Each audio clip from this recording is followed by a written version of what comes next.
mess with my mind, turn down the lights, you know I do. I'm so into you, Girl, you know that you so sweet, and you taste just like a peach. You can't get away from me, baby. And I know I make you weak. You tried to take a break from me, but you can't get away from me, baby. Ooh, girl, taste like candy, taste so good, nicknamed a brandy. Can't nobody understand it. Half the time she cannot stand me. Ooh, girl, you so sexy, I might let you rock my necklace. I think that you need a vacay, cause you look like you been stressing.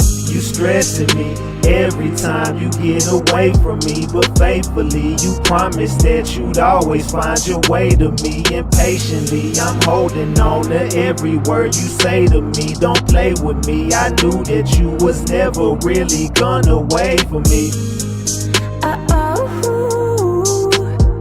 mess with my mind, turn down the lights, you know I do. I'm so into you, Girl, you know that you so sweet, and you taste just like a peach. You can't get away from me, baby. And I know I make you weak. You tried to take a break from me, but you can't get away from me, baby. Come sit it right on my face. I'ma eat all the food off your plate. Fuck a breath, we can't take no breaks. Take this dick, don't tell me wait. You know the record, let's set this straight. Pin you down to the bed, let me seal your fate. Now he blowing up your phone and I know you gotta go, but hit D&D cause that nigga gotta wait. Cause you stressing me every time you get away from me, but faithfully you promised that you'd always find your way to me. Impatiently I'm holding on to every word you say to me. Don't play with me, I knew that you was never really gonna wait for me. mess with my mind, turn down the lights, you know I do. I'm so into you, Girl, you know that you so sweet, and you taste just like a peach. You can't get away from me, baby. And I know I make you weak. You tried to take a break from me, but you can't get away from me, baby.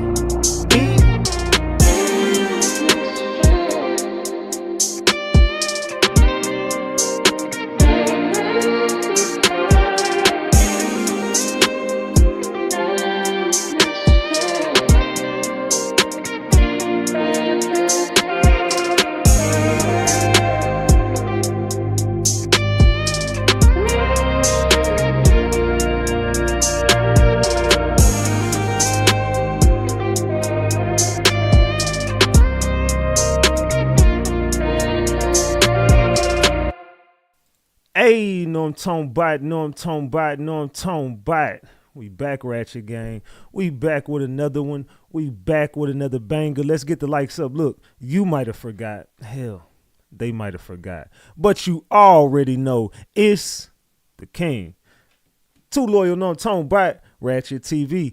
Hey, y'all already know, man. Y'all already know. Get the likes up if you in the building. And if you're new to the channel, hit that subscribe button. Tap that notification bell so you can get the drop whenever I drop.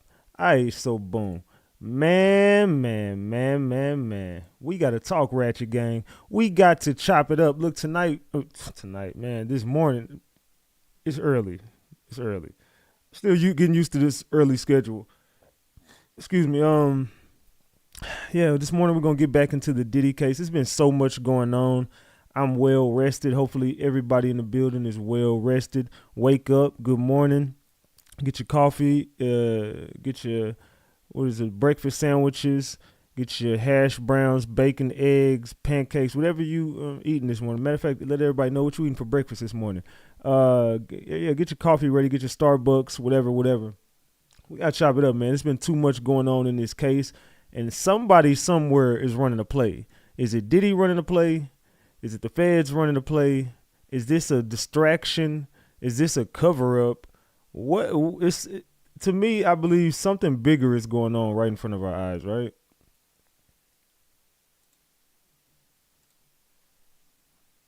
Let's see. Is the Diddy case a distraction? Oh shit! How the hell did I do that? Let's see. Yes, this is all a play. But no, he has to go down. Let me know in the chat. We're gonna do a little different type poll today. I want y'all to tell me in the chat: is the Diddy case a distraction? Either yes, this is all a play. We're just watching some weird, crazy ish go on right in front of our eyes, and the other possibility is it could be no. He has to go down. Diddy has to go, man. He got to get up out of here. Or, you know what I'm saying, we just believe, I don't know, there's something we might be missing here. I mean, or it could be a little bit of both. You know what I'm saying? I don't know. I don't know what the hell is going on. I just know that let's just, before we even bring out the today what's going on, you know what I'm saying? Like, we got to do a little bit different type coverage, bro. We got to cover it a little bit different than everybody else, because we always look at the bigger picture. And yeah, we might be looking at exactly what we're supposed to be looking at. I don't know what the fuck they got going on. I got to fix I didn't do my damn screen before I got on, so I got to do it while I'm on live. But we do got to chop it up about this, because this could be something else going on and we just not paying attention to it. I don't know, but we going to get into it today, allegedly. And everything I say is alleged, and it's all under the Fair Use Act. And you can see the fair use disclaimer in the description of this video and in the description of all my videos. This is just for entertainment and educational purposes only. This is just to educate my people on what we've been covering over here. Like I said, it's all under the Fair Use Act, and you can see the fair use disclaimer in the description of this video. And everything I say is alleged. Allegedly, y'all. Allegedly. All right. Y'all can see the screen. Oh, let's do it like that.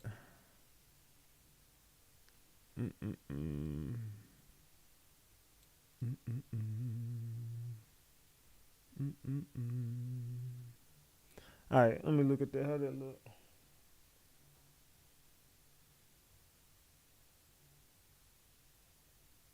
Move it over just a little bit. Give me a second, y'all. I'm trying to get my damn screen together. Oh shit. Is that good, y'all? Let me turn my chat off. Hold on. I need to move it over just a tad bit. Right there. Right there. I think we might be good like that. There we go. All right. My bad, y'all. So y'all know we finna get into it early in the morning. Sheesh. Let me get my other screen ready over here.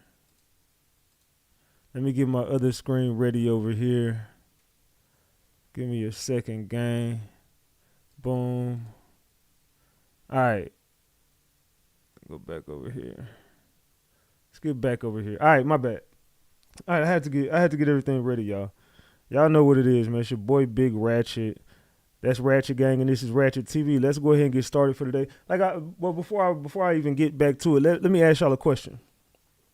So, and if you can't see the live chat, hit the three dots at the top right hand corner and remove the live chat. If you can't see the content at the bottom of the screen, all you gotta do is hit the three dots at the top right hand corner and remove your live chat. Mods, if you wouldn't mind, every now and then, you know what I'm saying, like every 20 or so minutes, as more people come into the room, let them know, like, hey, y'all, if y'all can't see the screen, hit the three dots at the top right hand corner of the screen and remove the live chat. And you can just hit that same thing to bring the live chat back at any point if you want to get back into the chat. So if you see you want to talk to people in the chat, you can just remove the live chat so you can see the content if you want to follow along, or you could just listen to my voice and whatever. It don't matter. But I'm just saying, if you want to remove the live chat and actually watch the content and watch as we go, you got to hit the three dots at the top right-hand corner, remove the live chat. Just click that live chat button and the chat will disappear, and you could also do that to make it reappear. All right? All right. So anyway, yesterday we seen George Kaplan get on stand, and he didn't want to. He said he was going with his Fifth Amendment right. He was not doing it. He said, "Nah, I'm cool. I don't want to talk about this." They was like, "Hey, look, all right. Well, you get up there and tell everything you did. I don't care if you went and bought some pills for him. Hey, we not even tripping on the pills. You got that. You can walk. All you got to do is get up on the stand and tell us everything. But if you lie, you out of here with him."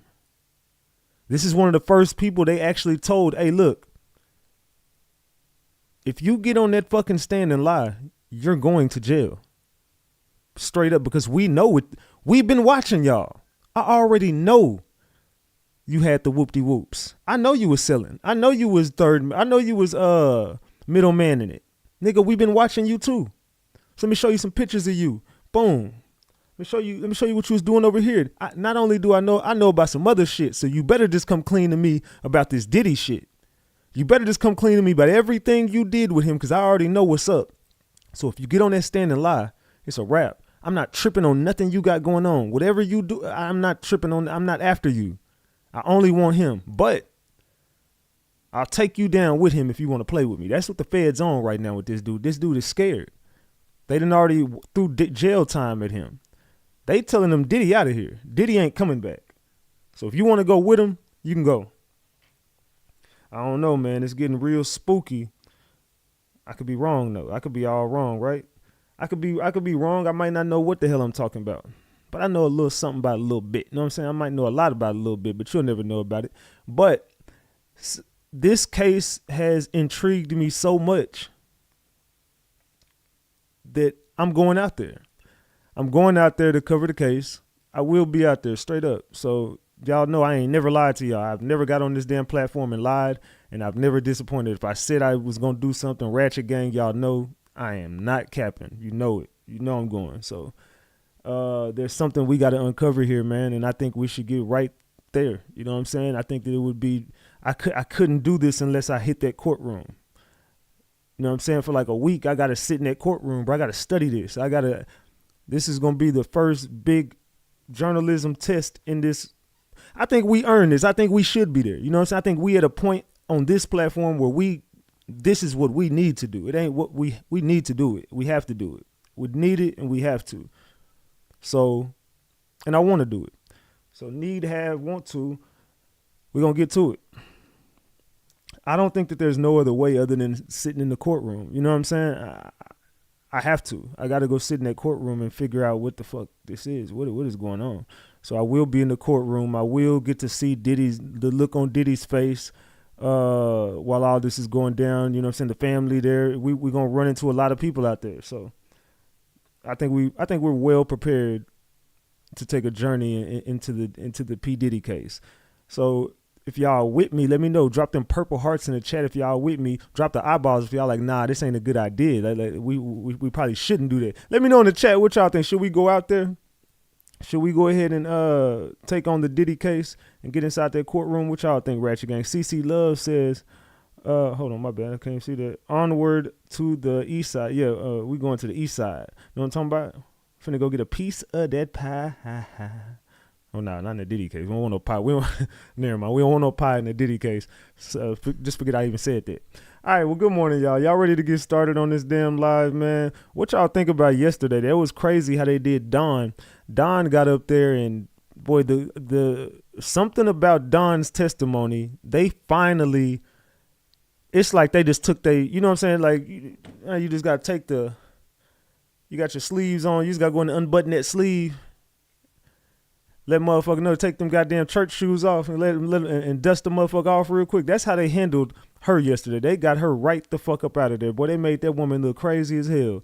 They don't want nothing to do with Dawn up there on that day. And I ain't talking about Dawn Rashard. I'm talking about Dawn, the lady, the psychologist lady. Boy, they did not like that shit at all, what she was trying to do. They definitely took the gloves off and went on ahead and hit her with a two-piece and got her right the fuck up out of there. That was crazy work. I ain't gonna lie. Watching that shit was crazy. So, let's get to it. They got started not too long ago. They said 6 witnesses, including Kid Cudi, on, you know what I'm saying, when he tried to blow up his damn car. They said they gonna do a cross by Brian Steele. So we finna see Brian Steele today, gang. This gonna be crazy work. Brian Steele is crossing Kid Cudi. That should be interesting. Oh shit, that should be interesting. I am here for that right now. I didn't even know that. Now it's good to know that Brian Steele, gang, will be crossing Kid Cudi today. That's breaking news right there. Because Brian Steele ain't no motherfucking joke. And the fact that he took on this case, he already said that we're beating this. This is BS. Brian Steele, he might got something for Kid Cudi. So what y'all think, man? Y'all think that Brian Steele and Kid Cudi should get interesting? So we got that today. Also, the testimony has to continue with George, and we got to see what is George gonna bring to the table. So far, I'm gonna say this: George is damaging, but it's not fatal yet. We don't know. He hasn't pulled that ace out the deck yet. We ain't seen that ace get pulled out, so I'm not really sure where the government finna go with this. But we about to see. This might take a weird turn. I'm be real. Today it might take a weird ass turn. So, because Gina was brought up yesterday. Gina was brought up. So I expect, before we get into this, I expect the feds expose Gina today, because Gina says she's riding with Diddy and she's not talking. Diddy team pulled out the card yesterday, said she's not coming, fam. Fuck that. We know what y'all tried to do. She ain't coming. She ain't coming. That's witness number 3. Which was admitted yesterday in court, that Gina was witness number 3. And somehow she flipped. She went to them. She gave a detailed, statement on what happened.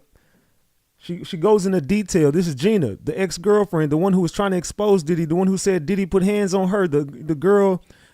Y'all know who Gina is. So Gina went to them and gave a statement. They got the statement on record, but somehow, some way, she gets back in contact with Diddy while he's locked up. I don't know what the hell happened, but Gina flipped. Gina said, fuck that. I'm riding with Diddy. I'm cool. I'm not talking. She disappears. They can't find her. They can't talk to her lawyers. Her lawyer's not answering the phone. She not answering the phone. So now Diddy team just said it yesterday in court. Gina ain't coming, bro. Gina's not coming. She won't be here. So try all you want to. Gina ain't coming. So now they like, fam, we could still use her fucking statements against her. We could still run this shit in court. And they trying to be like, nah. So they telling the judge, hell no, we not, nah, fuck that. Diddy team like, nah, we gonna put a letter in. We getting that shit stopped. So Gina, at some point, I expect them to start exposing Gina, because Gina flipped on the feds. So I see the feds might flip it right back on her. So whatever Gina said, now Gina's name, I expect to get thrown immediately into the mix. Are y'all caught up? Did I get everybody? I'm trying to do a good rundown of what's going on, what we missed. I don't know if I'm making sense. If y'all keeping up with me, am I going too fast? Let me know. But that's definitely what's going on right now. So Gina was expected to be in court today. This was Gina. Gina was supposed to be today. They have to bring in Kid Cudi, and they got to bring in more people. But in the midst of all this, that's why they told, oh boy, you got immunity. We need something. We need more. Our case is fucking up. We need something quick. Gina dipped. Where we going with this?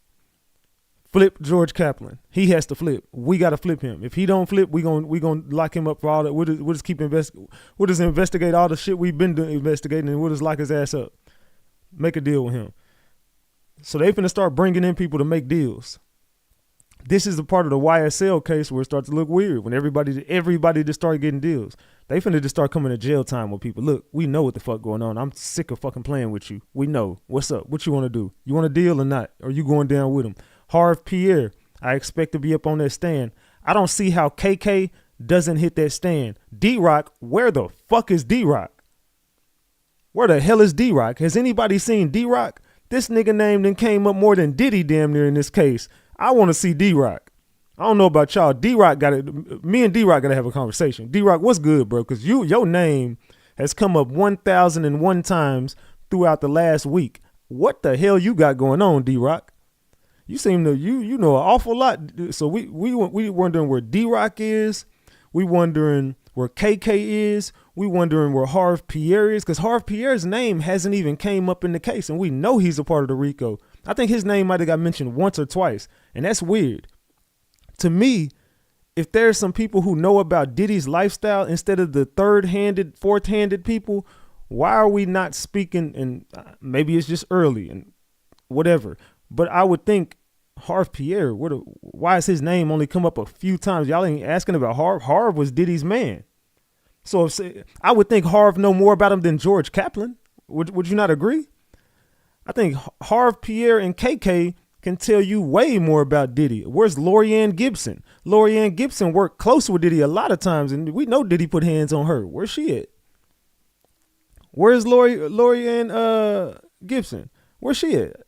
So I'm wondering. We finna get to it, y'all. I just want to catch y'all back up before we get started and give y'all a kind of my little hypothesis of what the fuck this is. I don't know, but I do know that it's more people close to Diddy.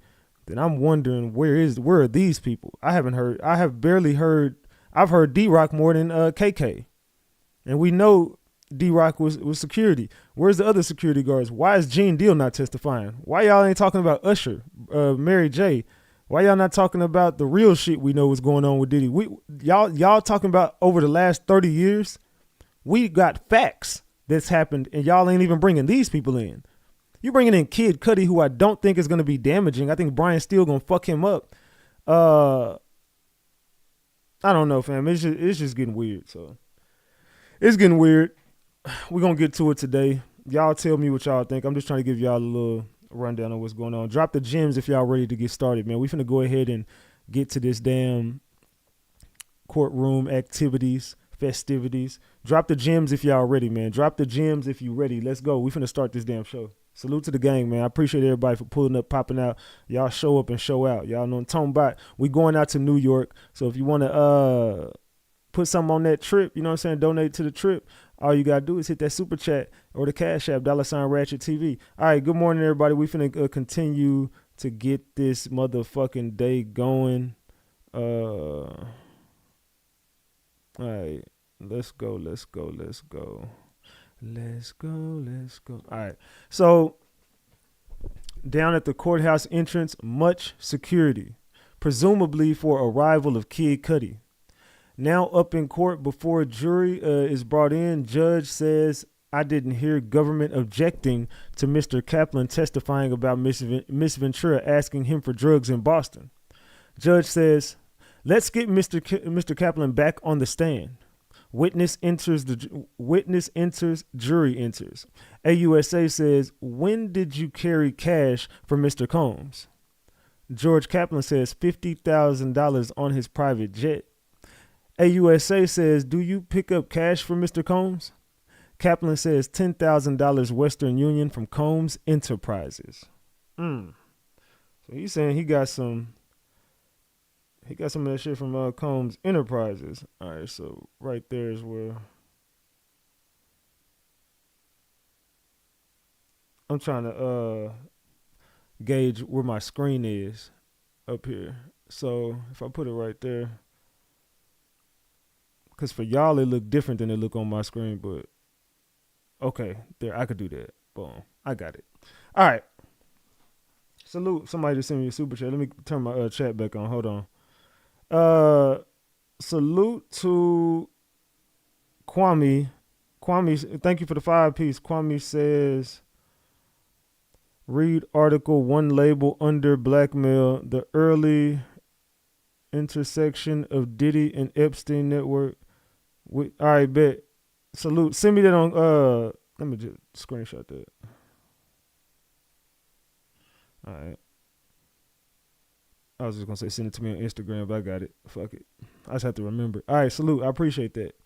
All right, make sure y'all double tap the screen to get the likes. So we only got 200 likes on the live right now. Everybody double tap the screen and get the likes. So come on, y'all. And if you can't see the live, hit the 3 dots at the top right-hand corner and click remove live chat. Hit the 3 dots at the top right-hand corner and click remove live chat. So he says he was picking up money for Diddy at a Western Union, $10,000. He had $50,000 on a private jet. Let's continue. AUSA says, what long-term relationships of Mr. Combs were you aware of? George Kaplan says, Cassie, Kim, Gina. AUSA says, who is Kim? Kaplan says, the mother of his children. AUSA says, Cassie? Kaplan says, girlfriend. AUSA says, Gina? Kaplan says, another girlfriend. AUSA says, the jet flight to Las Vegas. What was the layout of the jet? Kaplan said, 4 chairs, a partition. I had a partial view of my right shoulder. AUSA says, when you witnessed violence by Mr. Combs on Miss Ventura, why didn't you intervene? Kaplan says, my career. AUSA says, after the glass breaking, what did Mr. Combs do? Kaplan says, he came forward. Cassie stayed in the back. He asked me to get creams to conceal the bruising on her face. AUSA says, how did you pay for it? Kaplan says, corporate credit card. AUSA says, why did you leave Combs Enterprise? Kaplan says, I didn't think I should be covering things up, like buying the witch hazel. Also, my father had prostate cancer. AUSA says, any of violence. Kaplan says, he threw things at Gina in the entryway of the main home on Star Island. AUSA says, what was he throwing? Kaplan says, green apples. Man, I'm getting sick of these motherfuckers playing in my face, dog.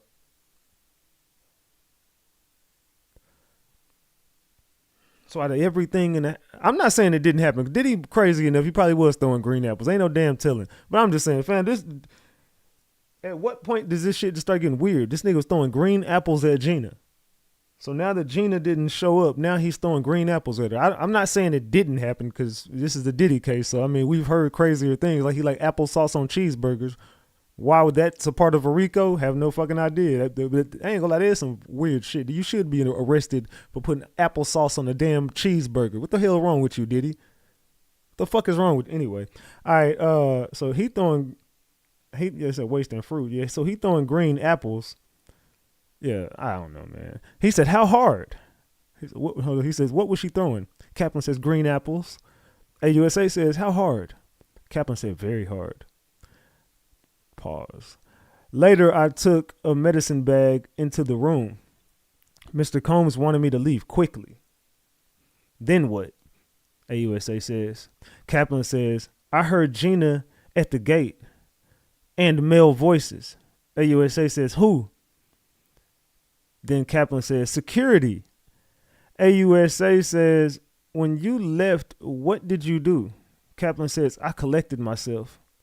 Then went to work in a marketing firm. Then he says, cross-examination. That's it? Wait, that was it? So y'all gave him immunity for that? Just to say he brought some drugs somewhere and he's seen him beat Cassie and Gina? All right, so agnifilio, I think I'm saying it right now. Agnifilio. Am I saying it right? I think I'm finally saying the name right. Agnifilio. I think that's right. I can't never say his damn name. Agnifilio. I'm probably fuck it up again, but oh well. Agnifilio says, why did you go to work for Combs Enterprises? Kaplan says, he was an incredible entrepreneur. I have learned from him. Agnifilio says, what did Brian do as COO? Kaplan says, ensuring profitability of each unit. Man. So then we're at this update from 12 minutes ago. It says Kaplan is saying, I was an employee for when Revolt TV launched. Agnifilio says, tell me about it. Kaplan says, we were on the 6th floor of the 1710 Broadway. Everyone was there. It was momentous. Then Agnifilio says diversity was important to Mr. Combs. Kaplan says, especially for African Americans. Agnifilio says, what did Blue Flame do? Kaplan says, marketing for Ciroc. Agnifilio says, what is Diego? What is Diego? Kaplan says, they own Johnny Walker and others. Combs set up a marketing entity for Ciroc, and Combs' Agnifilio says, your job, what was it? Kaplan says, for example, Mr. Combs will say, we are going to leave the house. He meant 3 to 5 minutes. I had to check the list for the bags and toiletry. It was a bad look in me if something wasn't in there. On me, I think it meant. And Agnifilio says, is there a binder near you? I can't read that. Kaplan says, it says Southern District. Agnifilio says, I'm handing you something to refresh your recollection. Take a look at it as long as you want to. Oh shit. Let me find out. Kaplan is Cap. Let me find out Kaplan is Cap. So this dude, so now I don't know what the fuck they finna do with this dude now. It's crazy. He handed him something and just said, let me refresh your recollection. I don't know what he handed him.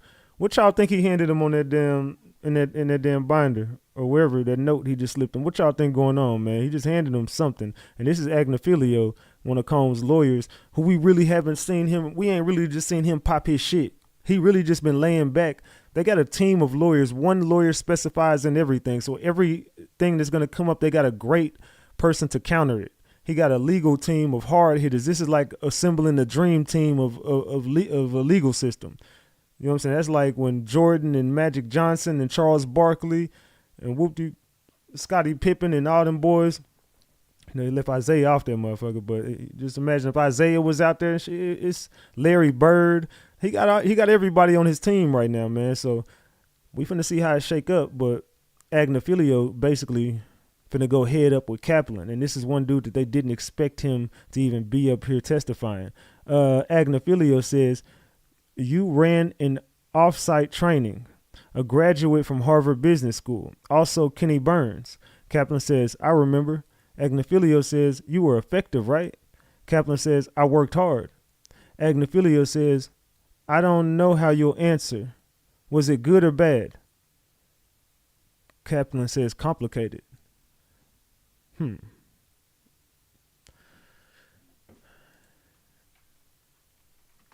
Interested to see where this goes. I'm interested to see where the fuck this is going. This is crazy. I'm trying to understand what is going to happen here. Does it bother you? I don't know what the hell. That ain't got nothing to do with no Diddy case. That ain't got shit to do with Diddy. That's weird.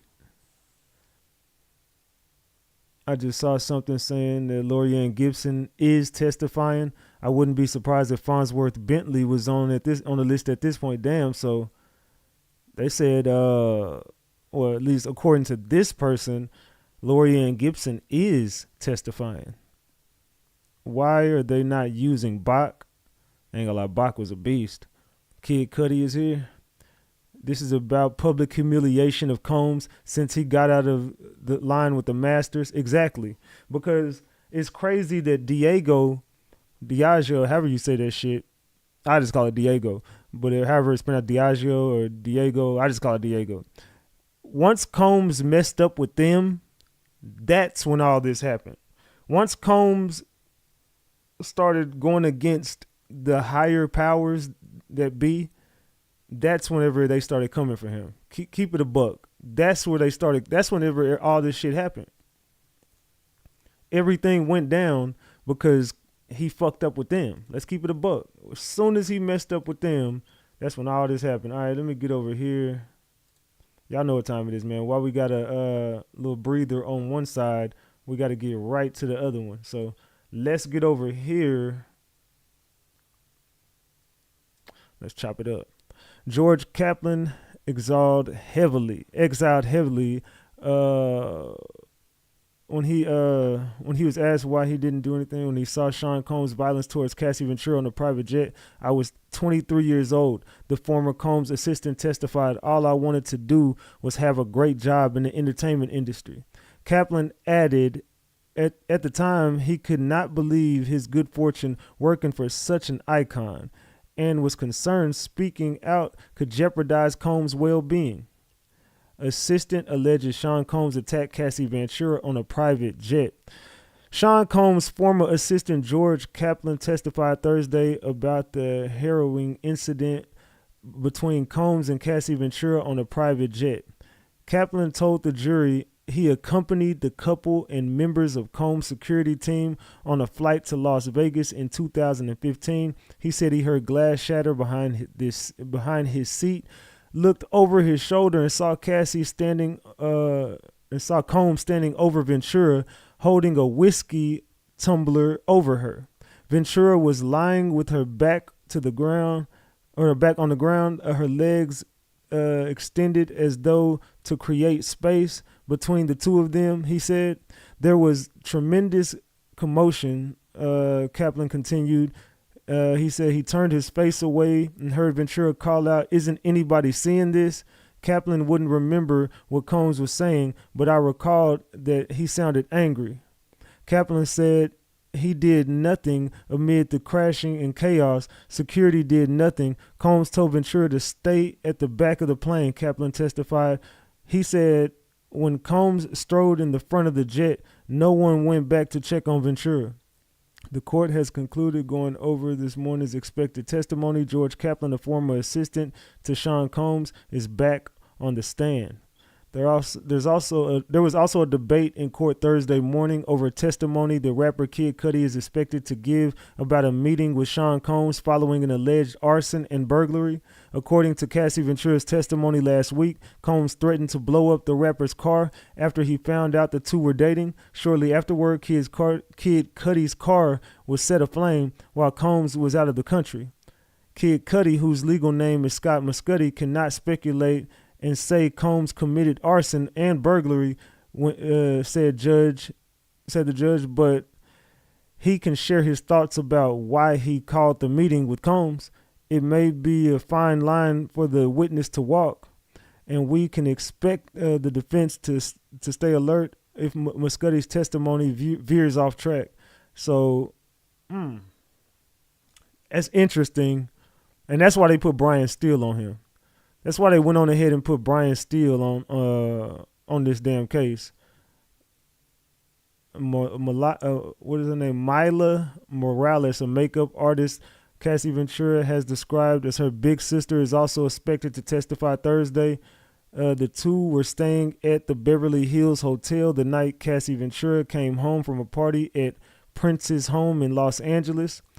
Pursued by an allegedly irate Sean Combs, he just burst in the room, and I didn't want Mila to see or hear anything, Ventura testified last week. So we went in the bedroom, and we were in a bad fight, and he beat me up in that room. That's what Cassie said. This shit is good. To me, this is more, it's just about the damn domestic shit, bro. Like, the more I just look at it, I'm like, this is just about, like, I've heard nothing but a fucking bad relationship, domestic violence story. Like, just like one fucked up relationship that led to a bunch of abuse. Like, I do see that. But outside of that, I don't really know what the fuck they got. And I'm concerned. I mean, I'm really concerned at this point. Like, what is this? Is this one big humiliation ritual? Is that what it is? Agnifilio says, he didn't need to yell at you when you bought 2 waters. Kaplan says, I worked hard. Agnifilio says, okay, who is Biggie? Kaplan says, a huge rapper who unfortunately passed away. Agnifilio says, wasn't Biggie Small's birthday a holiday at Combs Enterprise? And Kaplan says, yes. Okay, so I'm guessing that this incident might have happened on Biggie's birthday. So he yelled at you on Biggie's birthday, and now you flipped cause you was middleman on drug deals. Got it. Got it. I got it. I think I figured it out. So he yelled at you on Biggie's birthday, and now you flipped because you was a middleman on drug deals. Got it. Maybe that's what I don't know. This dude, he's scared because he was middleman in the drug deals, and I'm telling you, they went to this dude and threatened him. Threatened this dude with jail time. Now he's scared. All right, it says, good fact to bring up about Biggie's for emotional and PR purposes, but not for legal purposes. I get exactly why they brought it up. It's, they brought Biggie into it. So now we're talking about Biggie. Always understand why Puffy never offered a monetary reward for something. So somebody come forward regarding Biggie's murder. Man. They said Diddy is a snake. Yeah, so now Biggie name then got brought up into it. They said, Robert, they don't touch the king with the money. I haven't been reading the comments, man. My bad. So it's crazy now. Biggie name getting brought up into this shit. Rapper Kid Cudi puffed on a cigarette as he arrived at the federal courthouse in Lower Manhattan on a rainy Thursday morning, set to testify about a brief relationship with Cassie Ventura. And Kid Cudi is in the building, y'all. He don't got his mascara on, but he's definitely in the building. He don't got his mascara on, but he's 100% there right now. There go Kid Cudi as he entered the building. They say all of them are co-conspirators. They just flipped, including Cassie. Exactly, because Cassie committed more shit. She committed damn. If you could call Diddy a criminal, shit, Cassie should be locked up right with his ass. Cassie should be in jail for the shit she did. But I guess they just gonna make it. They gonna put it as he forced her to do all that shit. So, like I'm saying, they giving this dude a fucked up deal right now. Diddy got to take the blame for all this shit, and they gonna use all his businesses to tie it into a RICO because he was an, you know what I'm saying, he was a businessman. So they're saying that he was using the businesses to cover up for all the other stuff he was doing, and that's why they heavily throwing the abuse out there to make it look like it was a toxic work environment and everybody was scared of this man. So if you're in a toxic work environment and you're scared, you're probably gonna start doing a lot of criminal activities like bringing drugs on planes, like traveling here to go get some drugs and going over here and turning a blind eye when the prostitutes and the beatings and whoop-de-whoop-de-whoop. So that's what this is really turning into. Agnifilio says, was it a creative environment? Kaplan says, absolutely. It attracted all kinds of people, lawyers, musicians, advertising people. Agnifilio says, a few specific questions. You used a corporate credit card. Kaplan says, yes. Agnifilio says, how did Mr. Combs pay? Kaplan says, KK held his wallet with a black Amex in it. And then Agnifilio says, you have no reason to think he kept track of baby oil, how baby oil was paid for. And then he says, no reason. He says, Agnifilio says, or applesauce. Kaplan said, he loves applesauce.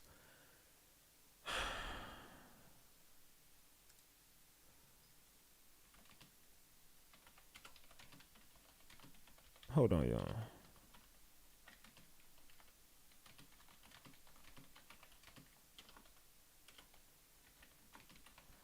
All right. I said we talk about applesauce more than the damn RICO. Shaking my head. And I'm for real, y'all. At this point, I'm shaking my damn head. We talk about everything other than the damn. Why are we still talking about applesauce? You get an applesauce. Why the hell is we still talking about applesauce? They said, bro, where is this going? So, I don't know. I don't know what the fuck I don't know what nobody doing. I'm just here so I don't get fined, man. At this point, I just show up for the Diddy case just so I don't get fined, man.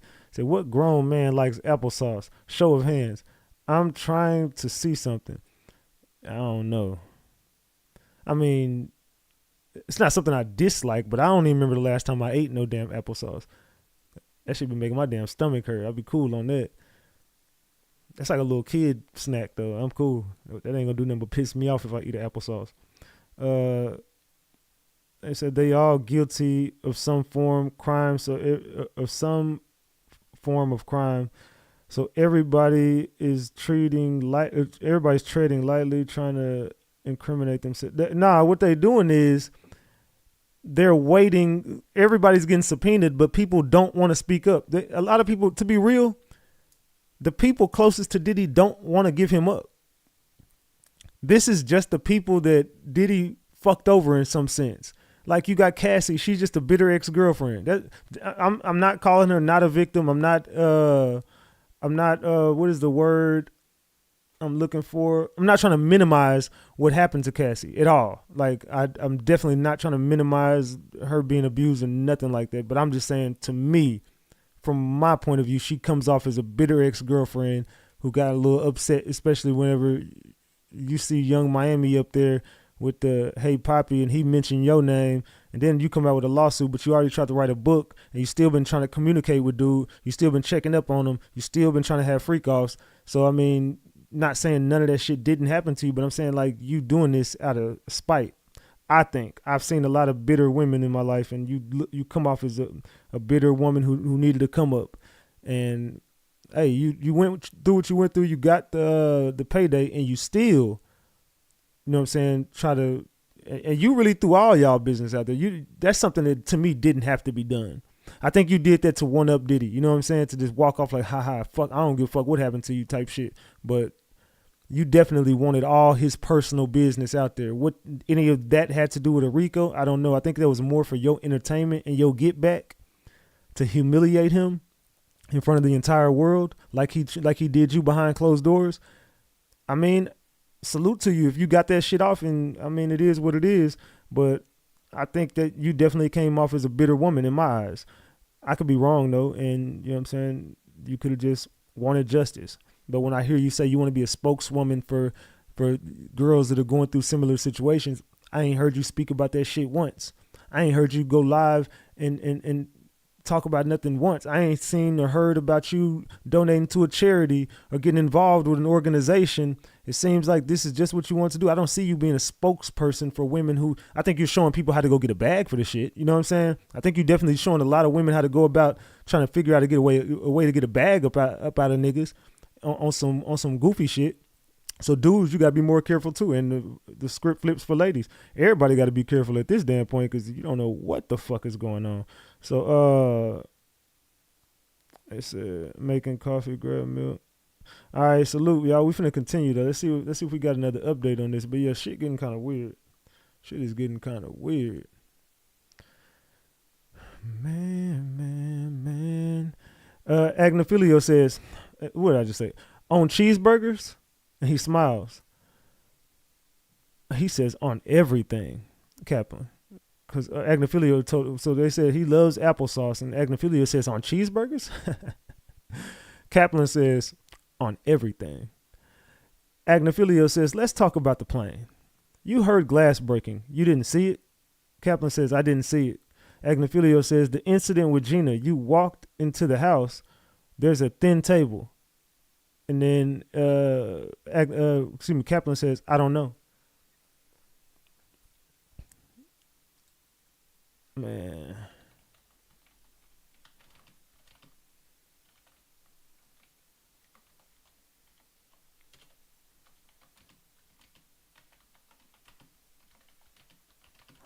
Hold on. I just said applesauce on cheeseburgers is crazy work. I ain't gonna lie. I ain't gonna lie to y'all. Applesauce on cheeseburgers is some insane shit, dog.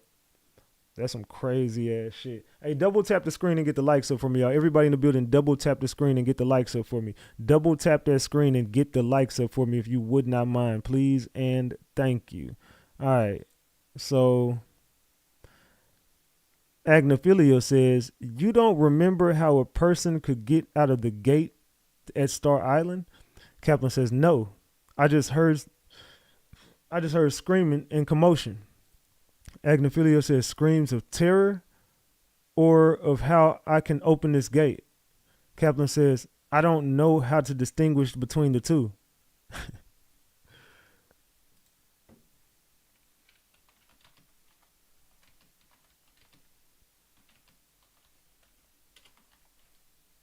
Man, I'm just going to say this shit is crazy.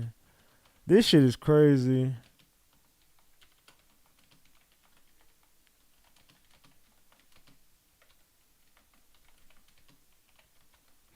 I said, man, this shit is crazy. It's starting to give Lifetime movie. It's starting to give like a bad script from a Lifetime movie now. Now all of a sudden, did you go over this shit with Agnifilio? Like, what are we doing here? Did you meet with his lawyers at some point to figure out a story?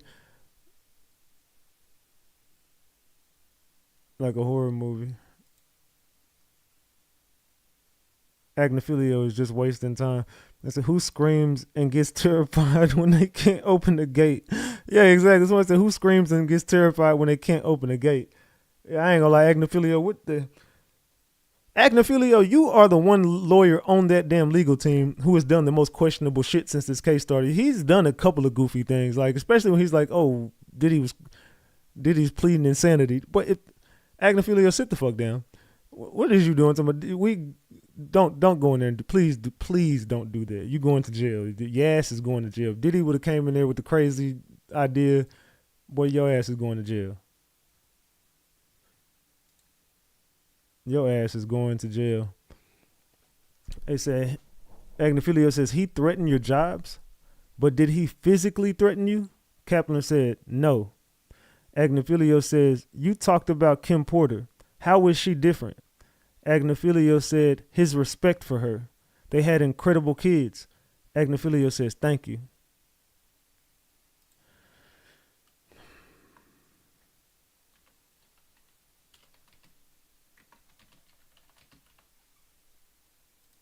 Man, what in the hell are we watching here, y'all? What the hell is we watching here?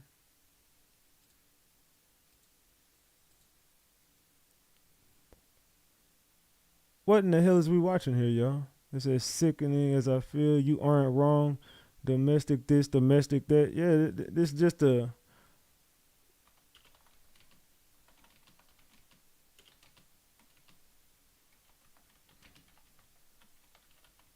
This is just a toxic relationship, man. This is just a toxic relationship. That's all this was. This wasn't... I don't really feel like I'm looking at nothing but a toxic relationship. They said, so he didn't hit Kim. Said now they are going to make him sound like a respectful human. What about Diddy beating Kim and breaking her nose? They said still threatening him.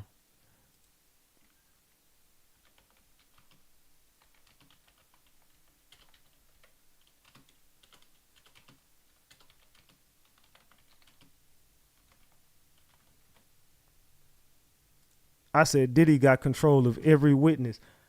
I think Diddy might got his grips on this case. What I'm listening to is you thought you flipped him and you didn't. He just got up there and you said anything I say I wouldn't get incriminated. I didn't lie, but we didn't go nowhere with this. I ain't finna get up on the stand and do no goofy shit. I'm just gonna get up there and told you I gave him drugs because you caught me. Other than that, I ain't got nothing for you, dog. That's what you know I did. I ain't do shit. I ain't seen shit. I don't know nothing. All I know is what you seen me see. So that's what it looks like. I'm looking at a witness. Now that I'm looking at it, it looks like they thought they flipped him and he didn't really give him shit other than the drugs. I don't know. What do y'all think, man? I don't really. So you already know. A relationship with violence and a narcissist is different. They add fear. They said mistrial, they need to rerun the trial. I was thinking the same. He gonna be an animal. Then they gonna lock his ass back up. Plot twist. They said Kim broke his hand. They said a complete shit show. Remember, rumors were out that he had Kim off. Yeah, we know goddamn well Diddy put his hands on Kim Porter before. Like I mean, come on, these are old stuff. The whole industry know that shit. So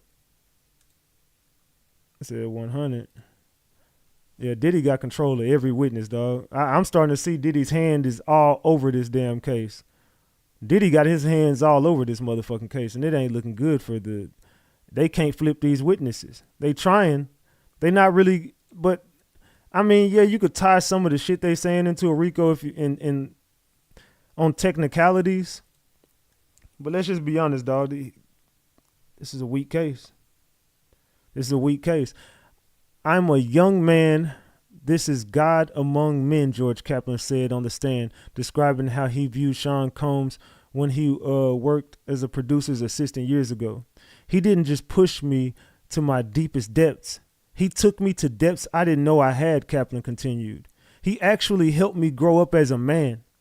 Several people in Combs' inner circles have expressed a cult-like adoration for of the Bad Boy Records Foundation founder during this trial. They have described him as having an infectious vibe, attractive and alluring. Kaplan, who is testifying under an immunity agreement, said he quit working for Combs after witnessing his boss abuse his long-time girlfriend, then Cassie Ventura. In another incident, Kaplan testified he got a call on the intercom about at Sean Combs' Los Angeles home in 2015 to come to the bedroom. It says he said he saw Ventura on the bed, clearly upset with a bruised eyebrow and forehead.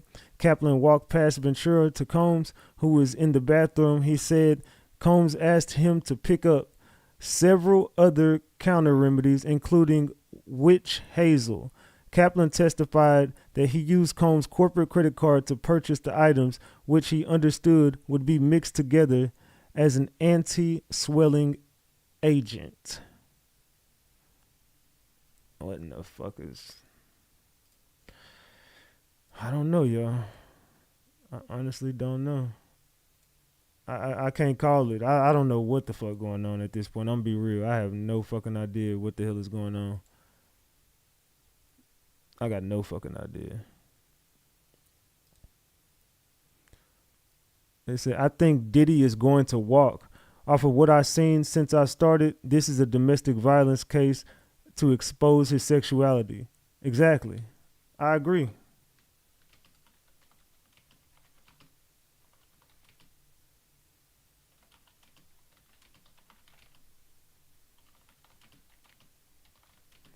This was just a toxic relationship. Yeah, I just said I agree, man. They just want to. This was all for get back, man. This is all for get back on Diddy. That's all I see is that this is one big case of get back.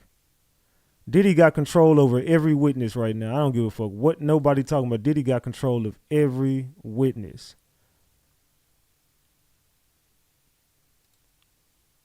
Diddy got control of all these motherfuckers, and it's starting to, man, I'm like, what in the fuck what are we watching, y'all? This is crazy. I ain't never witnessed something like this before. This is bigger than the OJ trial to me. This is way bigger than the damn OJ trial. I'm looking at Diddy like, damn, brother, do you really got control of all these motherfuckers? It's like these people still scared to speak on them. It says, see, a man like Diddy is going to protect his public persona at all costs. These charges are supposed to be hard to believe because his personality always related to a cool, happy, and businessman. Exactly. But this is just one way to, you couldn't humble Diddy enough. Diddy couldn't be more humble than he is right now. All his skeletons have come out in real time, live in front of the entire world. Now, Diddy had control over every fucking situation. This is a man who lived off of control. If one thing we know, Diddy had a tight grip on his entire organization. Diddy didn't play about that public image. You was never going to catch him doing it. He was being real smart about it too. Hey, you go in here and clean this. Hey, you go do that. Hey, you go do this. Don't nobody say nothing. You don't talk. He had was he running an enterprise, a criminal enterprise? I don't know, but it's given he had a tight grip on this entire organization. A tight grip. He wasn't going to let up on this, and he would whoop your ass if you got out of line. But when he was on his drugs and times was good, it was what it was. I don't know. It's just given Diddy had a tight grip on his entire organization. Agnifilio says, when you set up hotel rooms for Mr. Combs and Miss Porter, there was no baby oil, right? Kaplan said, lotions.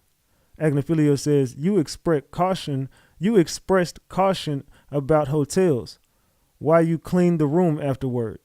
Kaplan says, hotel staff could sell photos. Everyone wants a payday. Mm-mm-mm. He sued the wrong people. I think them guns was planted in some of the drugs.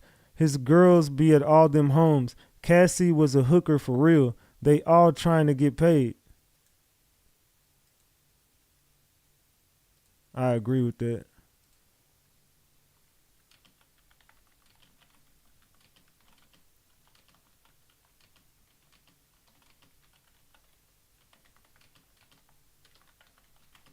Hold on, y'all.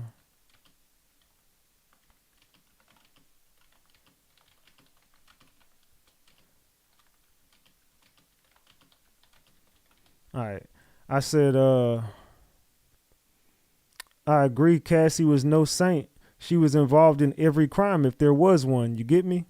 This is one big play. Now, like I said, no one's minimizing Cassie or what she's been through, but if there were crimes being committed, Cassie was front and center of 75% of them in this time frame. And I'm giving her the benefit of the doubt with the 75 because she really was, it seemed like she was about 90%. Looked like she was there more than Diddy was. So that's what I'm getting from it. That's what I'm getting from it. Like, this is one big fucking play.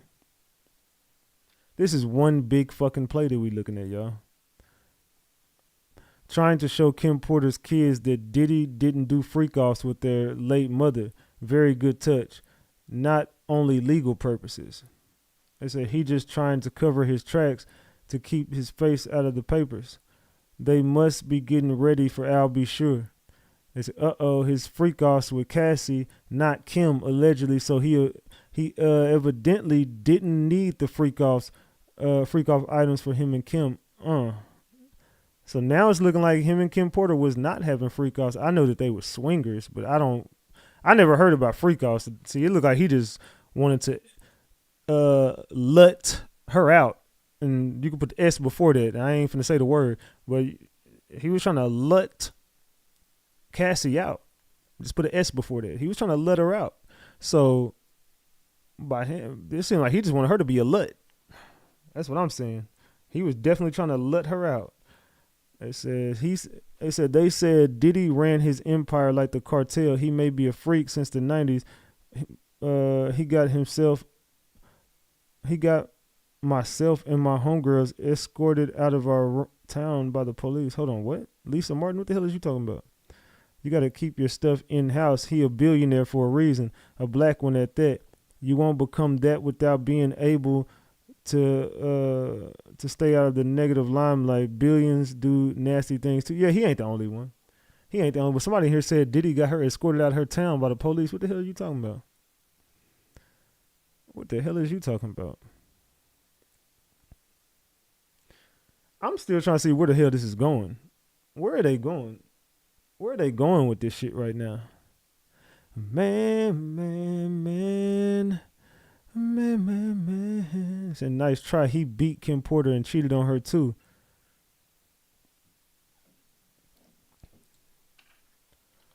The feds really thought they flipped Kaplan. Nope. The feds really thought they flipped this dude. They really thought they flipped Kaplan. It looked like, nah, y'all didn't flip shit. Y'all didn't flip shit. This dude up there making Diddy, he actually making Diddy look good. That's the crazy part about it. This dude he actually is making Diddy look good right now. And this was one I was like, I don't know about this one. I think this dude might have been a key to something, but he's not really giving them, it's not really giving the feds what they thought they was getting with him. So, and then Kid Cudi's going to get up there and not be able to prove Diddy. Again, Diddy was out the country when the shit with Kid Cudi happened. So I assume Brian Steele's going to put it in everybody's memory that you can only speculate based on what you're saying. You can't show me nothing that proves what you're saying. Even if it happened, you got to prove it. Prove I did it. Prove I blew up your car. Prove I had something to do with it. Prove I text somebody. Now, if you got the proof, Diddy is fucked. Now you're going to get up there and say, oh, we had a meeting and he said this. Okay, can you prove he said it? Or is your word your only testimony that you can give me? Oh, so you believe he got your car locked up based on what he said to you in a meeting with Cassie. Right. And then he's out of town, your car gets blown up, and you got no proof of who even did it. Where your security cameras at? You had a house out there with no security cameras? You're a rich rapper. You don't got no security cameras? Run the footage and show us Diddy did that. That's what this is going to come down to. So far, so good. Kaplan got his immunity deal. I guess he played. Yeah, he did.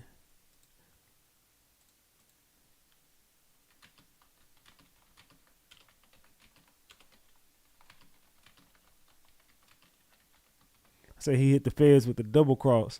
He definitely hit the feds with the double cross on that one. Oh shit. Hold on, let's go back over here. All right. So Agnifilio says you sent him a photo of him and Kim Porter. Kaplan says after she died, I was heartbroken for him. Agnifilio says you were close. Kaplan says I invited him to my wedding. I didn't hear back. Agnifilio says objection. Surprised looks. Agnifilio says, you rejected him. And Kaplan says, yes. You respected him? Kaplan says, yes. So, I don't know where the fuck this is going. He says, I invited him to my wedding and I didn't hear back. And then he says, Agnifilio says, objection to his own fucking question. What? No. Hold on.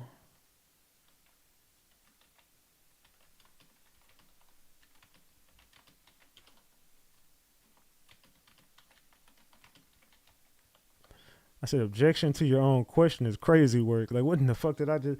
This dude just said objection to the question he asked. Y'all ever seen some shit like that? It said round and round we go. It said Diddy playing Uno. It said Kid Cudi was probably somewhere with the dress on. That's probably why Cassie liked him, because he was weird like... never mind. It said these Twitter limit reached... what Twitter limit? They said, true, everyone got to prove their side, right or wrong. I don't know what the hell y'all talking about. They said Kim confronted Andre Harrell after seeing something foul on camera with him and Diddy. Kim was going to air out Diddy in her book when she died. Andre was also writing the book. He died. Yep. That is true. That is true. Bro, you got a follow with me. You own the money every time I'm with you. All right, well, make sure to come to my YouTube.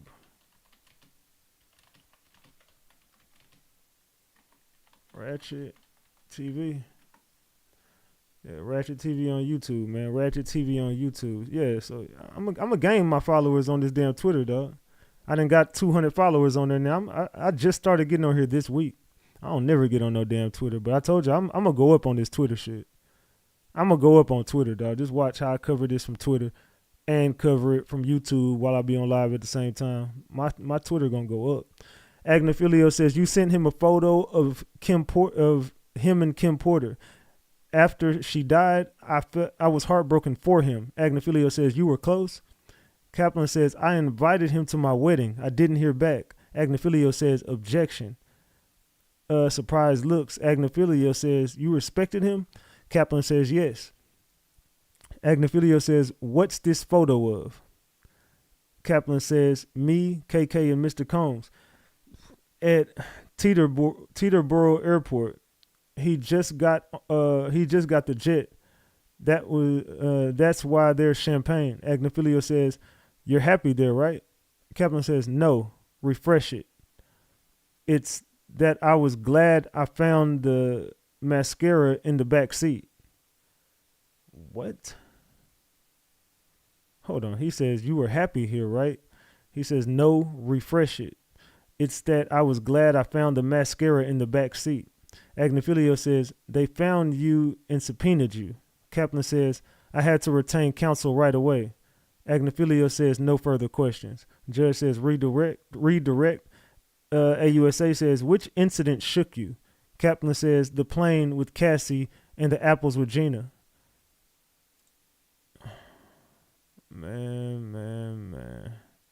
What in the fuck is going on? He said, checking it out as we speak you the truth. So, oh, my bad. Salute to Kobe. Kobe 24. Salute, man. Salute. We got a new follower, y'all. So salute to him. Yeah, he came in from Twitter. All right.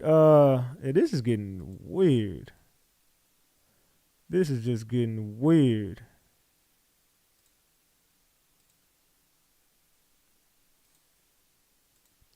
All right, let me see. I think we got some. Okay, here we go.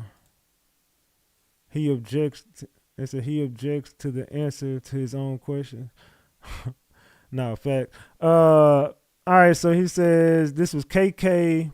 Asked him who this photo was of. He says me, KK, and Mr. Combs at Teterboro Airport. He just got the jet. That's why there's champagne. Agnifilio says you're happy there. Kaplan says no, refresh it. It's that I was glad I found the mascara in the back seat. Agnifilio says they found you and subpoenaed you. Kaplan says I had to retain counsel right away. Agnifilio says no further questions. Judge says redirect, question mark. AUSA says which incidents shook you? Kaplan says the plane with Cassie and the apples with Gina. Kaplan says I feel guilty. I didn't do anything after the incident with Cassie on the plane.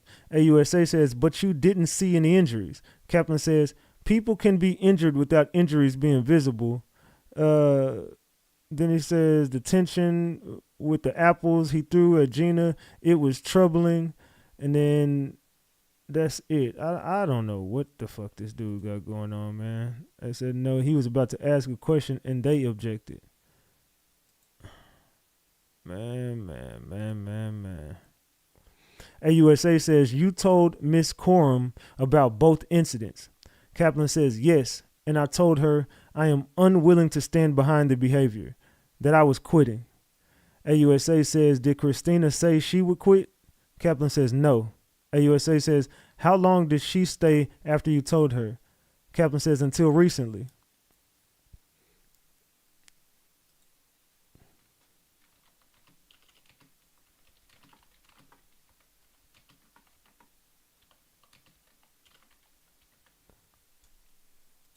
They will not flip KK, period, is what I said. They not finna flip KK.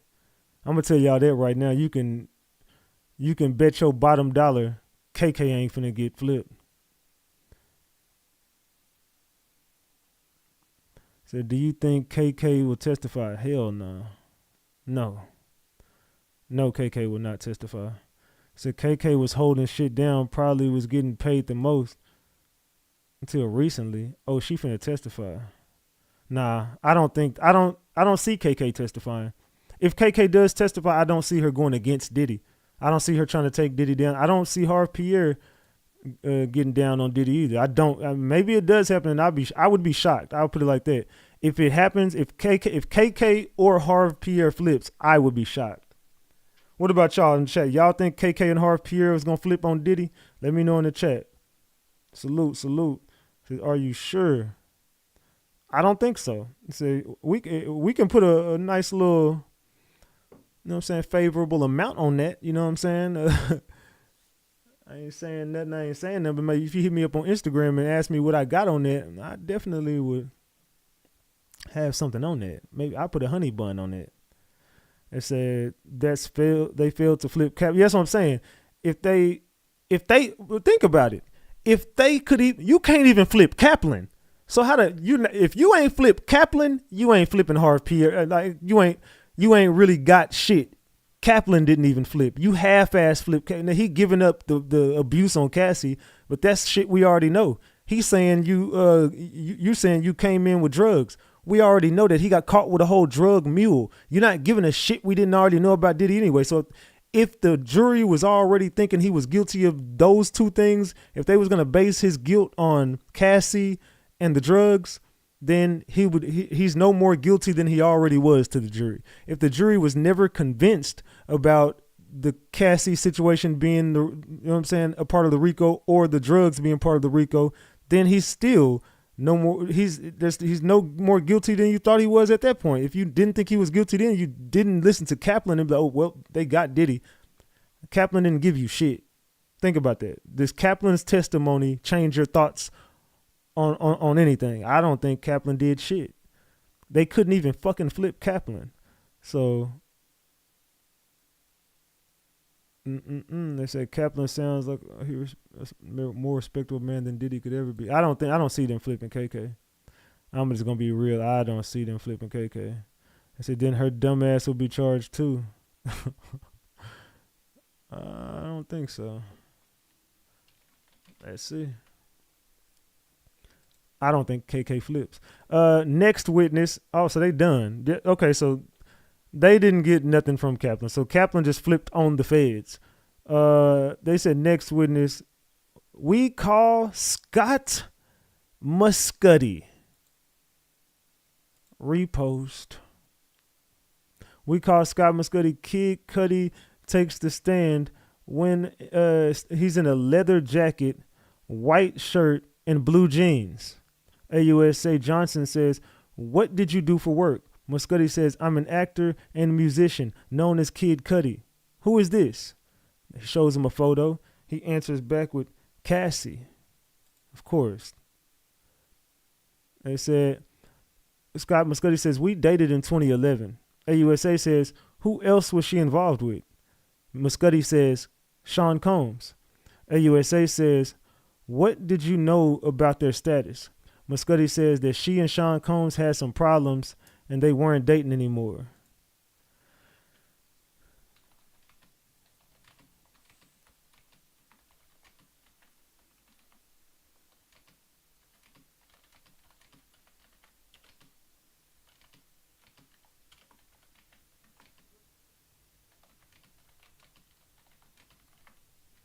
All right, I just said this is going to be all about Cassie. He got no info on the RICO. Get him out of here. I'm over him already. I'm telling y'all, they're going to make his whole testimony about Cassie and that car. That's it. That's all they're going to have. I said, here we go. They're going to have him and that. He ain't finna give up shit. He just a big name. He just a big name at this point. Man. I'm on fucking live. All right, my bad, y'all.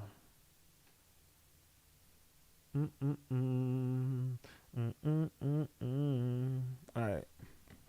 Hey, y'all double tap the screen to get the likes up, man. We should be at 500 likes by now. We should be at 500 likes by now. Double tap that screen and get these likes up. Double tap that screen and get these likes up, gang. Come on.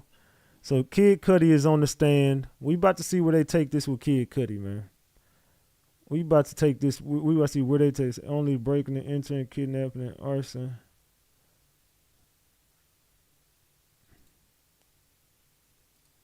Let's see. Let's see what facts he come out with, or is he just gonna come out with his words?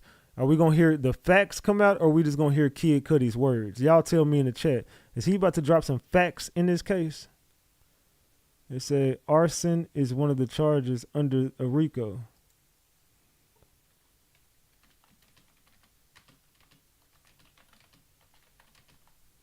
Let's see if he can prove it, though.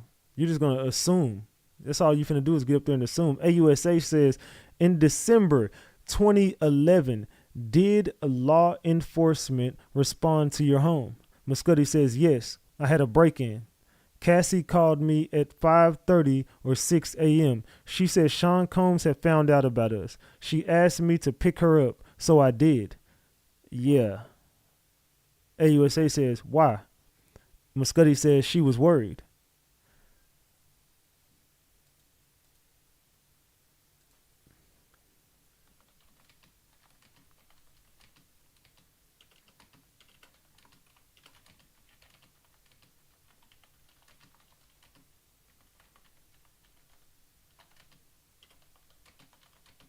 All right, I just said show the proof. I'm sick of hearing about everything. Show it.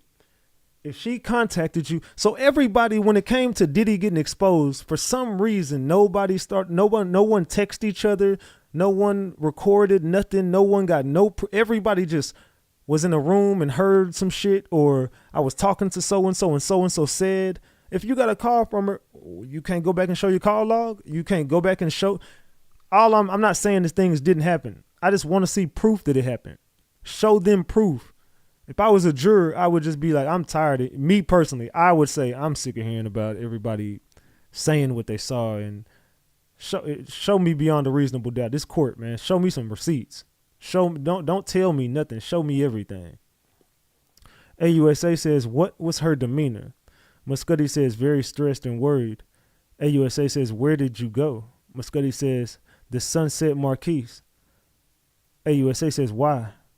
Muscuddy says, I thought it was safe. Off the radar.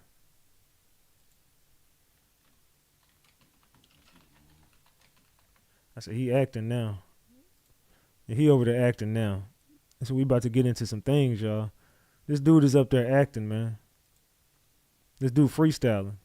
I said, I love him already. He was trying to protect her. Poor Cassie. Short and sweet, Cudi. This was a Captain Sabo. Yeah, this dude, man. I don't know. I don't know about this dude.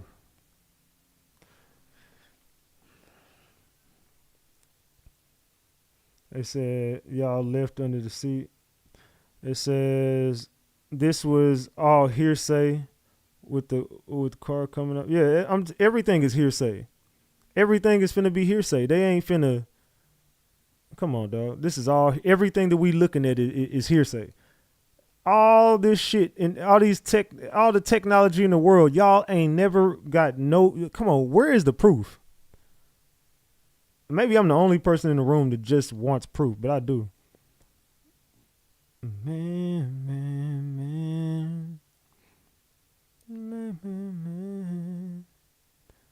All right, let's see. Let me see something. Yeah, he over here acting at this point. I ain't got time for Kid Cudi. Hell yeah. They said, who else did you speak with? Muscuddy says, Capricorn Clark. That would be Lauren London's sister, correct? He said he spoke with Capricorn Clark. She sounded near tears. AUSA says, what did she say? Muscuddy says, Deshaun Combs in the car near my house. Combs, Brian Steele says, objection. Judge says, overruled. Oh, Brian Steele said he getting involved early.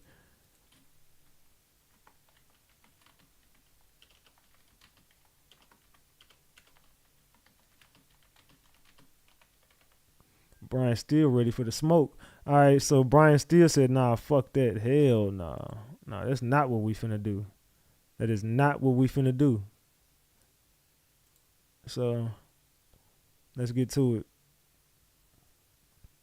He says he spoke with Capricorn Clark. Capricorn Clark says she was in tears. They said, he must be a very possible partner. Man. So, Brian Steele tried to overrule that Capricorn Clark said Diddy was in the car near her house. But again, that's hearsay. She said this. I heard this. I heard her say, that's hearsay. Like Capricorn Clark told me that this ain't proof. They say, Brian, we are trying to follow. Be quiet. Said, oh, shut it, Brian. Imagine trying to hurt a dude over someone that ain't your wife. They said, man cheat with any man, girl, not safe, acts trouble. What the fuck did you just type? Said, oh, Brian Steele is on this one, my guy. Oh yeah, judge want to hear this. Cassie getting called back. Yeah, I see Cassie having to get. They gonna bring Cassie back. Like, you ain't done yet. Bring your ass back on up here. I see them calling her back. I don't know. I could be wrong, but I see them ending up calling her back. So we got some updates over here. Let's get over here and look at this. Let's bring this back over here.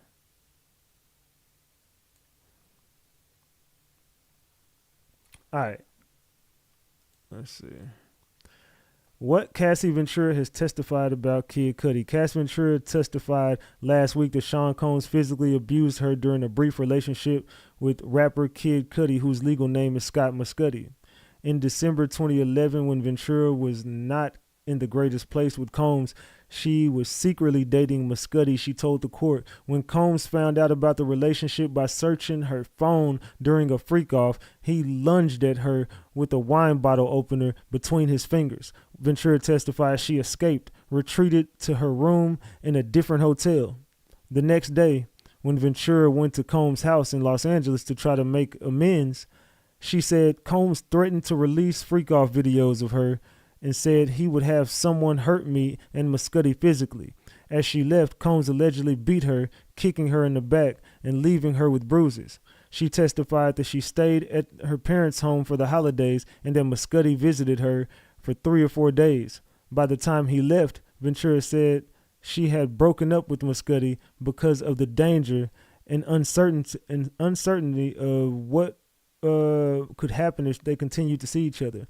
At one point, Ventura testified that Combs told her that Muscudi's car would be blown up while they were out of the country and that he wanted Muscudi's friends to see it. Muscudi's car exploded in his driveway around February 2012, according to Ventura's 2023 sexual assault complaint against Combs. The pair settled with the lawsuit. They settled the lawsuit within 24 hours. With Combs paying Ventura $20 million, she testified a representative for Muscudi has confirmed to the media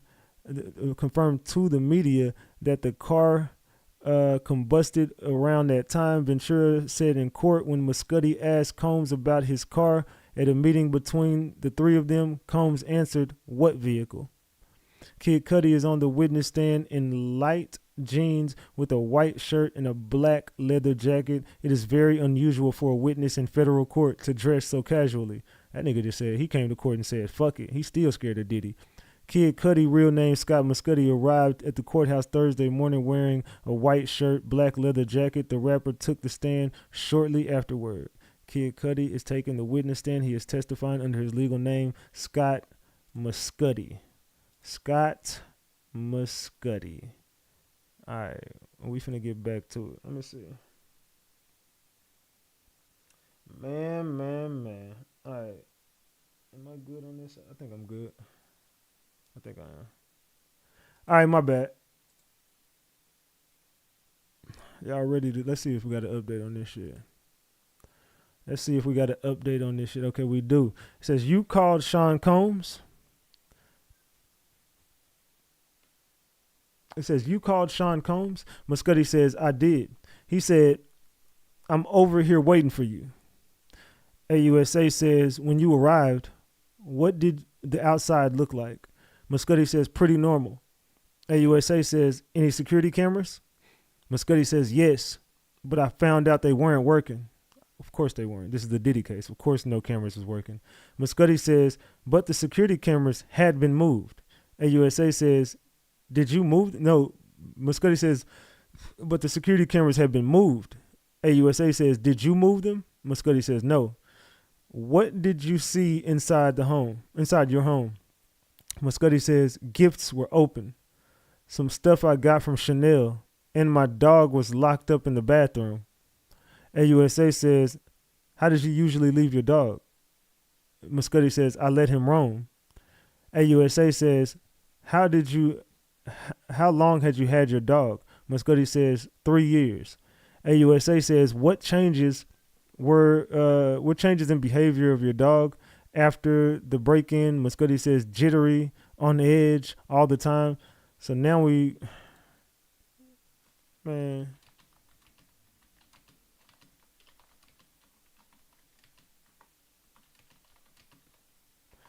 So get the dog on the stand at this point, man. Come on, what is we talking about? So now your dog had PTSD because of Diddy. I didn't heard it all. In this case. I didn't heard everything in this case at this point. Yeah, now the dog got PTSD because of Diddy.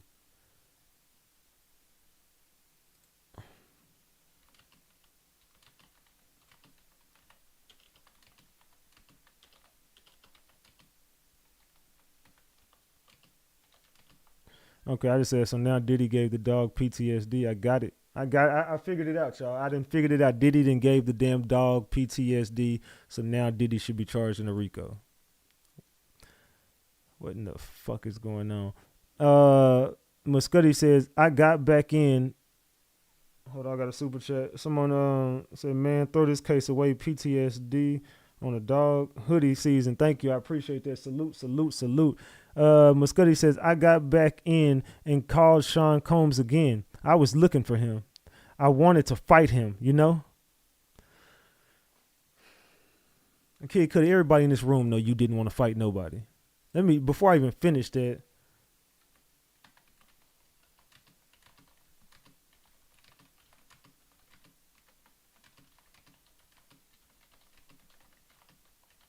I said, everybody in this room know you wasn't going to fight Diddy. Bro, come on, stop lying. All right, Muscuddy says, I got back in and called Sean Combs again. I was looking for him. I wanted to fight him, you know? AUSA says, did he answer? Muscuddy says, yeah, he did. I'm on my way. I thought to myself. Combs still says, objection. Judge says, grounds. And still says, non-responsive. Judge says, overruled. That nigga said, I want to fight him, you know? Man, come on, dog. You wasn't finna fight nobody. They said, no, Brian, stay in your lane. They said, non-responsive. Bro, what? I don't know what the fuck he meant by that. It said, overruled. The one who stood up to Diddy and for Cassie. I'm gonna be real. I just can't look at Kid Cudi as a dude who was finna hit up Diddy and fight him. I don't see that. I don't see Kid Cudi getting up and doing that. Judge says, ask a new question. AUSA says, when you saw Cassie, how did she seem? Muscuddy says, depressed. AUSA says, did you see Cassie in Connecticut? Muscuddy says, yes, she needed it. AUSA says, did Mr. Combs call you? Muscuddy says, yes, he hit me a few times. AUSA says, hit? Muscuddy says, called me. Man.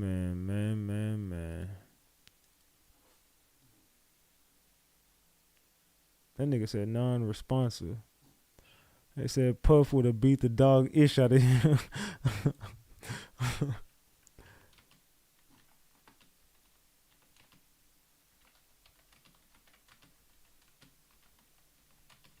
I said Puff with a dog walk Cudi. Like, let's just be real, dog. P. Diddy, we could say a lot about him, but it's been said P. Diddy had them hands.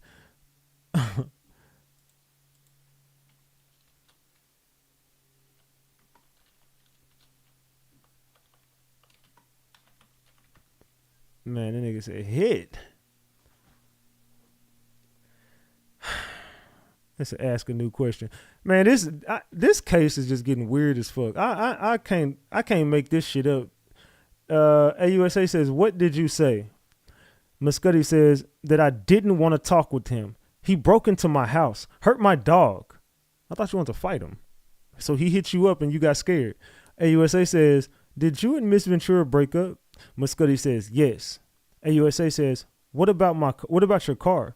Muscuddy says, my dog's babysitter called me and told me my car was on fire.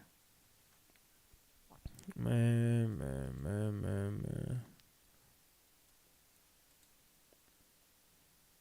They said Peter gonna be after him.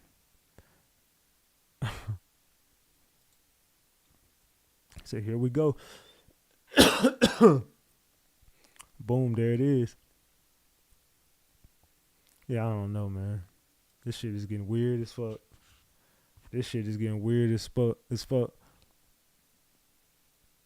What in the hell is going on, y'all? Kid Cudi done got scared of Diddy. Kid Cudi was petrified. Diddy hit him up like, what we doing? He said, nah, man, I don't even want to meet no more. You know what I'm saying?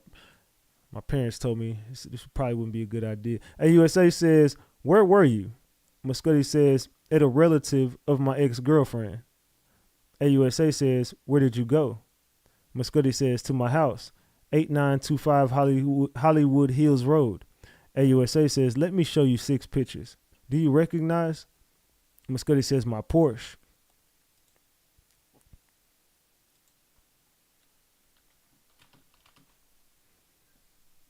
Yeah, at this point, I got Diddy in 5. At this point, I got Diddy in 5. This is giving. This case is just. This is a pathetic fucking case at this point, dog.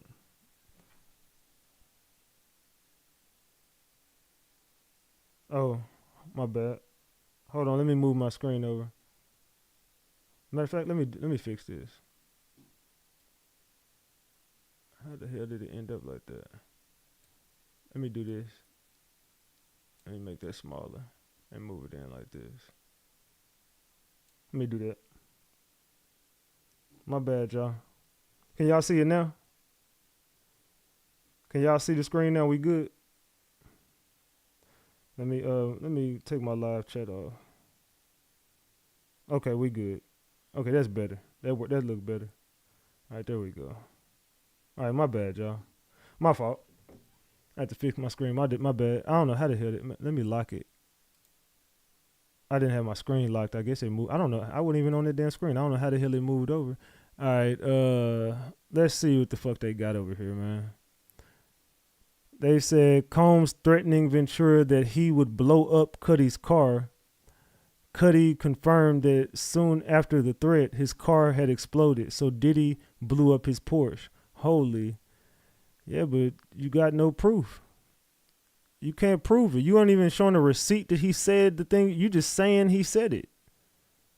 I can't take that in court. I need to see that he said it. So he never texted you. He never.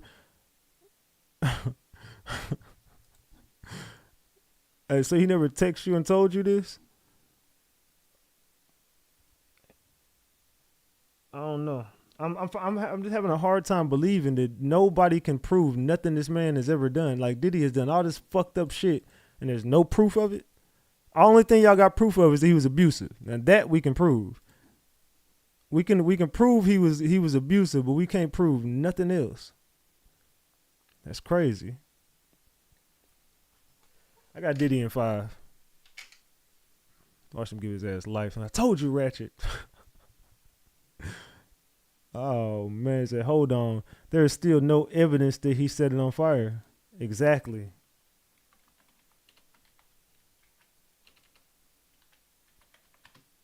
Exactly. I agree with you. They don't got no evidence. This is all hearsay. At this point, this is all hearsay. You can't prove nothing that these people talking about Diddy, dog. You just can't prove it. Some of y'all need to understand that the reason and logic are used in court cases, and that his testimony under oath is very much evidence. They don't need Diddy's DNA on the car or video of him lighting the match. Give me a break. I think they need something. I think they definitely need something. They need some form of evidence. Muscudi says, that's the damage to my Porsche from the Molotov cocktail. AUSA says, who took these photos? Muscudi says, Chip, a good friend and collaborator. AUSA says, what's depicted here? Muscudi says, the hole they cut in the roof of my car to put the Molotov cocktail. Still no proof.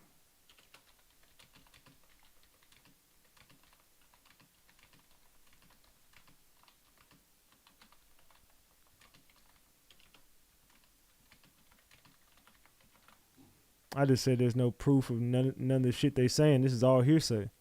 And people might not want to hear that shit. They might not want to believe that all this can be hearsay, but it's definitely hearsay. They don't have no proof of shit. They just saying what they heard and what they believe.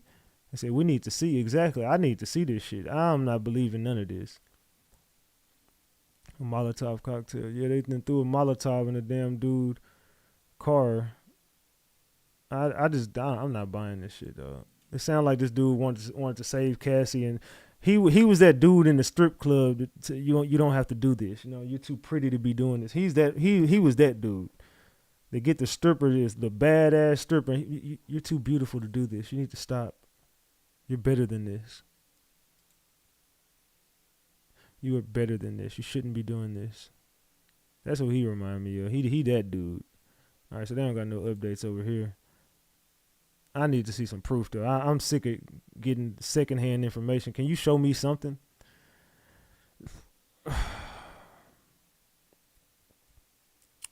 Diddy is 100% a fucking crime boss. Blew up a Porsche using a Molotov cocktail. But just because you say, that's just like, you could say, oh, Ratchet said your window gonna get knocked out. We're gonna knock the windows out your car. And then next thing you know, my windows burst. And I believe Ratchet did that because he said that he was going to bust my windows out of my car. Can you show me that Ratchet said this? No, but I'm telling you, this is what he said.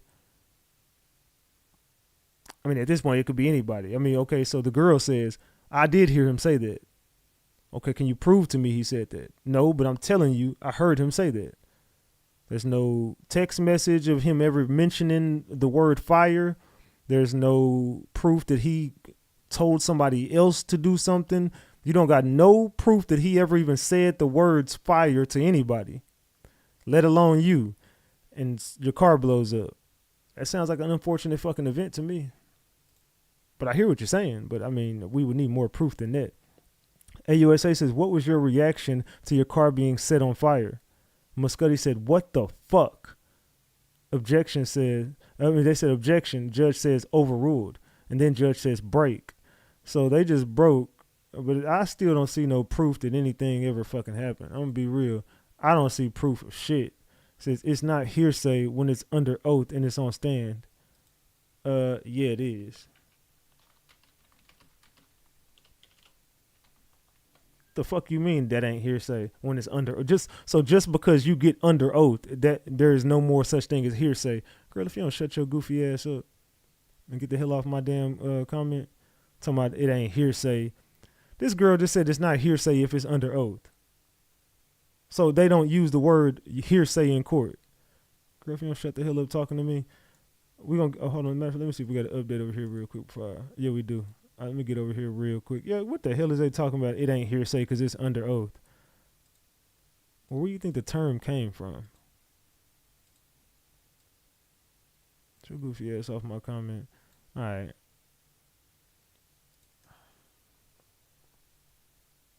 All right, there we go.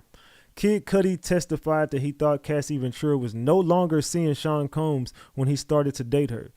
The witness, a rapper whose real name is Scott Muscuddy, recalled a day when Ventura frantically called him to tell him that Combs had discovered their relationship. Ventura said she had given Combs his home address in Los Angeles and feared that he might go to Muscuddy's house to confront him. Muscuddy told the jury he knew Combs abused Ventura during their 11-year relationship. He said he took Ventura to the Sunset Marquise Hotel for safety. So now Cassie gave the drop. Man, I never speak to that girl. You done gave this nigga my address. You a setup chick. What in the hell? You a whole setup chick. Cassie done gave the drop to this man address. And tell me, I think Diddy gonna come over there and do something. You fucking think? You the one that gave the nigga the address. What the hell you mean? You think he finna come over here and do something? Hell, I know he is if you just gave him my motherfucking address. Crazy. That's crazy work, man. But and you still tried to save her after she gave the nigga your whole drop. You still want to take her to the hotel. Ain't no fucking way. I know you lying, bro. I know you fucking lying at this point. I wouldn't be dealing with her ass. All right, let's get to some of these videos today. Let's see what's going. Let's do some recaps and see what's going on. Kid Cudi is testifying against Diddy tomorrow. Yeah, you heard me right. The bombshell testimony that we're all waiting to hear. The government confirmed today that Kid Cudi will be taking the stand tomorrow to testify against Diddy. And we can expect Kid Cudi to testify about his relationship with him and Cassie Ventura, about how his car was blown up, but 2 weeks before that, his house was actually broken into. And the crazy part is, Diddy is actually being charged with kidnapping a female victim to facilitate the break-in into Kid Cudi's home 2 weeks before his car even blew up. As you can see, under Diddy's RICO charge, he's being charged with trafficking, forced labor, kidnapping, arson, bribery, and obstruction of justice. That's not even all of the crimes that are falling under that RICO charge, because they say among other crimes, and we know that they are also trying to charge Diddy with distribution of illegal substances. And when the feds put out these superseding indictments, like the one we just saw,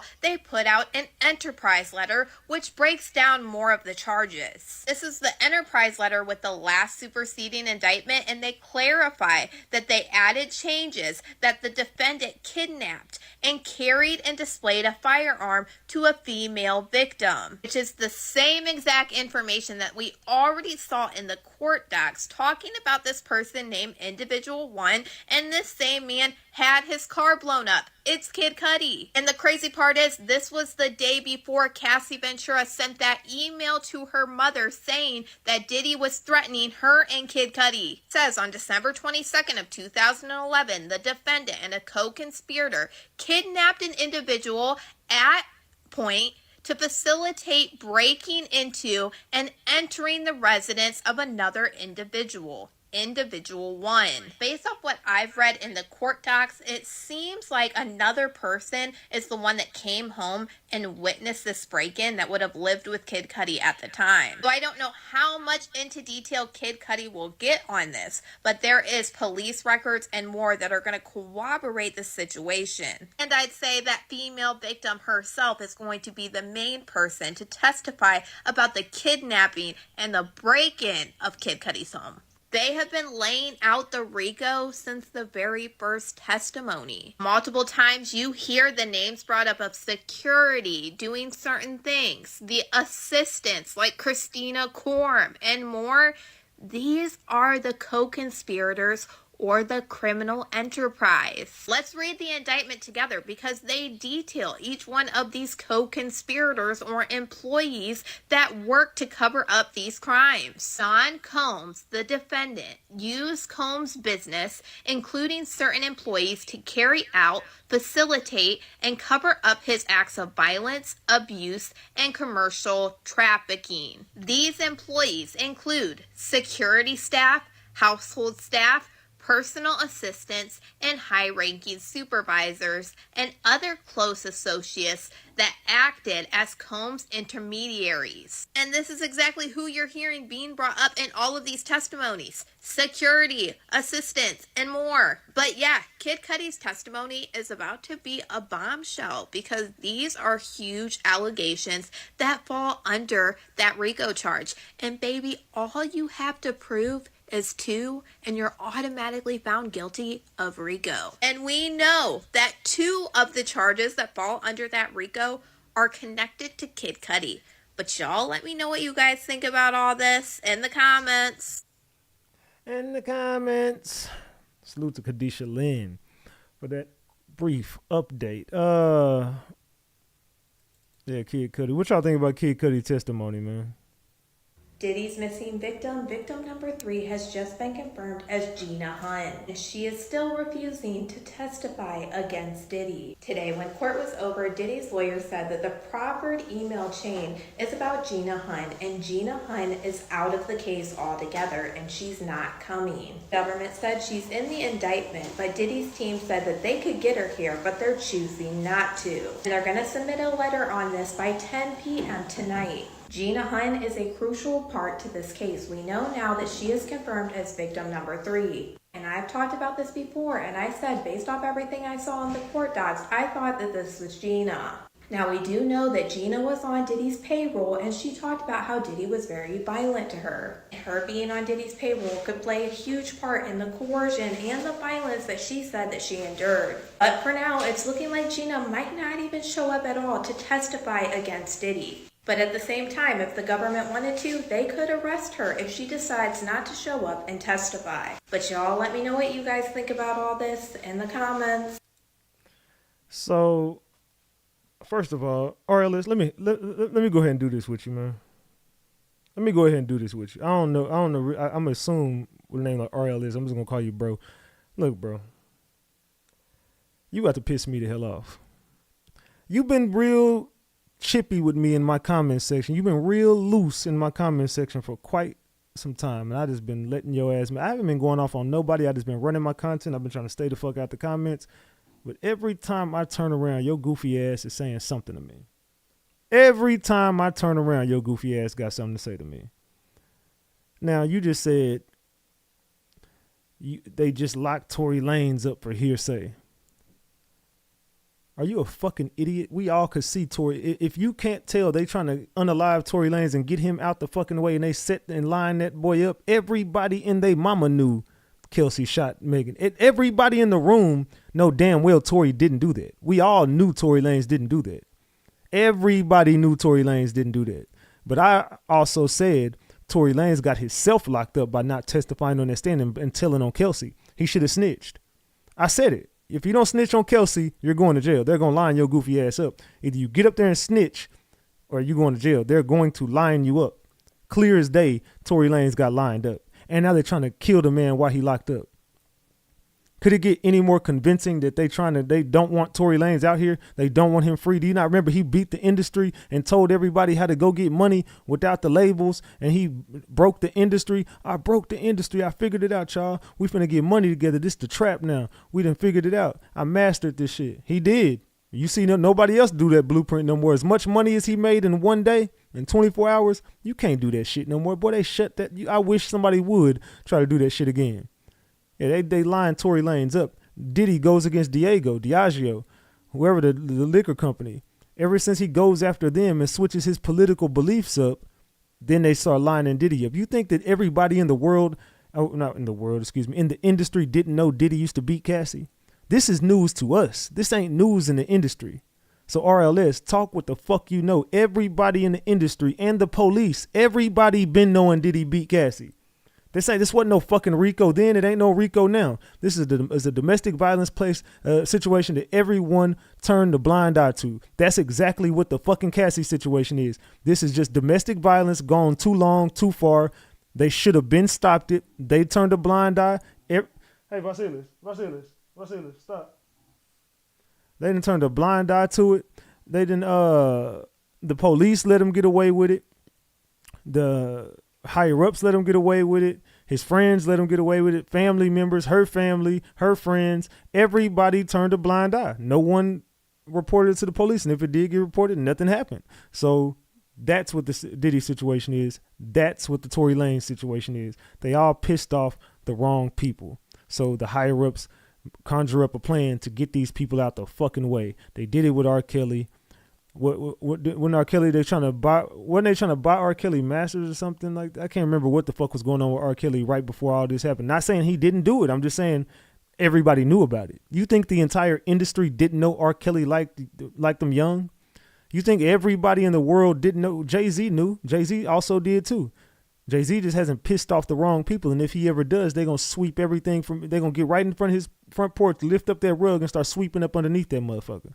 Trust me and believe me, Jay-Z, if he ever get out of line, he's going down right with these motherfuckers. Prince, they got rid of Prince, same shit. Prince, that's why he changed his name and showed them how to beat the game. Look, you can keep that name. You got Prince. I'll just change my name to a symbol and get all my money. Prince showed motherfuckers. To be real, every rapper can do it. Drake could get out of his deal right now. Just go by Drizzy or go by Aubrey. You know, you switch your name up. Go ahead. You can beat the fucking elites. You don't need these fucking record labels. You can go live on your own Instagram. You can go live on your own shit. You don't need no labels these days, but you got to know how to finesse these motherfuckers. Switch your fucking name on them. That's all you got to do. Prince already showed y'all the blueprint. Change your name and go by something else. You can have my name. Keep it. I'll go by something else. I'm not under, this name ain't under contract with you. You don't own me. You own that name. Keep it a buck. But anyway, so RLS, shut the fuck up talking to me before I cuss your ass out for real. Like, leave me the hell alone, though. You always got something slick to say to me in that comment section. What the fuck are you talking about? Boy, if you don't shut your goofy ass up. All right, let's see. Did somebody else say something about my hearsay comments? It's not hearsay. He was a party to all those events. Prove it. Just you said you was a party. You can't prove we ever had no meeting together. You can't prove it. Think about it, y'all. In order for it not to be hearsay to me, if unless you can prove it is hearsay.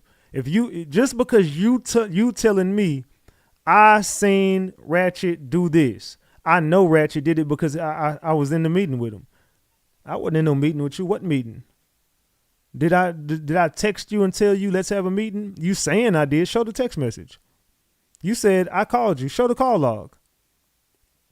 I'll believe it beyond a reasonable doubt if you could show me physical proof that you sat next to Diddy and had a meeting with him and Cassie. I might believe you. I'm not saying it didn't happen. It probably did happen. You probably did have a meeting with him. But my thing is, if I'm thinking like a juror, this dude sounds mad too. You sound like you was trying to save this bitch. You sound mad, dog. You sound like an upset, bitter dude who couldn't get the girl he wanted. And Diddy shut that shit down, so now you want some get back on him. He probably did blow your car up. You said you want to meet up and fight with him. He called you. Why you didn't meet up? He hit your phone up. Said, where you at? You said, nah, bro. I see, the other day I was tripping, fam. The other day I was tripping when I said I want to meet you. Scott Muscuddy, a.k.a. Kid Cudi, recounted a burglary that took place the day Cassie Ventura told him Sean Combs knew about their relationship. Again, prove it. Prove she hit you up and told you this. Where's the proof? While Ventura and Muscuddy were hiding out in the Sunset Marquis Hotel in Los Angeles, they had a phone conversation with Capricorn Clark, an assistant who worked for Muscuddy and Combs. She worked for both Muscuddy and Combs. Clark sounded though she was on the verge of tears, Muscuddy testified. Clark told them that Combs had an affiliate were at Muscuddy's home in Hollywood Hills, and that she had been forced to go along, and she was sitting in the car outside Muscuddy's house waiting for Combs. So Combs, they said Combs and an affiliate were at Muscuddy's home in Hollywood Hills, and that she had been forced to go along and was sitting in the car outside Muscuddy's house waiting for Combs. How are you waiting for him if he's there? See, the verbiage is off for me. How the hell are you waiting for Combs if he's there and forced you to go? So where's Capricorn Clark? We need her to testify. Bring Capricorn Clark to the table. Because you just said, she said, I was forced to go to Kid Cudi's home, but when I got there, I was waiting for Combs. Capricorn Clark keep on coming up, and the milk ain't clean with her either. Why she not on the stand? I'm waiting for KK name. KK, to me, you need KK, you need Capricorn Clark, you need Harv Pierre, and there's one more I'm missing. I just caught a blank. There's one more telling test. D-Rock. I don't know how the hell I missed that. D-Rock is, to me, D-Rock number 1, KK number 2, Capricorn Clark number 3, and Harv Pierre number 4. If you don't have at least 2 of those witnesses, I don't know how strong your case could possibly be. You need 2 of those. 2 of those names got to come up at some point. And I mean, not come up, they keep coming up. 2 of those names got to be on the table at some fucking point. At some point, they got to be on the table. So they're back from break. All right, my bad, y'all. They got back 1 minute ago. So as they come back, before the jurors are back, the judge says, will you finish the witnesses of today? AUSA says yes, though the cross of Mr. Kaplan was 3 times longer than we thought, and the jury is entering. AUSA says, was the damage of your car present before the call from the dog sitter? Muscuddy says no. AUSA says, did you think it was accidental or intentional? Muscuddy says intentional. AUSA says, where did you last see Miss Ventura? Muscuddy says, at the Soho house. I'd reached out to Sean Combs and said, let's talk. This is getting out of hand. I said, hold on, huh? That's out of line too. I said, bro, you a lame. LOL. He want to have a sit down. At least he isn't scared. Man, this dude, I believe he is scared of Diddy.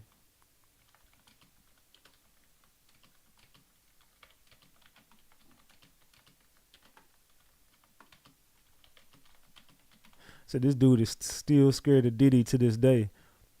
I don't give a damn when nobody talking about this motherfucker is scared of P. Diddy. And it seemed like he was real jealous that he couldn't have Cassie. That's what it's given. That's what it's given to me. This dude was jealous that he couldn't have Cassie.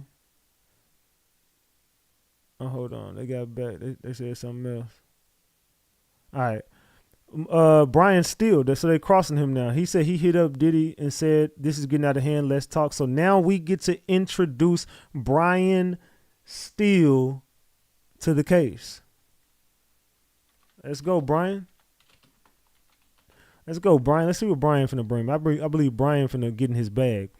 Brian Steele, can we have a sidebar? The judge says, do you have an objection? Steele says, yes. Judge says, sustained. Disregard and move on. AUSA says, who set up the meeting at the Soho House? Muscuddy says, D-Rock and my manager. So D-Rock set up the meeting. So now, where is without D-Rock, you don't got a case. Where is D-Rock? Can D-Rock get the hell on the stand? He says he reached out to Combs and said, let's talk. This is getting out of hand. And then Brian Steele said, no, fuck that. They said, disregard that and move on. So fuck that you reached out to him and said this is getting out of hand. No, we're not going to use that in court. He sustained that, said disregard that and move on. AUSA says, who set up the meeting at the Soho House? He says, D-Rock and my manager. AUSA says, what was Mr. Combs doing? Muscuddy says, standing there like a Marvel supervillain. Some laughter. Muscuddy says, we were homies. You know, this is my girl. Hold on. He said, we were homies. You know, this is my girl. I guess this is what P. Diddy was supposedly had said to him. He said him and Kid Cudi was homies and you knew that was my girl. AUSA says, what did you say? Muscuddy says, I thought you had broken up. Then Sean Combs offered me a water twice. Drink the water.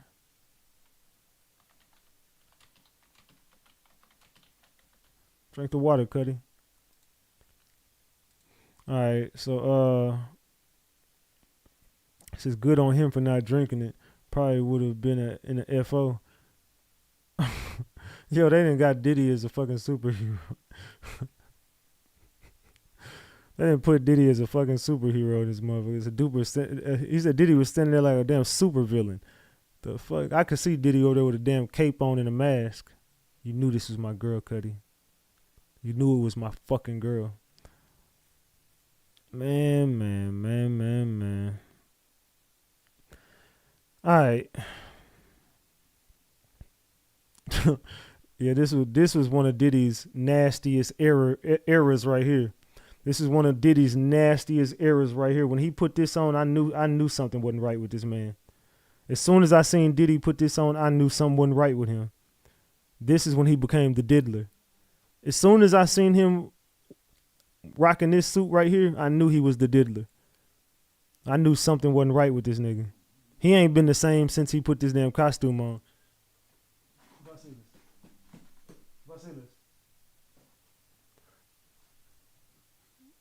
They said he was already naked wearing a mask. Said, play me the video, bro. Say, fits the description. Laughing my ass off. Yes. Hold on.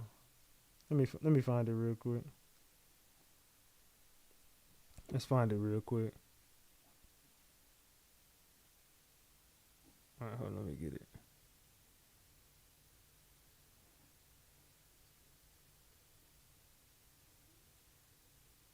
Hold on. Here we go.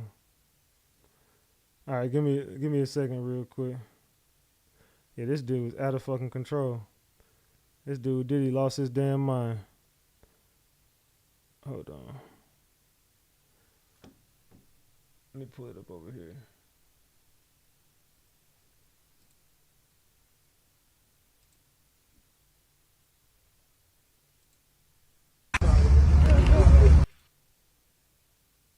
Man.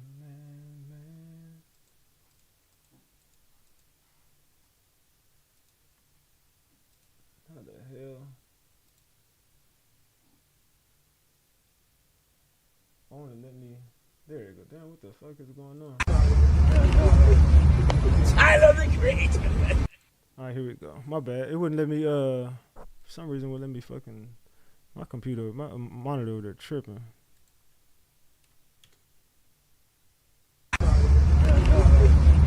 Tyler the Creator. Tyler, you are my favorite rapper in the world. He looks beautiful. Beautiful. Oh, no. This is top tier. Get out of the car. I think I got it again. Tyler the Creator. It's going to be a glorious night when you bump into Tyler the Creator. Let's go. Tyler the Creator. Tyler, you are my favorite rapper in the world. He looks beautiful. Beautiful. Oh, no. This is top tier. Get out of the car. I think I got it again. Tyler the Creator. It's going to be a glorious night when you bump into Tyler the Creator. Yeah, I knew Diddy lost his damn mind. At that point, I knew it wasn't safe to be around Diddy. It would never be safe again to be around this man. I knew that firsthand when I seen that damn video right there. Yeah, that was nasty work, Diddy. That was nasty work right there. All right, let's get back to it, man. All right, so let's see. Last thing he said was, "What did you say?" He says, I thought you had broken up. Then Sean Combs offered me a water twice." Muscuddy says, "It was weird. Sean Combs being so calm." AUSA says, "What did Cassie say?" Muscuddy says, "That we have fallen in love. Things happen. That we have fallen in love. Things happen." Wait, y'all just fucking met? What you mean y'all fell in love? See, Cassie ass crazy too. AUSA says, "What did you say to Mr. Combs?" Muscuddy says, "What about my car?" He said, "I don't know what you're talking about. I walked away." AUSA says, "Did you see Mr. Combs later?" Muscuddy says, "A few years later, also at the Soho house. He said, 'I'm just sorry for all that bullshit. I was surprised, so I found peace with it.'" AUSA says, "No further questions at this time." Judge Mr. Steele.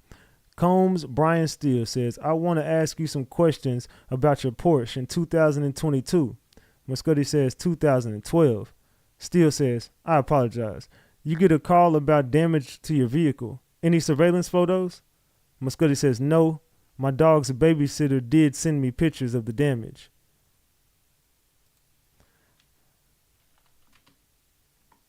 This sounds like Cassie set this whole thing up. This sounds like Cassie to me. Cassie gave your address up. Cassie said he said your car was going to blow up. Cassie told him y'all fell in love. Cassie did this. Cassie was making these calls. Cassie was setting up this meeting. Cassie was doing this. Cassie needed help. Cassie wanted to go over here. It seems like Cassie set this whole fucking thing up. They say dog's babysitter or dog sitter. Yeah, fact. It was a dog babysitting your babies? Or it was a dog sitter babysitting your babies? Or what the fuck is going on? They said fell in love in a month and had a burner phone. That's what I'm saying. Cassie making up a lot. They said Cassie been busy in this mess. Cassie been real motherfucking busy. I ain't gonna lie. Cassie, your ass is a setup queen. Mr. Steele says, the DNA taken. Are you aware it came back to being a female? Objection, no boundaries. Sustain. Why you sustain that? Because it probably was Cassie that blew up your fucking car and put it on Diddy. Y'all ain't slick. I believe Cassie blew up Kid Cudi's car. Sounds crazy. I know it sounds crazy, but I believe it was Cassie running a play. Diddy probably did want to whoop this dude ass or tried to set up a meeting with him, but it ain't given. And it came back to a female. So what female did it? If it wasn't Cassie, then who was it? What other girl could it have been? It had to have. Cassie sure knew a lot about your car getting blown up. They say Cassie, the backdoor setup queen. Say Cassie ain't on that type of time. She ain't on what? The girl was crazy as hell. Anyway, Combs, Mr. Steele says, Brian Steele says, Miss Ventura told you it was over. Muscuddy says, we just stopped talking. Steele says, you told this honorable court and this jury that she played you. Muscuddy says, yes.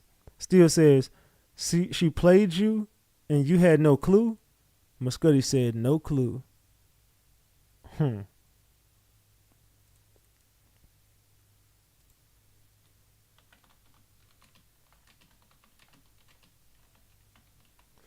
Cassie is a setup queen, dog.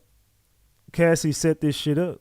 Plot twist, Cassie was trying to make Puff jealous and did Kid Cudi dirty. Oh, hell no. Yeah, Cassie ain't innocent. I wish people stop making that girl be innocent. If Brian get up there and says Cassie did it, we need him to retire. Hell nah. I think y'all not seeing the bigger picture. I believe Cassie did do it. I ain't just saying that. I believe Cassie set this whole thing up. I'm telling y'all, Cassie is I've been exposing that girl for a year. I don't give a fuck who I lose over that. I don't give a fuck who get mad at me. I don't care. I believe Cassie is not innocent of a lot of things that people say they are. It says screen check. Screen check? What's wrong with my screen? Hold on. Give me a second, y'all.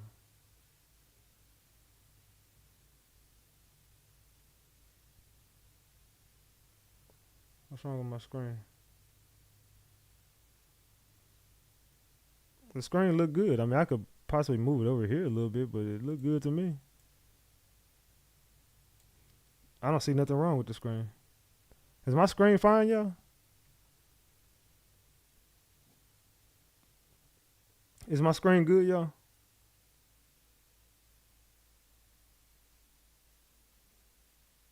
Chat, is the screen good? You good? Okay. I didn't think nothing was wrong with it. But yeah, I think Cassie set this whole fucking thing up. I don't give a damn who say what. I think Cassie set this shit up. My opinion. Let's get over here. We got a few new updates. Let me move it over here so we can get these updates going.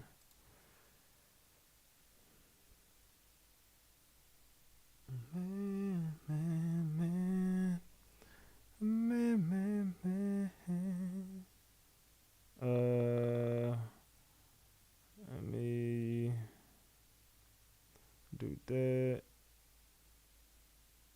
La la la la la la. All right, we should be good. All right, says now we've come to Scott Kid Cudi Muscuddy's long anticipated testimony about how his car exploded. Muscuddy said he got a call from his dog sitter early one morning in January 2012, shortly after Sean Combs learned about his relationship with Cassie Ventura, and raced home to find his Porsche mangled in his driveway near the mountains of a Molotov cocktail. What the fuck? Muscuddy recalled saying. Kid Cudi describes the break-in after Sean Combs discovered his relationship. After finding out that Sean Combs and an entourage were at his home, Scott Kid Cudi Muscuddy testified he left the hotel, called Combs as he drove over. Mother effer, you in my house? Muscuddy recalled saying. I just want to talk to you, Combs calmly responded. According to Muscuddy, I'm over here waiting for you. When Muscuddy arrived at his home, Combs wasn't there. He noticed that his security cameras normally positioned over the door had been turned away. Unbeknownst to him, it says the cameras were not working at the time. Muscuddy told the jury. Inside the home, Muscuddy saw that someone had unwrapped Christmas gifts and he had brought for his family and locked his dog in the bathroom. The dog was jittery and on edge, he said. He said he got into his Porsche and called Combs again and asked where he was.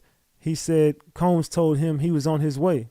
Muscuddy said he was angry and wanted to fight Combs, but calmed down after hanging up. I don't know who was with him. I don't know what his intentions are, he told the jury. He said Combs never actually met him at the house. Again, for everybody who says this ain't hearsay, this is clear as day hearsay. There ain't nothing in that you can prove. Everything about what you just said in that testimony, it's not, you can't prove that in court. You just said it. You just saying I was there. I was a party involved. I seen it. But your testimony is real weak. Your testimony is real weak, my boy. It said, Miss Ventura told you it was over. Miss Cudi says, we just stopped talking. Steele says, you told the honorable court and this jury that she played you. Miss Cudi says, yes. Steele says, she played you and you had no clue. Miss Cudi said, no clue. So Miss Cudi he tender. Miss Cudi seems to be a bit tender. He definitely got played.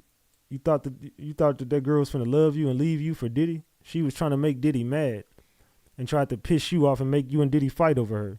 That's what it's giving. You tried to set the whole thing up. You wanted Kid Cudi to be mad at Diddy. You wanted Diddy to be mad at Kid Cudi. You wanted Diddy to show you some attention. You wanted some affection. So you set this up. Say Diddy was out of here moving like Ghost from Power, moving cameras out the way. He cold. Yeah, I ain't gonna lie. If Diddy was able to pull all this up, manipulate the cameras, make your cameras no longer be working, position them different, put your dog up, your dog jittery. I don't know, bro. That's some crazy work. So you didn't see your cameras going off at no point? Steele said, in 2011, you were on a tour. And Muscudi says, yes. Steele says 65 locations. Muscudi says, yes. At that time, Sean Combs as an icon, he was an icon, fair to say? That's what Steele said. At the time, Sean Combs was an icon. Is that fair to say? Muscudi says, yes.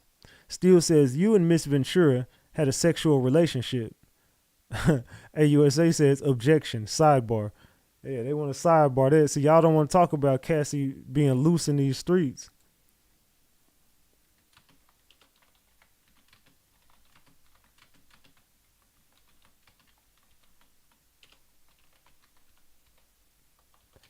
Hold on.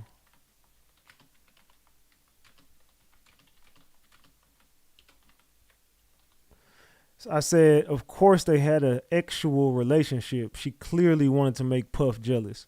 She clearly wanted to make Puff jealous. Say, watch this line of questioning lead to a dead end. I said, what? Because while on break from Diddy, she was effing on someone else. It's okay for Diddy to blackmail, threaten, and commit arson. Brian Steele, hush. Diddy want to know, did you hit? That's the most relevant question to this case. Maybe Diddy's sick ass made Cassie cut the hole in his car and the Molotov it, and he's sick that way, and she gullible that way. She showed Cudi what Diddy taught her. They said, they said, damn, Cudi probably has the herp now too. Say, watch this judge be biased. I don't know what's going on right now, but it's looking like Cassie was just in this shit to piss him off. After sidebar, Muscudi says, Mr. Steele, can I? And judge says, no, you can do it. Muscudi says, Mr. Steele, can I? And the judge says, no, you can do that on redirect. Steele says, do you want to tell me something? Muscudi says, Sean Combs asked about me doing a song with Miss Ventura in 2010. Steele said, thank you. Wait, what?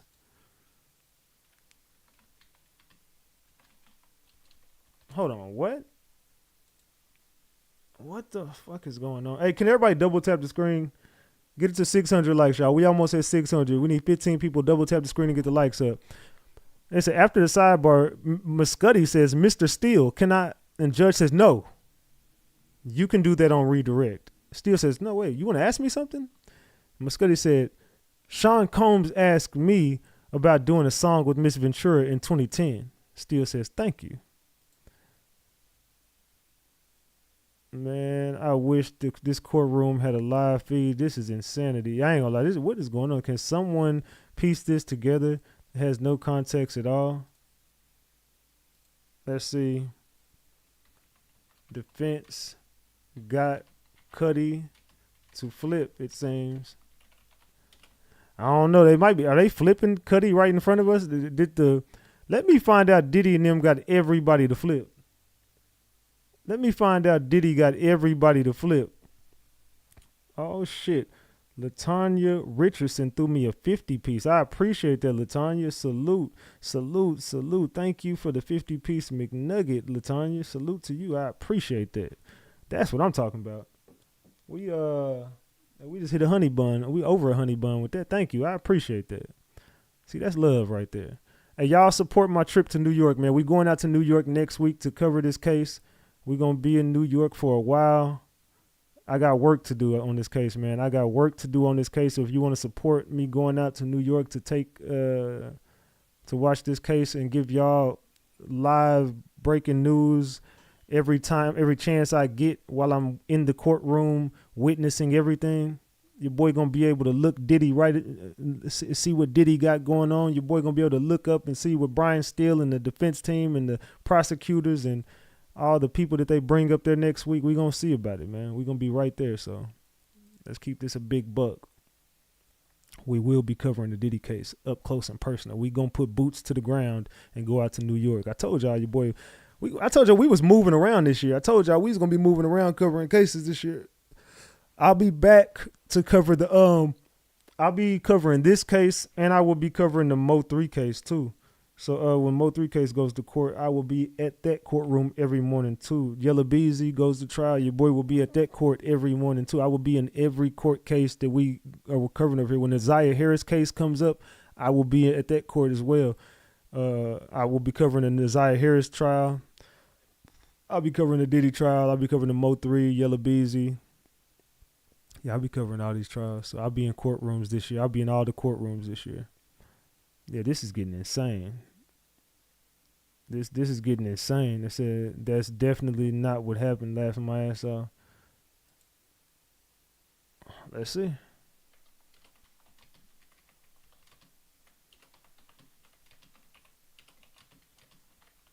It seems like every witness they get up there, to me, it's seeming like they flipping. But something is going on in this situation. I'm waiting to see after the sidebar. It was after the sidebar, but why did Kid Cudi just burst up and want to talk to why did Kid Cudi all of a sudden just want to talk to Brian Steele? That's kind of weird. He's, hey Brian, man, and the judge's like, nah, what the hell is y'all doing? Do this shit after redirect. What the fuck y'all got going on? So let's get back over here. Got an update. Scott Kid Cudi Muscudi said he and Sean Combs met at the Soho House in Los Angeles after someone blew up his car. The first time the men had seen each other than since they entered a love triangle with Cassie Ventura. Sean Combs was standing there with his hands behind his back like a Marvel supervillain, Muscudi testified. But he said Combs spoke calmly to him and told him that they were homies and that he couldn't understand why Muscudi would have a fling with Ventura. So he was saying, we was friends, bro. Why the fuck you do this to me, fam? We was friends. I don't know, y'all. Do y'all believe that happened? Do y'all believe Kid Cudi's testimony? You think everything he said was true?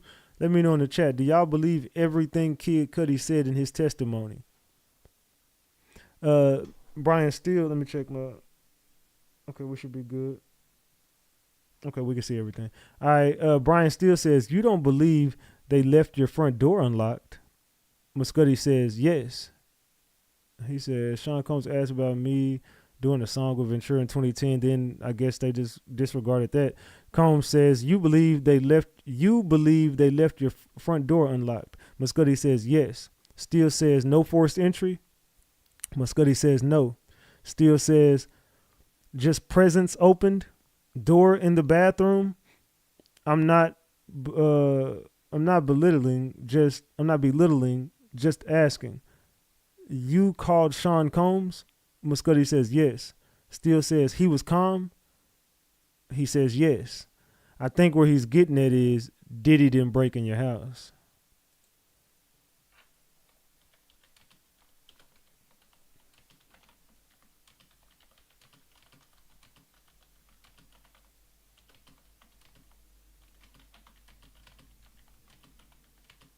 Hold on. I said plot twist. Cassie broke in his house, set his car on fire, and blamed it on Diddy. That's the plot twist for today. The plot twist is Cassie probably set this whole fucking play up. When they ran DNA, It comes back as a woman. Brian Steele says, you went to see him. You didn't think he had a gun? Muscuddy says, I couldn't call it. Steele says, you are a strong person. That's how you categorize yourself? Muscuddy says, yeah. They crossed the line. Steele says, Miss Ventura told you she was abused. Muscuddy says, yes. I see where Brian about to go. Brian finna go ahead and take it there. I see where this is going. Brian Steele finna go ahead and take it there. He finna go ahead and open the doors on this shit. Man. So we finna see. Brian Steele finna get right on up in there.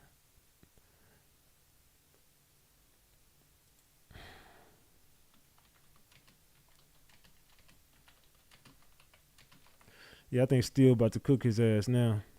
I could just think Steele, he finna really add some tough shit and he's finna fluster him. He finna go ahead and fluster him real quick. They said, nah. Yup. Sorry, Twitterverse. I know y'all gonna be mad at me. But it's what I'm thinking. At least it's what I'm thinking. It says so brave. What do y'all think, man? Chat. Let me get to my chat real quick. They said it's. The hell are you doing, Diamond? Stop. It's 10 of them. They better cook. LOL. They say facts. Those the most lethal people to stay cool, calm, and collective. They say holding you to that statement. You hold me to that statement. I mean, hold me to it.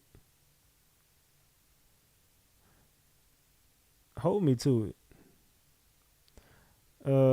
It said she was giving it to everyone. Zeb, most people like that know they better stay calm. Yeah, so you saying he broke in your house and then he was calm when you hit him up. I don't know. I'm not saying it didn't happen. I don't know if Diddy broke in your house. I don't know if Diddy set your car on fire. But if this dude was to do all this, you might think, and the jury might think, why would he be calm? Why would he be calm? Oh, see, everybody, like I said, he about to cook him now. So everybody liking the fact that this person says he's not. They don't want to like they don't. Yeah, I'm gonna piss these people off today on Twitter. It's because I'm telling the truth, man. Okay, so what woman's DNA? And it was a presence opened. This sound like a bitter ex-girlfriend, or this sounds like a crazy ass girl. Why would Diddy why would Diddy go to your house, break in it, and set your car on fire? Because you smashing Cassie. And Cassie is able to escape with you and go to a hotel, and she able to leave off for 3 or 4 days and over here, and she able to go to the hotel, but Diddy stalking her and beating her ass. I don't know, fam. I'm not saying it's not true. It's just, how believable is this fucking story? How believable is this damn story at this point?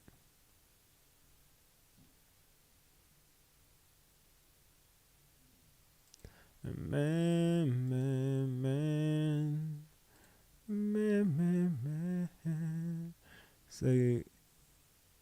They said, do y'all think D-Rock was subpoenaed? I don't know if D-Rock was subpoenaed or not. I'm gonna be real. I don't think D-Rock is gonna be telling shit. I don't really see D-Rock. I don't see D-Rock testifying. I don't see KK testifying. I don't know that D-Rock or KK. I don't even know that Harv Pierre testifies, but I think you need them. If I'm the prosecution team, I think I need those. They said because narcissists need total control, and he couldn't keep her beat up in a hotel anymore. They said Cassie was playing these sissies.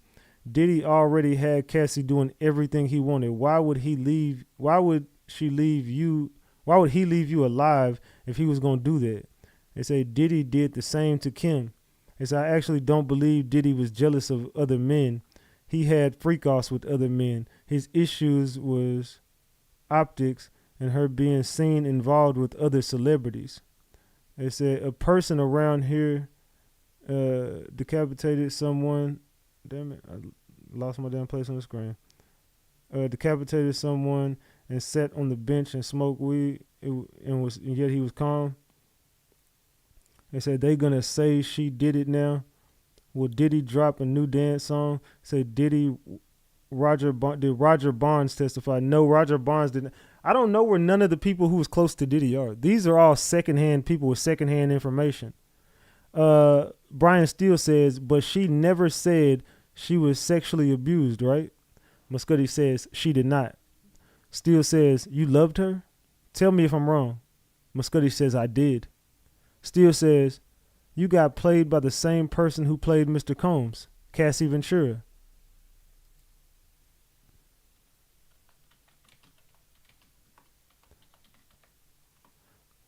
I see where Steele is going with this. So he's trying to flip him right in front of our faces. He's flipping this man right in front of our faces right now. Said they won't earn points with this. Making Cassie the villain is a bad look for the defense. That's actually a good look. Steele, you're weird. She didn't even tell her mom about the abuse. Shame on you, Brian. Steele, this was weak, shaking my head. She didn't play Diddy. Objection. Oh, brother, disgusting, cold, objection sustained, weird, shaking my head. What? Everybody mad at Brian right now. Everybody mad at Brian. I fuck with you, Brian. That was a good move. They say making the Cassie the villain is a bad look. Damn, he making Cassie to be an evil villain. They say reaching. People mad at that shit. They say weak play, Brian. Yeah, they mad at Brian for this. They pretty much she was homie hopping. Ryan, Puff, Cudi, climbing that power popularity ladder. Exactly. Facts. Nobody don't want to speak on the facts. They want to make Cassie be this wholesome woman when she was really loose. Cassie was out in these streets loose. Diddy had 100 girlfriends. How she played him. I said, is he serious? Yeah, a lot of people mad at that statement. I ain't gonna lie. I'm not mad at that. I'm not mad at that one at all. Brian's still doing what he got to do right now. Brian's still doing what he got to do right now, dog. They said bunny hopping. It was a female's DNA. He had no choice. He killing two birds with one stone. He had to pull that move out. So what? It says, so that showed the idol was about Cassie. She told her mom about the abuse in 2011. Cassie testified to that. If they mad he doing his job. They said, Kimbo, we went from green apples to cocktails and pee. So isn't that a relationship stuff too? That was a good one. Cassie used Cudi to hurt Diddy. Cudi was a victim of Cassie on God. They said, I asked y'all a question in the chat. We got 928 votes on the poll. I said, is the Diddy case a distraction? 56% of the room say, yes, this is all a play. 44% of the room says, no, Diddy has to go down. So 56 to 44%. 56 to 44%. We got 643 likes on the video. Can I get 57 people, double tap your screen and get us to 700 likes? Can I get 57 people to double tap your screen and get us to 1,000 likes?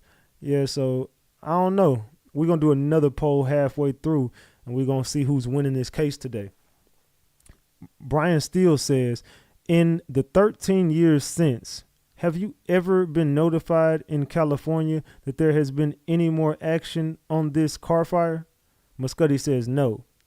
Steele says, did Miss Ventura have multiple phones? Muscuddy says, I don't remember. Steele says 35-12. Muscuddy says, if I said it, I said it. What the fuck did you say? Well, what did you say?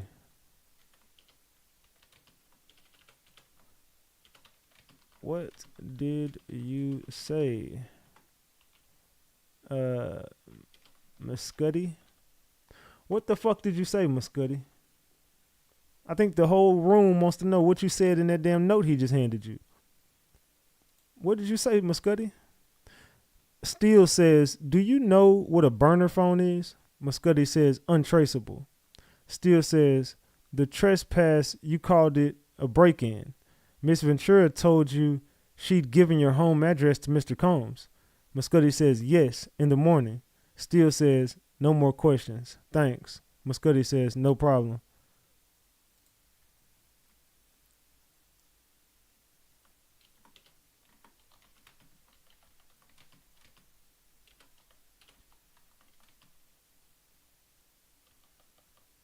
They worked together on that one. They was working together on that one. That's why they no problem. Who won that, y'all? The defense or the prosecution? Say, what if the DNA is Cassie's or Gina's? She can give the address. That doesn't mean a mother effer can come in uninvited, trying to say Cassie set him up. She did. She did. Cassie set the play up. Y'all just don't want to believe it. So she did let him in. That's not a break-in. Oops, Cassie leaked the Addy. Yeah, Cassie a setup queen. Said, damn, Cassie. Yeah, y'all need to keep that same energy with Cassie when her skeletons come out too. This is what she wanted though. You wanted all y'all business out there. You wanted all y'all business out there. Cassie set this damn play up. Cassie set Diddy up. I don't give a damn what nobody talking about. Cassie set everybody up. She set Kid Cudi up. She set Diddy up. She setting everybody up. Cassie didn't care about nothing. To me, this is just the ultimate get back on Diddy. She don't care about her skeletons being revealed. She wants everybody to know what went on in Diddy's life. This is about Diddy. This is more about Diddy than it is her. She got her money. You'll never see or hear from Cassie ever again. You will never see her unless you see her posting on Instagram.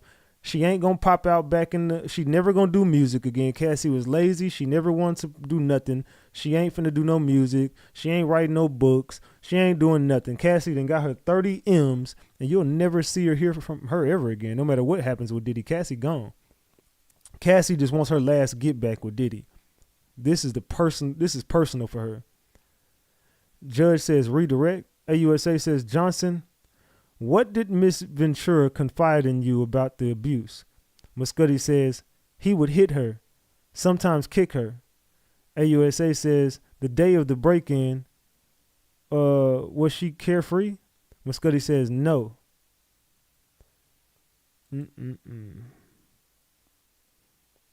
Maturing is realizing Cassie was just as toxic as Diddy.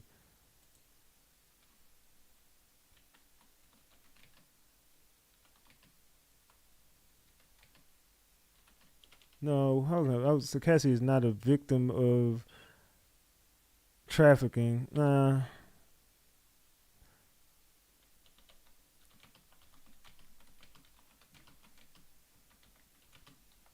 I just said Cassie is she's just as bad as Diddy, to be honest. I'm being real with it. Cassie she ain't no better than Diddy, to be honest. She did all the same things that he did. What did Capricorn Clark tell you? Muscuddy says, Sean Combs and an affiliate forced her into a car to come to my house. I called the police. AUSA says, how would you describe Cassie that day? Muscuddy says, just really shook.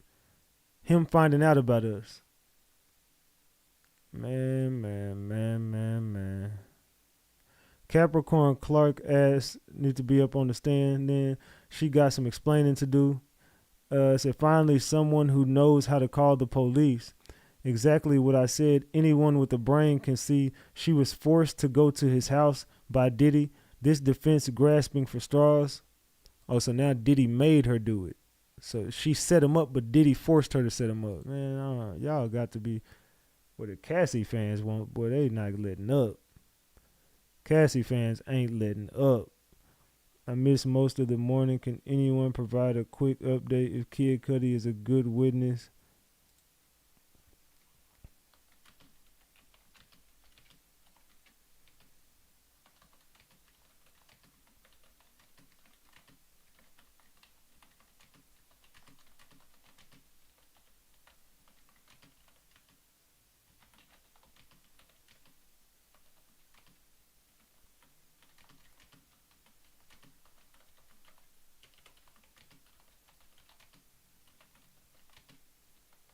My bad, y'all. I have to write a tweet out. Just letting her know this. He ain't, I ain't gonna say he's lying, but I'm just gonna say he's not providing nothing more than we haven't heard before. He ain't providing nothing that we ain't heard before in this case.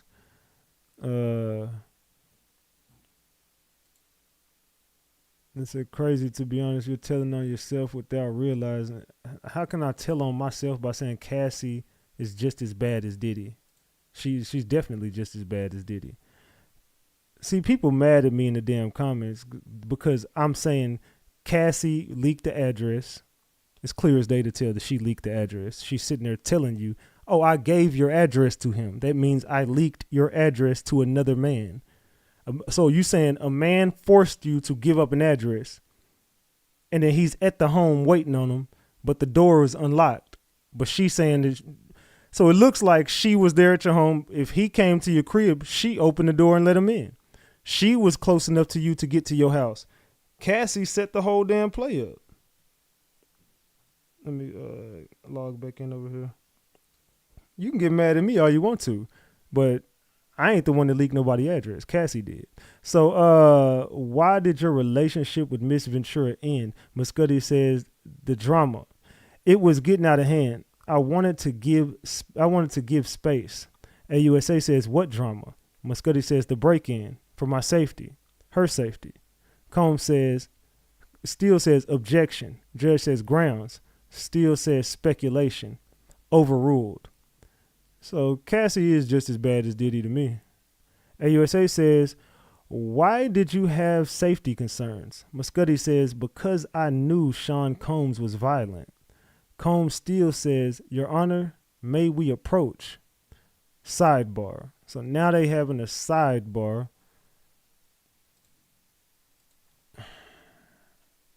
Cassie fans are delusional.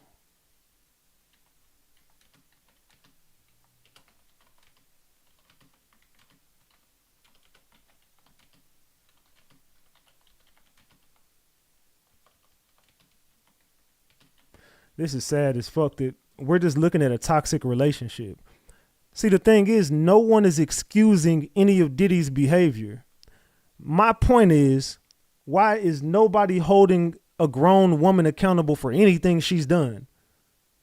Nothing that she's done. Everything that she's done was by the book. According to her testimony, she set up the freak offs. According to her testimony, she planned it out with the escorts. According to her testimony, she contacted the escorts. According to her testimony, she paid the escorts. According to her testimony, she wanted to make sure they was enjoying themselves. According to her testimony, she wanted them to come back. According to her testimony, she contacted Diddy saying she loved doing freak offs. According to her testimony, she didn't want nothing more than to have freak offs. According to her, this is all her words. I'm not putting nothing in Cassie's mouth that she didn't put in there. According to everything that she said out of her mouth, she did all this shit. So why are we focusing solely in on a freak off when Cassie is telling you, I was going in and out of town and hiring prostitutes. I was going in and out of town and giving up my whoop-de-whoop.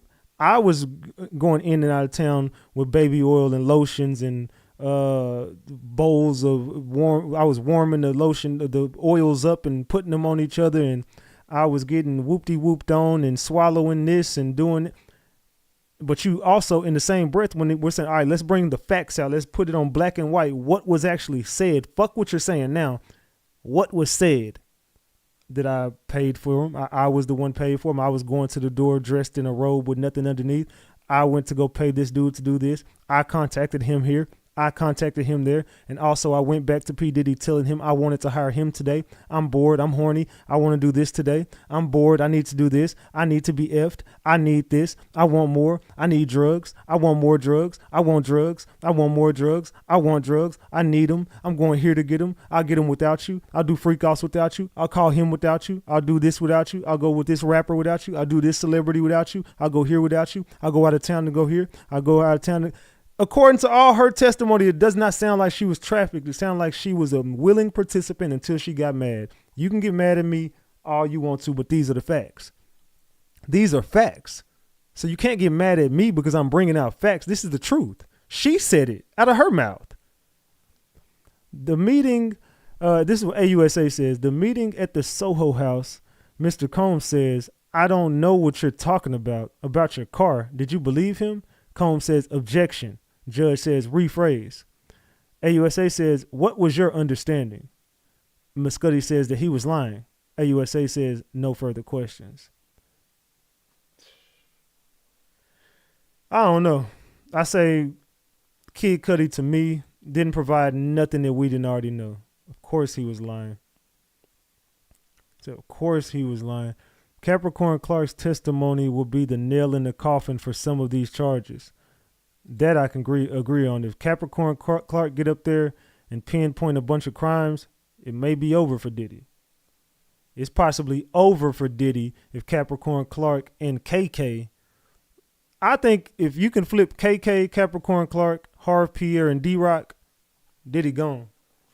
Diddy is cooked. If you can flip those people. You couldn't flip Gina. You couldn't flip George Kaplan. To me, you barely flipped Cassie. I believe Cassie focused more in on the domestic violence, which ain't in this RICO, than anything. So you pretty much just got her to get up there and just fuck up his whole character. But when it came down to the criminal organization part of things, I don't think Cassie was very useful. And she was around him a lot. George Kaplan was around him a lot. I don't think you got shit from him. I don't think that anyone that's been next to Diddy, I don't think they've been properly flipped and gave up something that he can't come back from. The worst thing that Diddy's done so far is the bribery. That's the worst part. The arson is, to me, either you're just going to believe he did it or you're going to believe I need more proof. All this and the fact that the DNA came back to a woman's DNA. I mean, maybe Diddy hired somebody to do it, but why wouldn't he hire his goons to do it? He got security. He got a team full of niggas that's going to go do whatever for Diddy. He got D-Rock. He got so-and-so. Everybody knows these people. Why would Diddy hire a woman? And if Cassie did it, y'all can't say I don't believe he forced Cassie to break in Kid Cudi's house and do this to Kid Cudi. So it's just up to you what you believe at this point. I don't think Kid Cudi was very credible, but because you can't prove the arson charge. I can't prove it. Judge says, any recross? Steele says, no, Your Honor. Judge says, Muscuddy, you're done. All right. He leaves. Judge says, break. So this looks like they're going to lunch at this point. So this might be a lunch break. He just broke them for lunch. So let's get over here. We got a couple updates while we wait. Let me go over here. All right. Under cross-examination, Kid Cudi said there was no damage to his Hollywood home in 2011, the day he believed Sean Combs or his associates broke in and unwrapped his Christmas presents. See, that's what I'm saying, dog. This nigga, so Combs broke in your crib and unwrapped your Christmas gifts. Anyway, at his Hollywood home in 2011, he believes Sean Combs and his associates broke in and unwrapped his Christmas presents. Combs' attorney Brian Steele noted that there were no chairs turned over, no glass broken, no holes in the wall. Muscuddy, a rapper known by his stage name of Kid Cudi, agreed. He said he left the front door to his home unlocked, so there was no forced entry. Steele highlighted that Combs sounded, in Muscuddy's words, calm when the two men met later.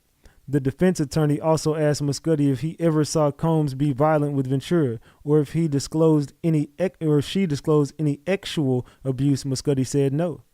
Years after his meeting with Combs, Kid Cudi, Muscuddy told prosecutors the two men returned to the same Los Angeles Soho house to clear the air again. Combs brought his daughter, Muscuddy recalled,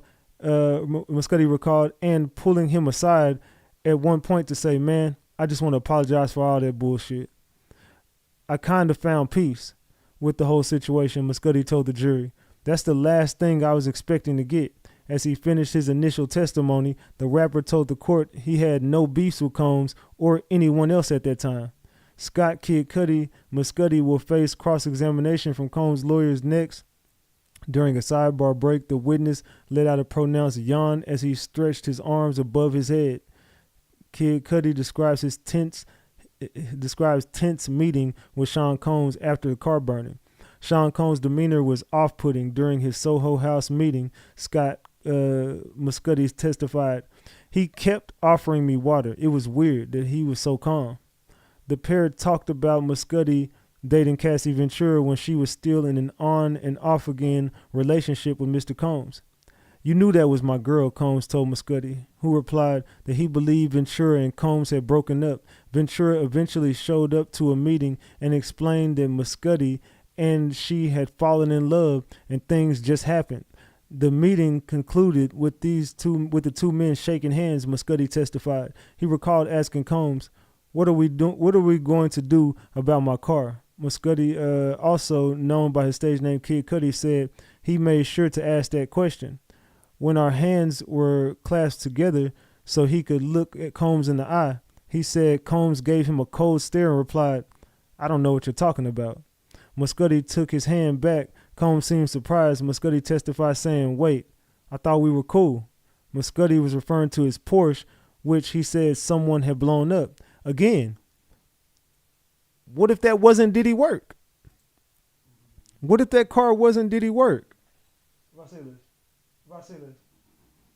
What if that wasn't Diddy work? And he probably did, like, what the fuck is you talking about? I ain't got nothing to do with that shit. Nigga, you better ask Cassie. I don't know. I'm just saying. Is it, oh shit, I'm over here at the wrong part. My bad. Let me move my damn screen. So what do y'all think about that? Is it possible Diddy don't know what the fuck he talking about? Could be. All right, let's see. All right, let me go over here. We got more videos to play. Let's play some more videos while we wait. Good Thursday morning. The Diddy case is going to, I think, get pretty interesting today. Every time I wear this suit, I feel I should be like, nights like this, I wish that raindrops would fall. Ain't nobody can do it like Eddie Kane. Kid Cudi is expected to testify today. He is going to testify about an arson. Why is the arson important? Well, because, of course, the government at some point is going to be proving up RICO. And in proving this RICO charge, they need two predicate offenses. Sex trafficking is possibly one. Prostitution is possibly one. Forced labor is possibly one. And arson is one. What is arson? Burning somebody's shit that ain't yours, period.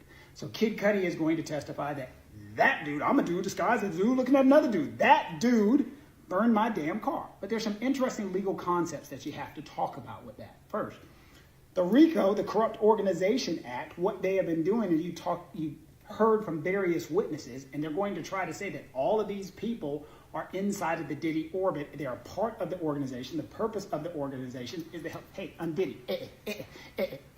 They're trying to help Diddy. Put the baby all on me. They're trying to help Diddy go through his sexual proclivities to engage in commercial sex acts. And all of the stuff that he's done is just to help Diddy get his freak off, period. They're going to say that the whole purpose of him burning down Kid Cudi's car was because his freak off companion, Cassie, he was upset. And you ain't getting her, she's mine. Here's what's going to be interesting. A couple of the interesting legal concepts that you need to pay attention to.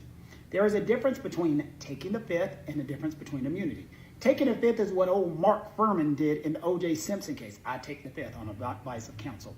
Taking the fifth usually means I'm not answering anything whatsoever because if I answer a question, I'm going to incriminate myself. It's going to subject me to criminal and possible civil liability.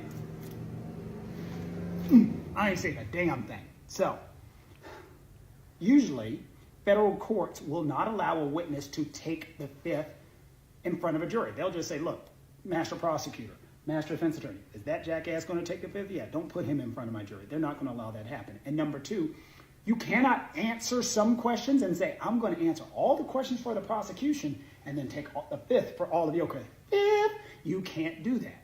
So what has probably happened in this case, and what is important is, remember, this is a corrupt organization. There is not an allegation that Diddy himself was sitting there with a timer underneath a car, casino style, to make sure it blew up. No, he got somebody to do it for him. So the government's got to think, how do I get that somebody to testify? Well, they give you an immunity agreement. If you tell us the truth, we won't prosecute you. So I believe that at some point someone is going to get on the stand and say, yeah, I blew that shit up. Why? Told me to. Why'd you do that? Because that's how I get paid. I work for Diddy. I think it might be that gracious. The other thing that could end up basis. Was that even a word? The other thing that's going to end up happening is there's going to be conversations about hearsay. Remember we talked about hearsay. Hearsay is an out-of-court statement being used to prove the truth of the matter asserted. So out of court, you need to be able to cross-examine and talk about something. So what could be a problem, generally, is if Kid Cudi gets on the stand and said, Diddy said blank. Well, normally you're like, well, that's hearsay. Diddy didn't say. There's a rule. There's something called statements against interest and statement by a party opponent. Diddy is a party opponent, so usually stuff that he says you might be able to get in, but more importantly, there's something called a statement against interest. The purpose of hearsay is to keep out stuff that's not reliable. If there are certain statements that you shouldn't say, and then if you say them, people are like, yeah, you would have only said that shit if you did some shit. Think about the O.J. Simpson thing when he made the comment, yeah, I didn't do it, but if I did it, that's how I would have done it. That's some shit some guilty person was saying when you say that, that has a level of liability. Or Diddy joking about, what car? Who blew your car up? Or making jokes about the car or stuff like that. That's why the stuff that Diddy has said is allowed to come in and it's not hearsay because it is a statement against interest. At the time that it was stated, at the time it was made, it is so against your interest that it has to be reliable because nobody would lie and make that shit up. That's literally the thought process behind the rule. So that's, I think, what's going to end up happening today. You're going to be hearing about immunity. You're going to get people cross-examining you. You're the blew up the car. You admit the car. You did this on your own. Nobody told you to do this. He's going to say, nah, Diddy told me to do it. And Diddy's going to say, nah, you did it on your own. And I guarantee the way this government's going, y'all going to see some text messages, emails, checks, or some shit like that, possibly. Because otherwise, it's going to be really hard to prove that Diddy had anything to do with that blowing up the car because you can't just use circumstantial evidence. You need actual tangible evidence. Is there a heart in the house tonight? Stand up. Take that. I don't know if like Mace in that video, whatever. That's weird. Take that. Yeah, so again, with the hearsay, I still agree. I still stand on, I stand on if they can't prove beyond a reasonable doubt, and you're going to need some type of witness that's going to come forward and say, Diddy, he told me to do it, I did it. Or unless you show a receipt. Well, Diddy, you text D-Rock here and said, I need you to go over and blow up this car. And he replied, got it, bet, or something. You know what I'm saying? If you can show something like that, then you fuck, Diddy. You're going to go down for arson. So in order to beat this arson charge, you better pray there ain't no proof that you are tied to this in any kind of way. And I heard you was out of town, so we could say check you off. It wasn't you who did it, but did you hire somebody else to do it? They found a woman's DNA at your crib. They found a woman's DNA on your car, and they didn't say Diddy's DNA was found in or around your shit. So Diddy possibly walks the arson case unless they're going to get somebody up on that stand and say, I did do it for Diddy, dog. He told me and he paid me to do it.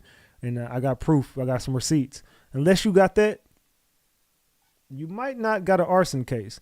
The bribery, you probably fucked on the bribery one. You might go down for bribery.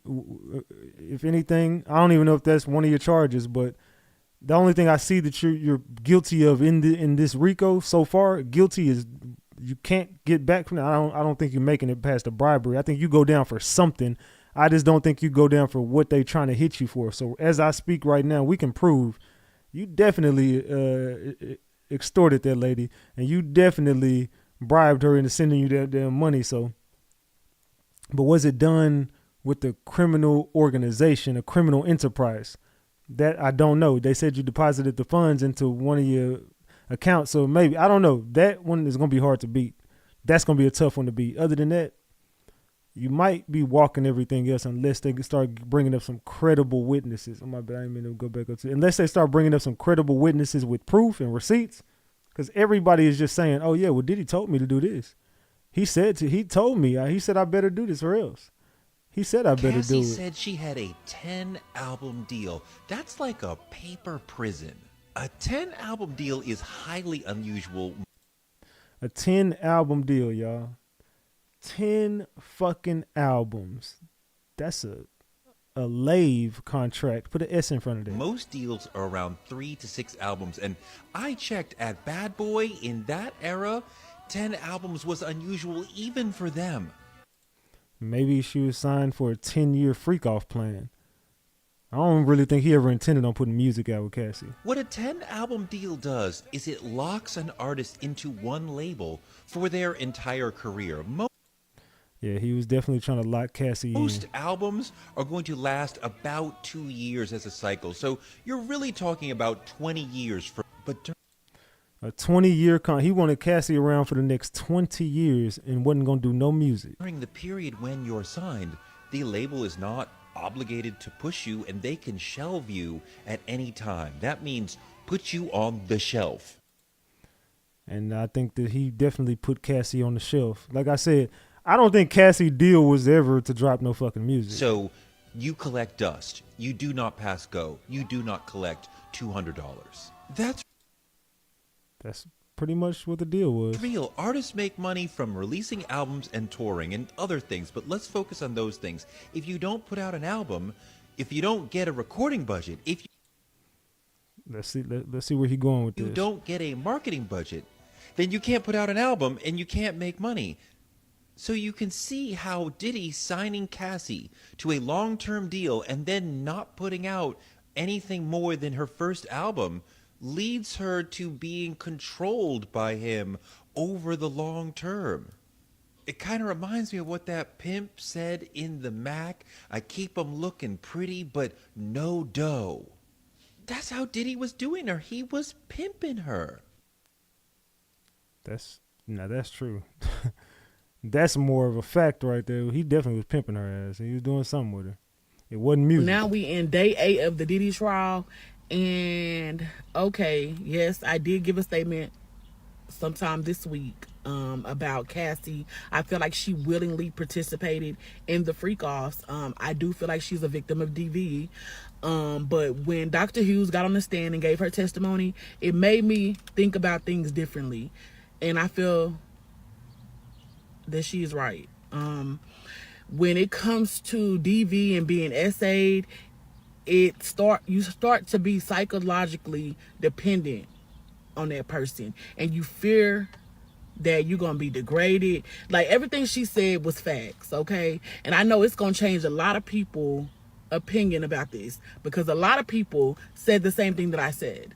But I feel like, yes, that even though she did enjoy the lifestyle that he funded, she also feared for her life. She feared that, her image would be tarnished, even though, you did do a lot of damage to yourself staying. And Diddy, physically, mentally, everything up under the sun, he did everything to you, and you still stayed.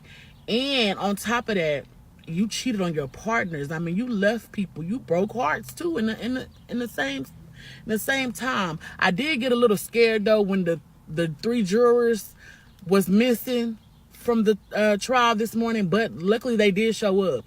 A lot of people was panicking, like, where are the jurors? But apparently they all 3 had car trouble. Ain't that a coinkydink? That's a coinkydink if you ask me. But at least they showed up, okay? They still got a missing witness too. Not to mention, there is a witness that has not came forth, and then they got another witness that refuses to come forth. Like, this thing is bigger. It's way bigger than I thought it would be. I don't know how long this trial finna go on. Do I feel like Diddy gonna be tried and convicted? I really do. I feel like that a lot of stuff they did back in the day, they no longer can get away with it. Okay, look at R. Kelly. Look at Bill Cosby. Like, he's gonna be tried and convicted. I don't know how long he gonna get. Hell, he lies to make parole within a year and be right back home. We don't know. Diddy got tricks up his sleeve, and he got some powerful people out there. Like, they still making moves behind the cell. But I rest my case about Cassie. She is a victim. She's definitely a victim of DV, even though this is not a DV trial. But I just want to hear other victims come forth as well, not just Cassie. Because Cassie was, with him, and she loved him, and she still loves him. So I want somebody else's testimony that went through the same thing as her, but somebody that don't want to be with him, or because I feel like if Diddy called right motherfucking now, Cassie is going right. Yeah.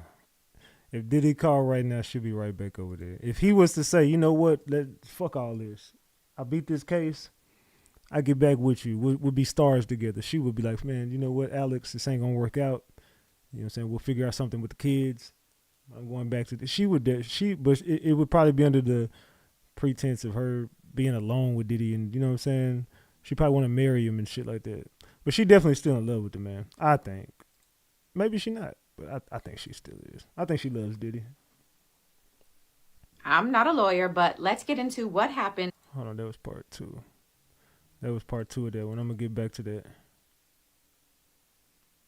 I kept up with day 8 of Diddy's trial, so you didn't have to. Today, we heard from a Homeland Security agent, Don Hughes, and then Diddy's former assistant, who at first planned to invoke his Fifth Amendment right to avoid self-incrimination, but agreed to testify after the judge signed an immunity deal for him. Let's get into it. Content warning. So during the search, they found 31 bottles of lube, 25 bottles of baby oil, red high heels, lingerie, and 3 hidden phones inside of a Balenciaga boot. And they also found a loaded gun in the guest house. On the stand, a Homeland Security agent detailed what else investigators uncovered in the Miami raid. Drugs hidden in a box labeled Puffy, including coke, ketamine, MDMA, and pills laced with Xanax and meth.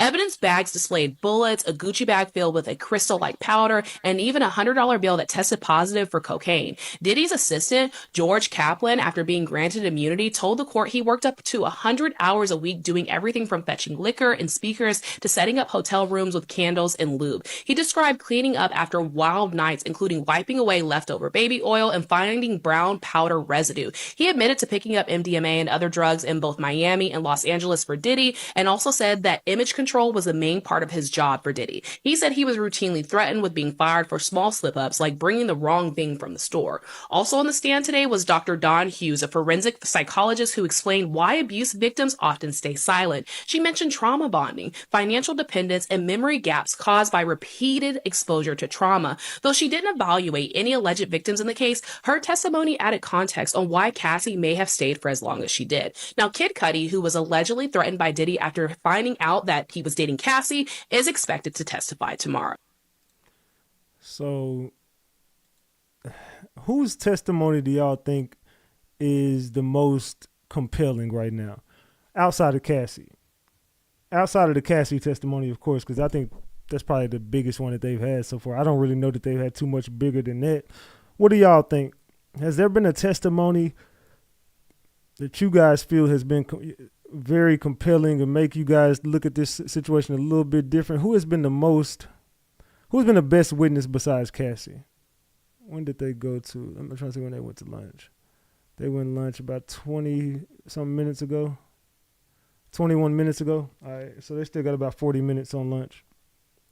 39 minutes. They said this all comes down to the Diageo, honestly. They said nobody. They said, no, I said outside of Cassie. Don't mention Cassie. Outside of Cassie's testimony, because we all can agree. Cassie mama, yeah, she did. Cassie mama bodied that shit. They said David James was the funniest one out of everybody. They said the mom is the most credible. I got to agree with that.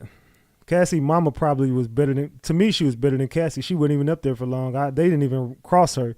That's how I know her shit was real. Now, I do believe Cassie mama 100%. I think Diddy did bribe her. He didn't want to fight it because he like, man, they finna bring out the receipts. And if I say I didn't do that shit, they finna definitely bring up them emails where I said it. Don't cross that bitch. Let her make it. And I'm not calling her. I'm just looking at it. That's how probably Diddy was looking at it. Don't cross her, man. Fuck that. Leave that shit alone. Because they going to bring up them emails I sent. They going to start bringing up them text messages. They got proof I did that shit. So that's one I would say Diddy's guilty of. That's one charge. I think, yeah, you did that shit. I see the way you moving. You definitely did that shit. They said, thank you, Matthew. This witness 100% sealed Diddy's fate. A crime boss. They said, anyone know who's next? I don't know who's next. Who is next? I said, does anybody know him? I think his makeup artist and male hotel employee. Also, those are two of the people who are on deck for the day. Let me see if I got some. I do got updates up here. Let me get up here real quick. Give me a second, y'all. Let's move this over.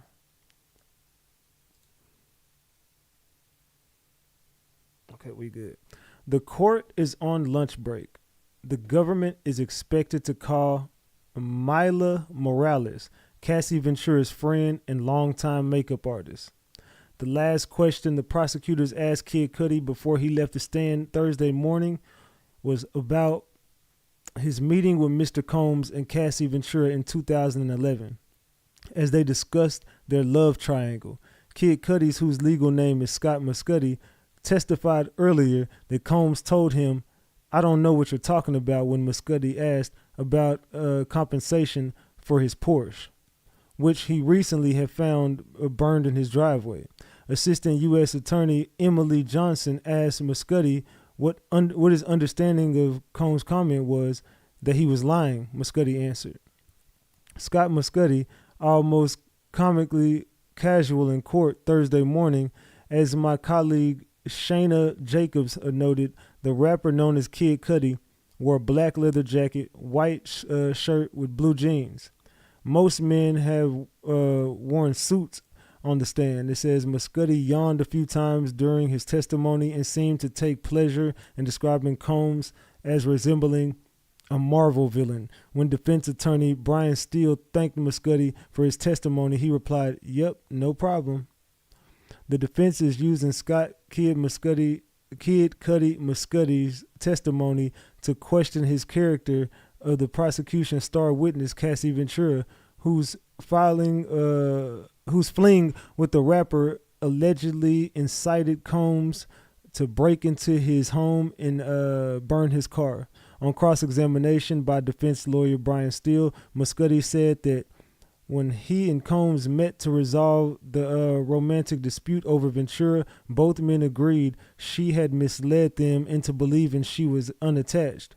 "The person who played you is the person who played Mr. Combs," Miss Ventura still said. "True," Muscudi said. So, again, Cassie, her skeletons continue to come out during this case. And everybody's starting to look at Cassie like, "Cassie, what the fuck was you doing?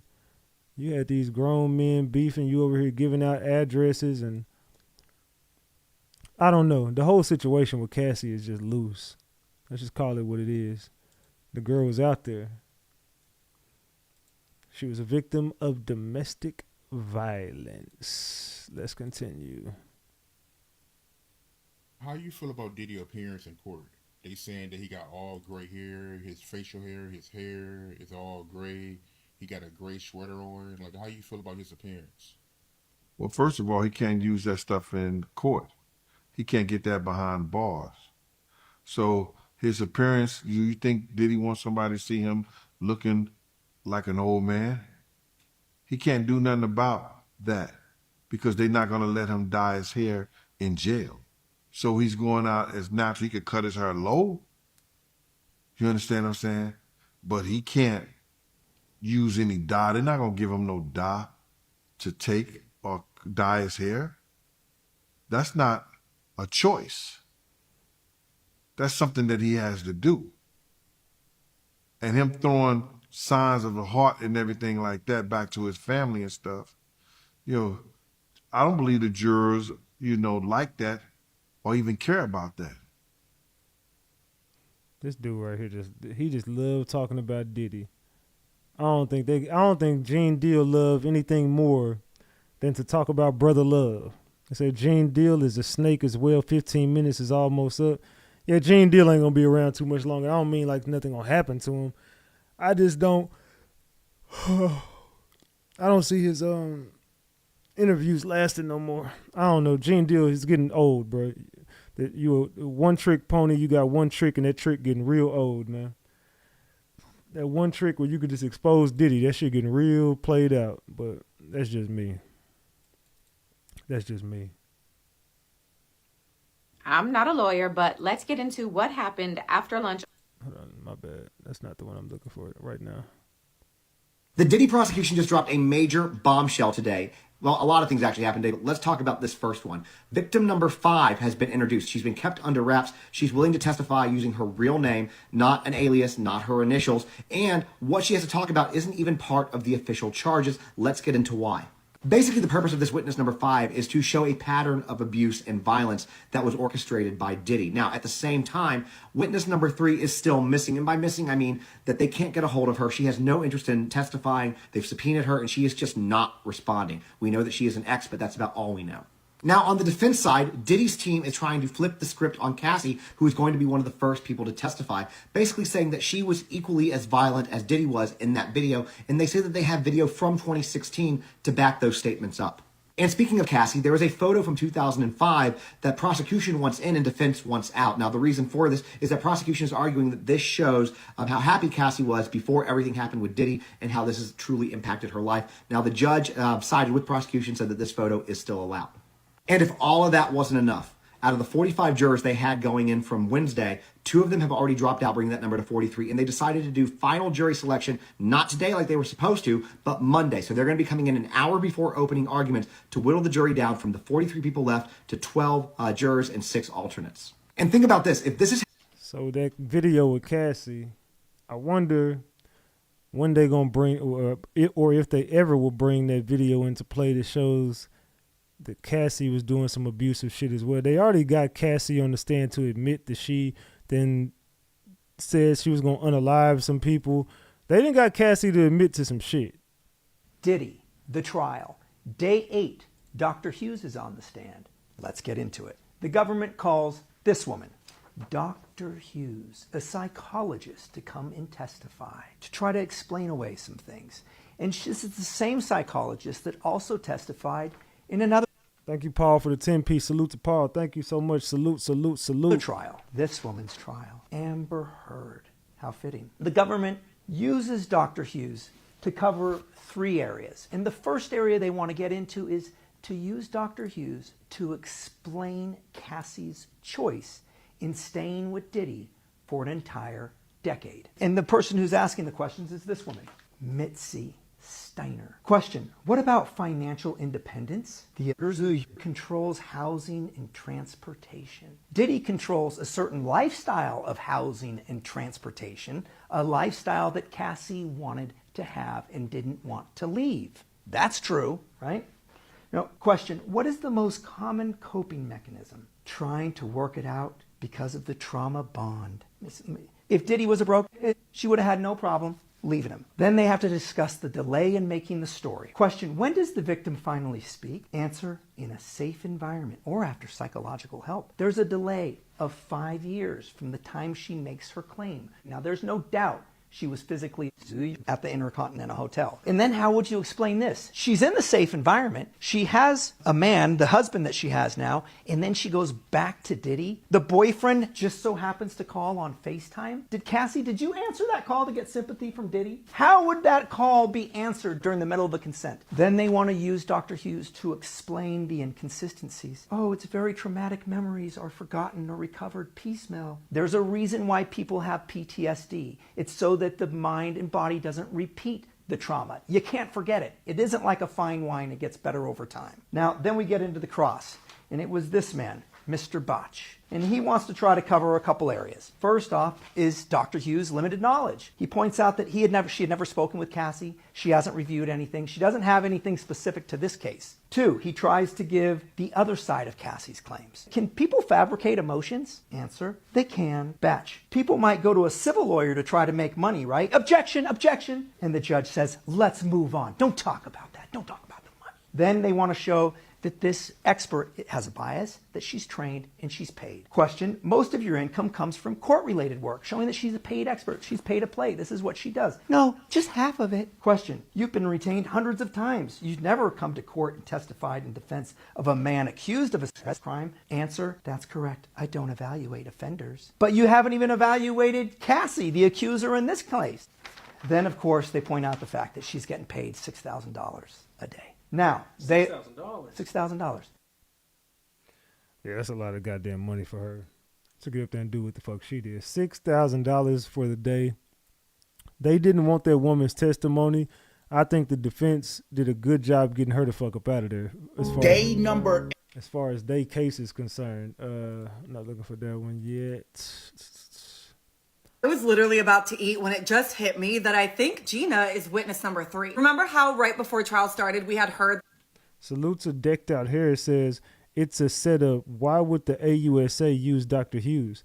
Thank you for the 2-piece Decked Out Hair. She was horrible. I don't know who the fuck idea it was to use her, but they got her right the fuck up out of here. That the prosecutors could not get a hold of the attorney for witness number 3, and that means that person may not be testifying. Well, right as trial ended today, Diddy's attorney said that Gina is out of the case. She's not coming. And then the prosecutor said she's in the indictment, to which Diddy's attorney responded saying they could get her here and they're choosing not to. She is witness number 3 and they couldn't get a hold of her attorney to get her to come, then clearly it's not about them choosing not to. But again, we're not sure if she is witness number 3, but if you don't know her story, she and Diddy were on and off again from 2014 to 2019. She did an interview in 2020 where she had alleged that Diddy was physically, verbally, and emotionally abusive. She alleged that he stomped on her stomach, punched her in the head, and that he would constantly belittle her and compare her to Cassie. And she also claimed that Diddy called her derogatory names daily and pressured her into having an abortion. When talking about the time that he stomped on her stomach, she said, he stomped on my stomach like really hard, like took the wind out of my breath. I couldn't breathe, but he kept hitting me. I was like pleading to him, can you just stop? I can't breathe. She had described Diddy's betrayal, especially after her abortion, saying that he was pursuing and entertaining other women like nothing was taken from her. In her interview, she said, he always told me that it was just only us two, but I always catch him texting other girls and stuff. After my abortion, it was this girl named Jordan, then Jocelyn and Kat, and then recently Lori Harvey. She would obviously be a very important witness to this case, but it sounds like we're not going to hear from her. If that changes, I will let you guys know. Yeah, they got Diddy team got to her. They know exactly where she at. She ain't missing. They know exactly where she's at. So George Kaplan took the stand for all but 30 seconds to get sworn in, and he was subpoenaed, he said. And if you don't know, he gets immunity for his testimony. Patriots, that means that he was part of some alleged criminal organization, and he is going to snitch. Snitchy, snitch, snitch, snitches get stitches, okay? We all have heard that statement before, right? And this is crazy. It's a federal level. This is the highest level of snitchery. And it's not snitching. He's been subpoenaed. He has no choice, okay? But why is he getting immunity for his testimony? Again, his name is George Kaplan. Guessing he's a former assistant or a former associate of the Diddlation, the Diddlakins. Let me know what you guys think today. Diddler's mood. He was in another Mr. Rogers sweater. His twin boys were there. They seemed to be in okay spirits. I feel terrible for him. This has got to be so hard. You know, because as a parent, like, your kids always love you. No matter how flawed you might be or what you've done or mistakes you've made in your life, at the end of the day, it's still your dad. You know, it's still your mom, whatever. So, I don't know, guys. We're going to see. But people are saying that once George Kaplan takes that stand, things could get out of hand. But tomorrow, Kid Cudi, and I won't be there. I'll be there and spizzeer it, but let me know what you guys think in the commentaries. Secret Service Sam out, Samson for president of TikTok. So, Kaplan, to me, I think that they thought they were going to get more. I think they thought they were going to get more. I'm trying to download some videos over here on this side, so give me a second. But I think they thought they were going to get more out of Kaplan, to be honest. I truly think they thought they was going to get more out the deal than they got. Because Kaplan didn't help shit. In my mind, I don't think he helped the prosecution's case at all. I think Kaplan definitely was semi-reliable if you're going to go with the domestic shit. Diddy trial, day 9. George Kaplan is on the stand. He started yesterday. He was Diddy's assistant from 2014 to 2015. He worked for Comb Enterprise from 2013 to 2015. He started at something else. Okay, so the judge starts. I didn't hear government objecting to Mr. Kaplan testifying about Miss Ventura's asking for drugs in Boston. Judge, let's get Mr. Kaplan back on the stand. AUSA starts. When did you carry cash for Mr. Combs? George Kaplan, $50,000 on his private jet. AUSA, did you pick up cash from Combs? 10,000 at Western Union from Comb Enterprise. What long-term relationship, Mr. Combs, were you aware of? George, Cassie, Kim, Gina. Who was Kim? Mother of his children. Cassie, girlfriend. Gina, another girlfriend. The jet flight to Las Vegas. What was the layout of the jet? Kaplan, 4 chairs, a partition. I had a partial view over my right shoulder. AUSA, when you witnessed violence by Mr. Combs and Mr. Ventura, why didn't you intervene? Kaplan, my career. After the glass breaking, what did Mr. Combs do? Kaplan, he came forward. Cassie stayed in the back. He asked me to get cream to conceal the bruising on her face. How did you pay for it? Corporate credit card. Why did you leave Combs Enterprise? I didn't think I should be covering things up, like buying the witch hazel. Also, my father had prostate cancer. Any other violence? Kaplan, he threw things at Gina in the entryway of the main home on Star Island. What was he throwing? Green apples. How hard? Kaplan, very hard. Later, I took the medicine bag into their room. Mr. Combs wanted me to leave quickly. Then what? Kaplan, I heard Gina at the gate and male voices. AUSA, who? Security. AUSA, when you left, what did you do? Kaplan, I collected myself, then went to work for an integrated marketing firm. Cross-examination. So Combs' attorneys start. Why did you go work for Comb Enterprise? Kaplan, he was an incredible entrepreneur. I have learned from him. What did Brian do as COO? Kaplan, ensuring profitability of each unit. Kaplan, I was an employee when Revolt TV launched. Tell me about it. Kaplan, we were on the 6th floor of 1710 Broadway. Everyone was there. It was monumentous. Diversity was important to Mr. Combs? Kaplan, specifically for African Americans, yes. What did Blue Flame do? Marketing for Ciroc. What is Diageo? Kaplan, they own Johnny Walker and others. Mr. Combs set up a marketing entity for Ciroc. Your job, what was it? Kaplan, for example, Mr. Combs would say, we are going to leave the house. He meant 3 to 5 minutes. I had to get a checklist for the bags and the toiletry.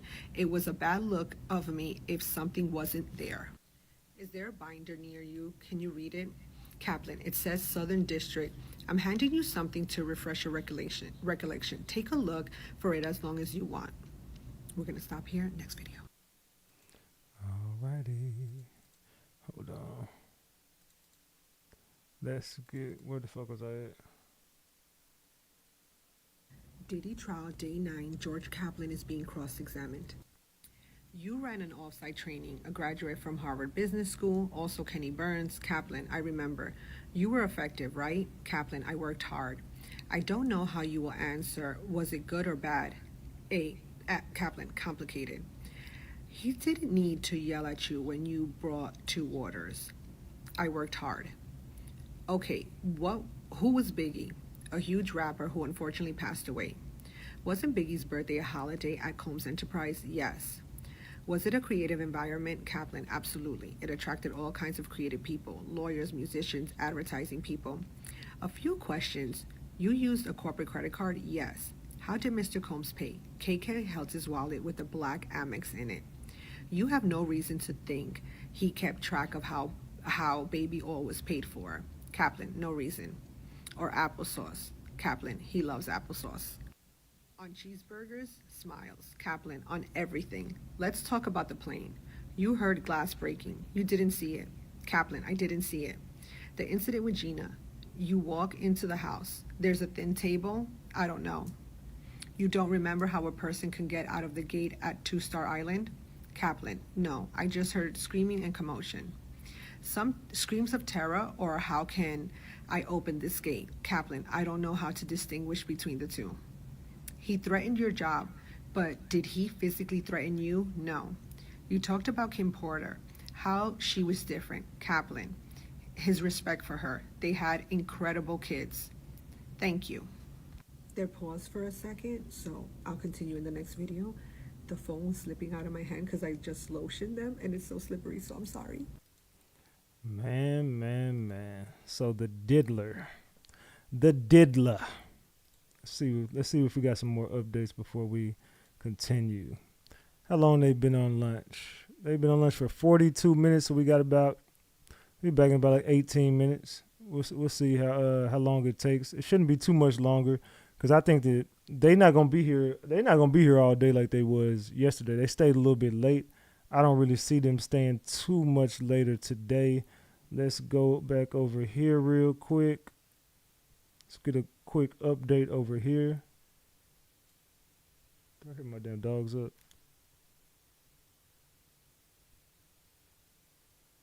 I thought I did. Maybe not. All right. Anyway, let's get back over here.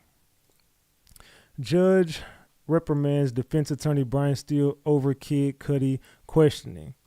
Before the court left on its lunch recess, prosecutor Maureen Comey had harsh words for Sean Combs' attorney Brian Steele during cross-examination.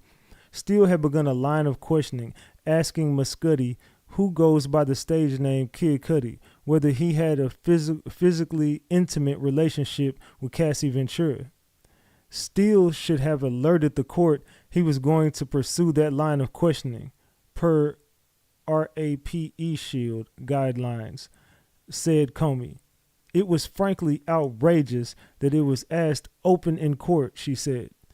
The judge reprimanded Steele, saying the questioning was out of bounds and that he should have told the prosecution that he was going to ask about Ventura and Muscudi's sexual relationship. And then he says it's not state secrets. That's what the judge says. You need to at least let people know. So they getting mad at Brian Steele for asking Kid Cudi, was he having relations with Cassie? Do y'all think he was out of bounds for that shit? Well, the judge said he was, so it's obvious that they did feel like that. It's kind of crazy that that's out of bounds whenever Cassie admitted it in her. If I'm not mistaken, didn't Cassie admit to a sexual relationship with Kid Cudi? If I'm not mistaken, didn't she admit to it in her testimony that she had a relationship with Kid Cudi? And you said y'all fell in love. I'm pretty sure you didn't fall in love with the chick and you never hit you know what I'm saying? You never got to hit it. So I don't know. Y'all tell me in the chat that he don't have twin boys. Yeah, I don't know what they did. I think he meant the twin girls. It sounds like Cassie mama was her pimp. Diddy wanted that 20K. And I don't know what you meant by that. And it says, because it's no way in the world you're going to play with my child. And I ain't going to lie. I don't know what that. It's like her mama knew. To me, her mama knew. That sounds out of bounds because rules they agreed to. But if I'm not mistaken, I could have sworn Cassie already had said that this. I thought Cassie said that she had a sexual relationship with Kid Cudi. I could be mistaken, but maybe she alluded to it. But something is going on to where I could have sworn. And it says they're back. Okay, I knew that they was going to have a short lunch. I told you they was going to have a short lunch today. It says they're back. Before the jury is brought back, AUSA Comey says they want to put in exhibits showing Miss Ventura scantily clad. Don't know what the fuck that means. We think it plays into the stereotype that if she dresses like this, she must have consented to the freak-offs. What? Hey, what? I don't get that. What the fuck they mean by that? Can anybody tell me what the fuck that means? It says they're back. Before the jury is brought in, AUSA Comey says they want to put in exhibits showing Miss Ventura scantily clad. We think it plays into a stereotype that if she dresses like this, she must have consented to the freak-offs. So they got her dressed provocatively. And we already heard he controlled what she wore too. They're grasping at straws. It says, for those who have been here since trial day one, notice how many Diddy bots are active today. LOL, that $20 per hour put into use. Keep up the great work, bots. It says she did consent. It's in the text message. Yeah, she did consent. I mean, we all... I don't know what the hell is going on, y'all. Like I don't know what we already getting to the bullshit. Ain't even back in court 2 seconds. The judge says, I only have one album cover. I only have the album cover. Estavo says we can bring it up on the screen. Let's bring it over here. Estavo says we can bring it up on the screen. does but not for the public gallery. We have withdrawn some of the exhibits. I'd rather hear about opportunities and the like. I don't know what the fuck they're doing.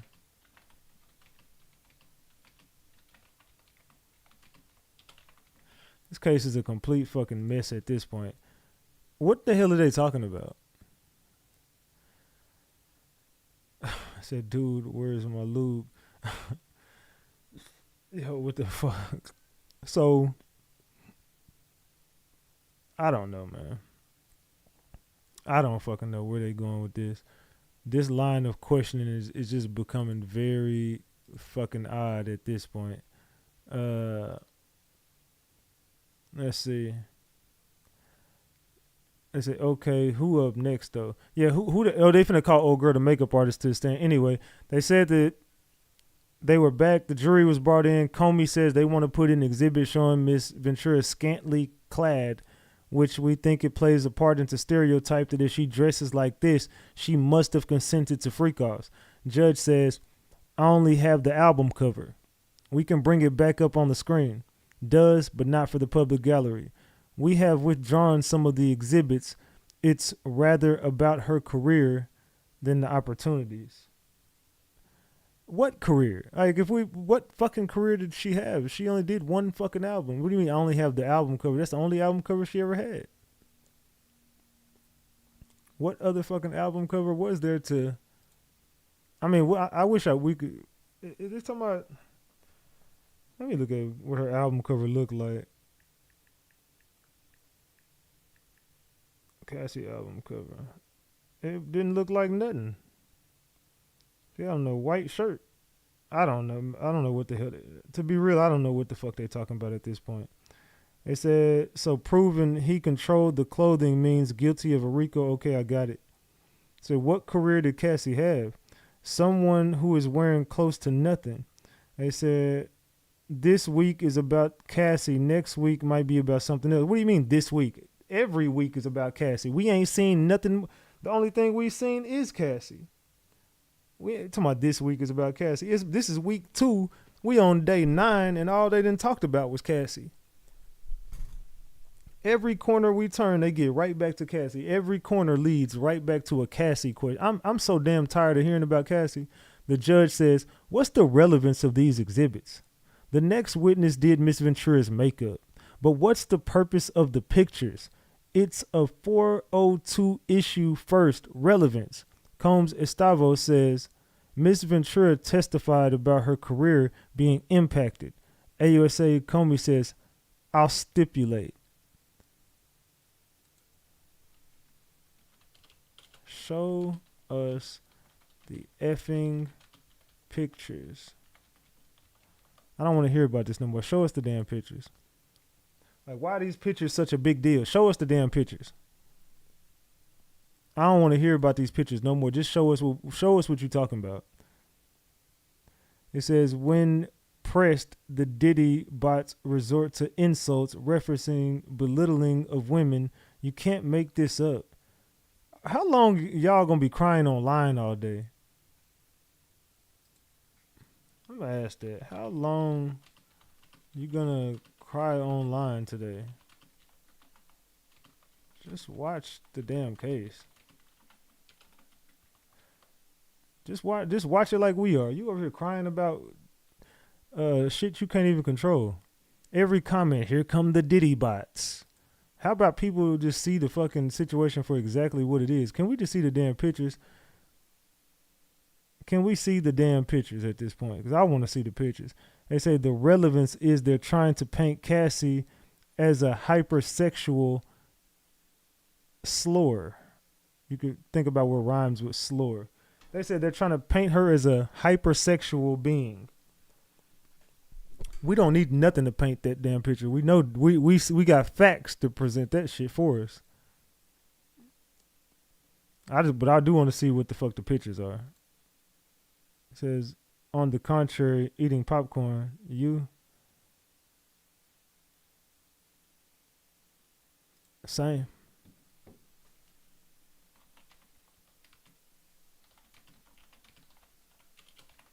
said the same thing.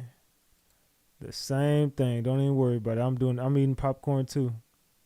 But I still want to know how long you're going to be on here crying today. Please and thank you. See, we don't got another update over there. Hold on, somebody. Oh, they just liking my damn shit. Okay, I thought somebody had hit me up on Twitter. All right, man, I don't know. So they trying to get some pictures in before court starts back. I don't know if the judge going to go. It looked like the judge, he been leaning with the defense. I'm not the defense today. He been leaning with the, he's been leaning in with the prosecutors. I don't know why the fuck I couldn't think of that. The government is expected to call Mila Morales, Cassie Ventura's friend and longtime makeup artist.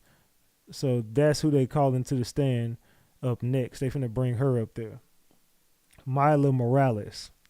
They said, we are lucky here on the internet because in court you cannot change your mind at all. They said the diddler turned Cassie out and she got hooked on that life. She probably only had what? They said jury can do whatever they want.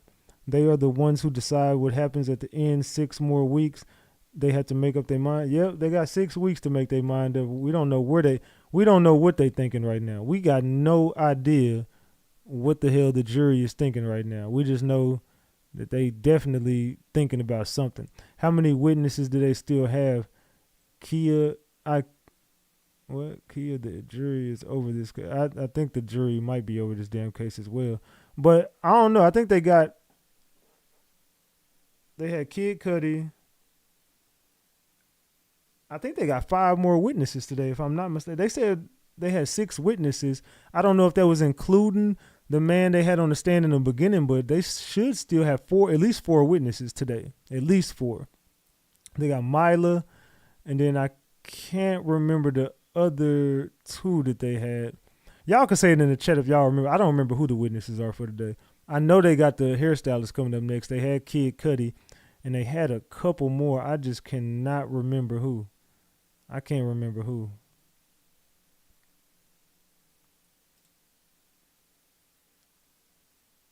All right. Tell me in the chat, y'all. Do y'all remember who the hell they said? They said True Ounce sent out.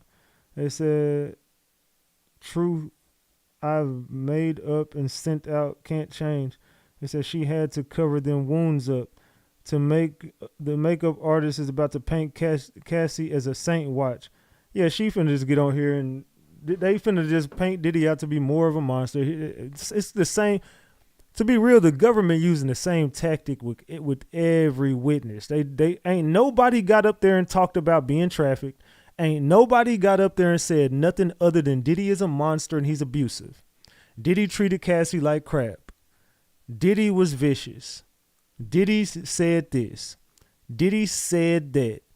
I want to see somebody come up there and say, I got an email from Diddy and he threatened me. I got a text from Diddy blackmailing me. Show me something that he did. Quit talking to me about everything and show some fucking proof of something. The government has ran the same play 100 different ways. All roads lead back to baby oil. I'm putting that.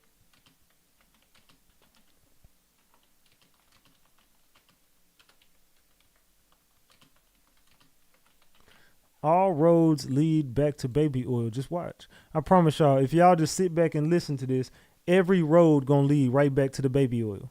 It's gonna be a slippery slope right back on that baby oil.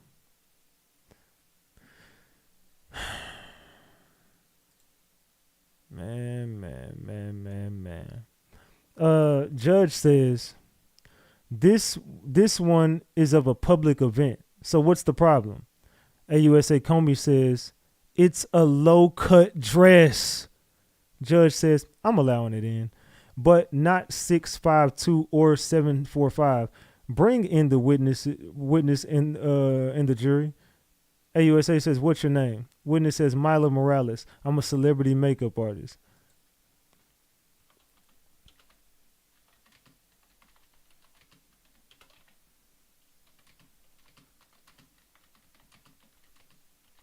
Said the judge getting sick of the feds-ish at this point. I think at this point, right now, he just getting tired of their ass. He getting real damn tired of the government trying to run these damn plays. So let's see what's going on. Man, they said this cover. Man. They said the judge seems over it. They said not the Moore. On hiding the bruises, hiding the bruises, we got it. Man.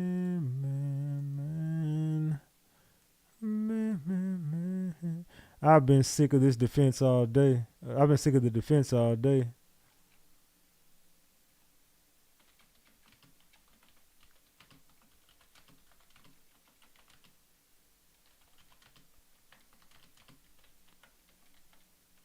I said the feds really using the same thing over and over. Let's just be honest. The feds have been using the same tactic over and over and over and over. AUSA says, do you recognize anyone you've worked for? Mila Morales says, Sean Combs in the gray sweater and white collar. AUSA says, when did you work for Mr. Combs? Mila Morales says from 2000 to 2005. AUSA said, then who? Morales says, Rihanna. AUSA says, who else? Morales says, Jennifer Lopez, Cassie.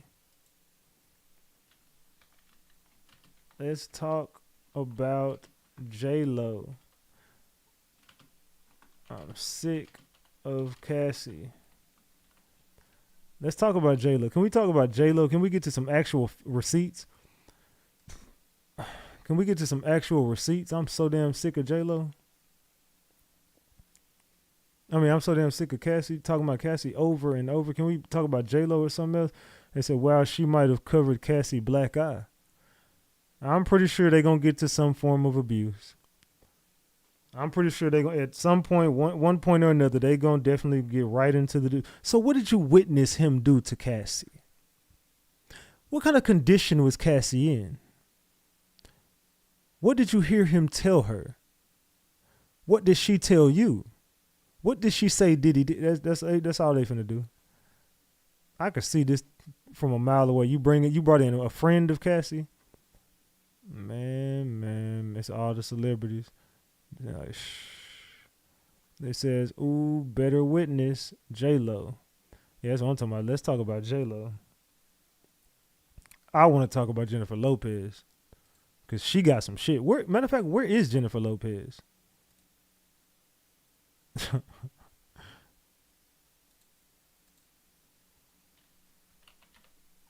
Let's talk about Jennifer Lopez.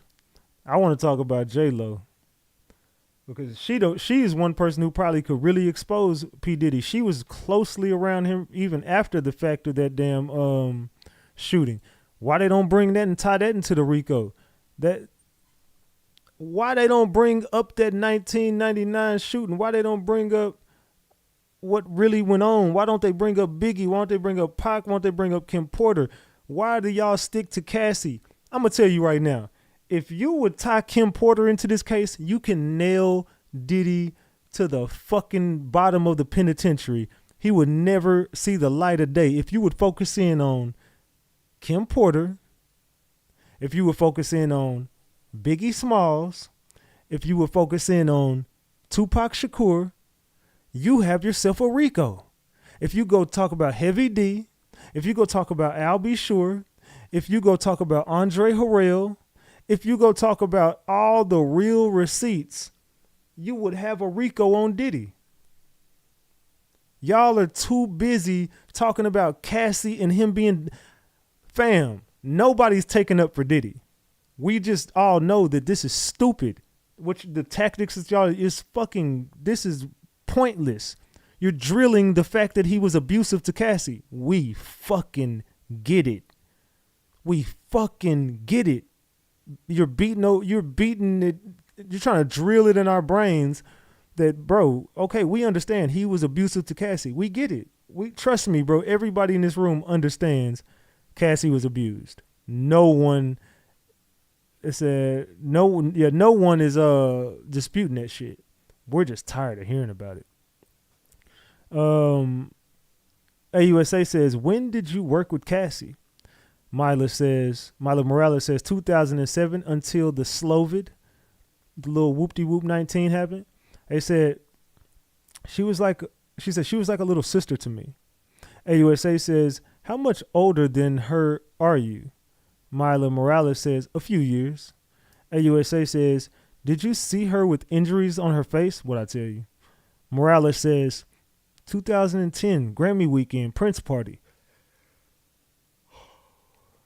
I told y'all. That's all they finna talk about was Cassie being abused. That's all they finna talk about is Cassie being abused. And here we go. And it starts. And it fucking starts. They ain't gonna do nothing but sit here and talk about Cassie over and over. They said, when did you work with Cassie? Mila Morales says 2007 until Lovid. And then she says she was like a little sister to me. AUSA says, how much older than her are you? Mila Morales says a few years. AUSA says, did you see her with injuries on her face? Morales says 2010 Grammy weekend Prince party. AUSA says, where were you with her? Mila Morales says Beverly Hills. I fell asleep in the room and woke up to a commotion. Cassie walked in. Then Sean asking, where the fuck is she? AUSA says, what did he do? Morales says, walk into the bedroom. Shut the door.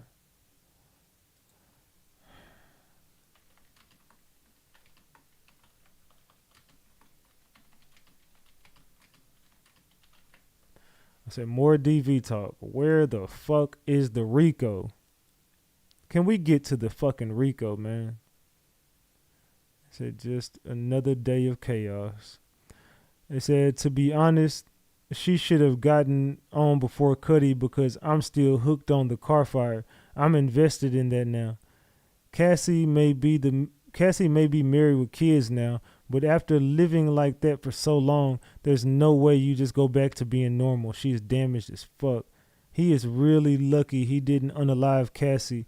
After all those beatings, I'm sure she has brain damage. DV again, we've established this. We have definitely established DV. And it looks like that's exactly what we're about to get, a whole dose of more DV. Okay, so AUSA says, what did you hear behind the door? Mila Morales says, yelling and screaming, both of them. Then Sean Combs left. AUSA says, what did you see next? Morales said, Cassie. She had a swollen eye and knots on her head. I packed her things up. We went to my house. Why would you sleep in a hotel if you... Maybe I'm just asking all the... I might just be reading too much into shit, but didn't she just say they was at the Beverly Hills Hotel and she was in Beverly Hills. I fell asleep in the room and woke up to a commotion. Cassie walked in. Then Sean asking, where the fuck is she? What did he do? He walked into the bedroom and shut the door. AUSA says, what did you hear behind the door? Mila Morales says, yelling and screaming, both of them. Then Sean Combs left. AUSA says, what did you see next? Morales said, Cassie. She had a swollen eye and knots on her head. I packed her things up and went to my house.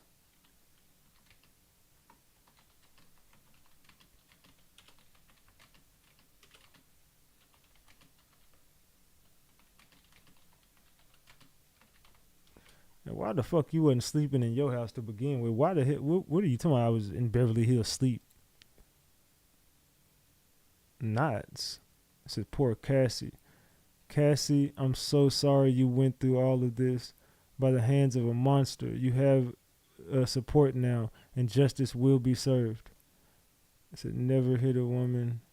Says, throw away the fucking key. Says, sigh. Man.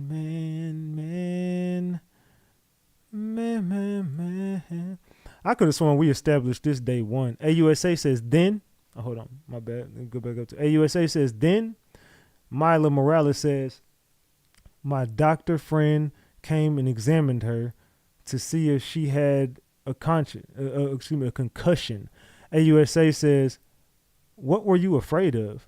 Morales says, "Sean, I feared for my life." Estavo says, "Objection, more to strike." Judge says, "Overruled." AUSA says, "How long did he stay? Did she stay?" And then she said, "Days." It's getting messy. It is getting messy. I say probably a late night or maybe just invited to stay over. I'm just going to say interesting.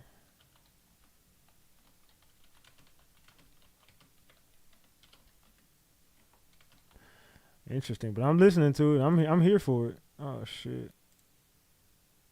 I didn't even type that shit. My bad.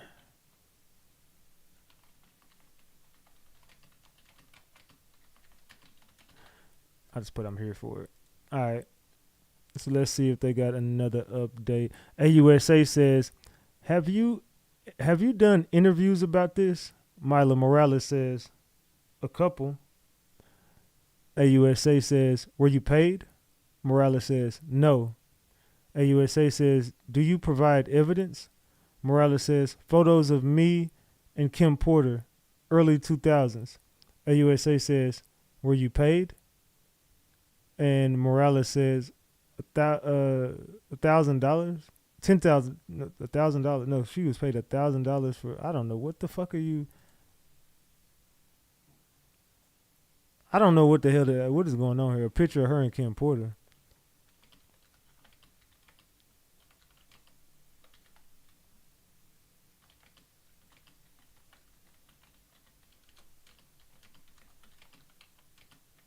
I said a pic of Kim Porter is evidence of what? I'm lost. What is she saying she's bringing forward with evidence?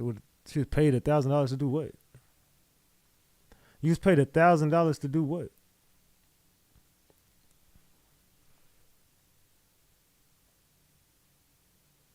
What the fuck was you paid $1,000 to do? The treasurer at this point, I believe it. What did the treasurer say? The treasurer said, hold on.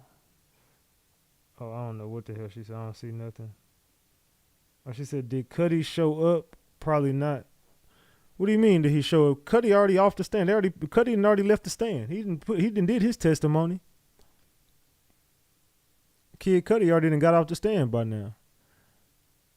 So what is the picture of Kim Porter as evidence? I'm concerned about that. It said, did you provide evidence? Like it said, did you do an interview about this? A couple. Were you paid? No. Did you provide evidence? Photos of, and then the answer to did you provide evidence is photos of me and Kim Porter early 2000s. Were you paid $1,000? For what? What in the fuck are we talking about here? Paid $1,000 to do what? It says beatings. Are you sure that's what she's showing?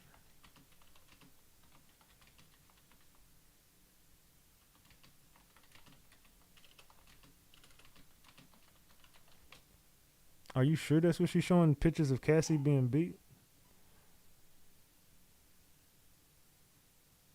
My dog's in there barking. I think they just woke up.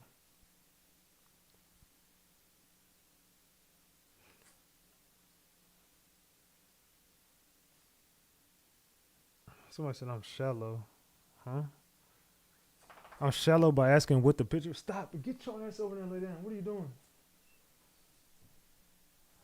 How y'all gonna get mad at me for asking what the fuck I said a pic of Kim Porter is evidence of what? I'm lost. And they said, you're shallow. Huh? They said maybe Kim had a busted lip or visible swelling. She's told lots of people around that she had been abused, which is why Al B. Sure speaks the way he does. So during the interview, she showed those pictures. Her on that table covering food. Oops, my bad. Okay.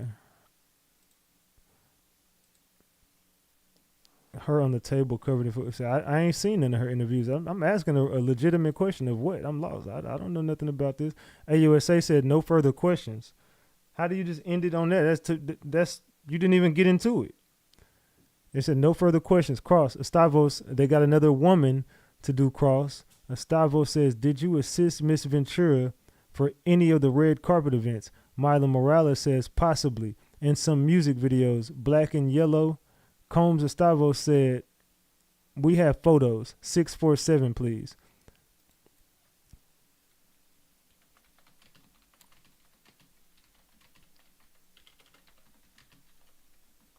See how this cross goes. Yeah, people be mad as hell at me on Twitter.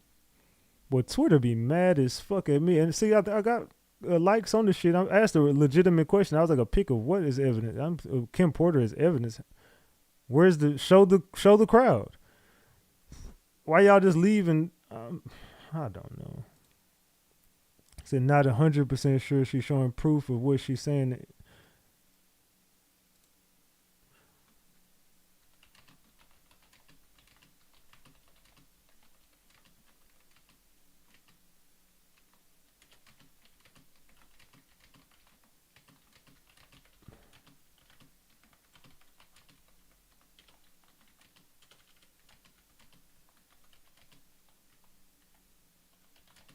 I just said, I'm saying if you got proof, show us. We all want to know. So I'm lost on why Kim Porter's name is being brought up. I don't know. I don't know why her name being brought up. If you're gonna bring it up, show the facts. Let's get to the receipts about it. I want to see the damn receipts. Oops.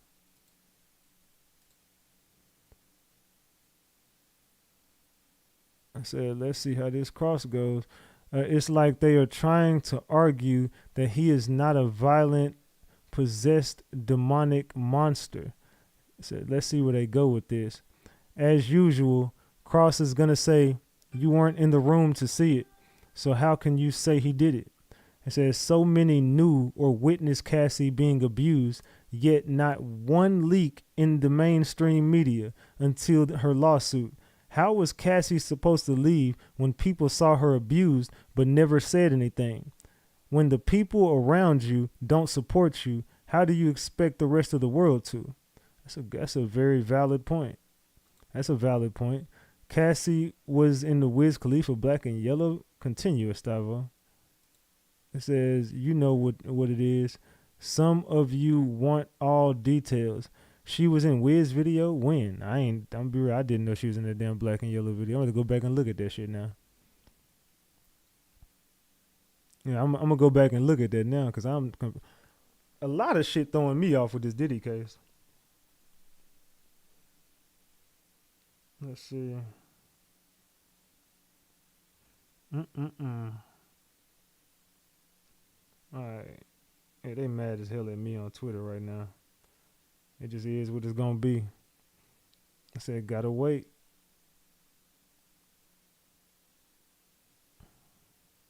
Either way, I'm here for it. I'm gonna type it. Either way, I'm here for it. Yeah, we ruffling some feathers over here on Twitter, gang. I've been getting a lot of impressions. On Twitter. If you build it, they will come. Everybody gonna be following me on the Twitter pretty soon. I'm finna get active as hell on that motherfucker. Let's go. All right. Hey, make sure y'all follow me on Twitter too, man. Same name as my Instagram, same name as my TikTok. They both right there. The Ratchet TV. Make sure y'all follow me on Twitter, man. All right. So this cross should be interesting because is it just me or is the defense spending more time on the witnesses than the feds? The feds get up there and ask about 4 or 5 questions, be like, all right, no further questions, we cool. And then the cross be brutal. So again, they said they had no further questions. Then the judge said cross. Combs Estavo says, did you assist Miss Ventura for any red carpet events? Mila Morales says possibly. And some music video, Black and Yellow. Combs Estavo said, we have photos. 647, please. So they brought up some photos and said, let's see. It's like they are trying to argue that he is not. Yeah, I'm here for it.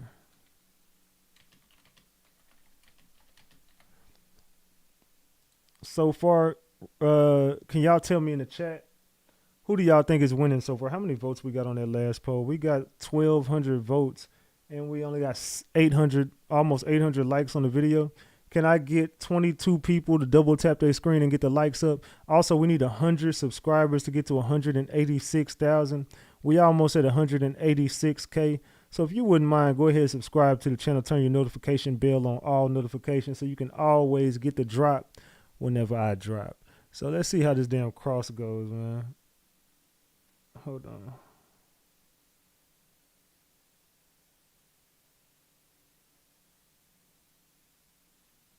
Man.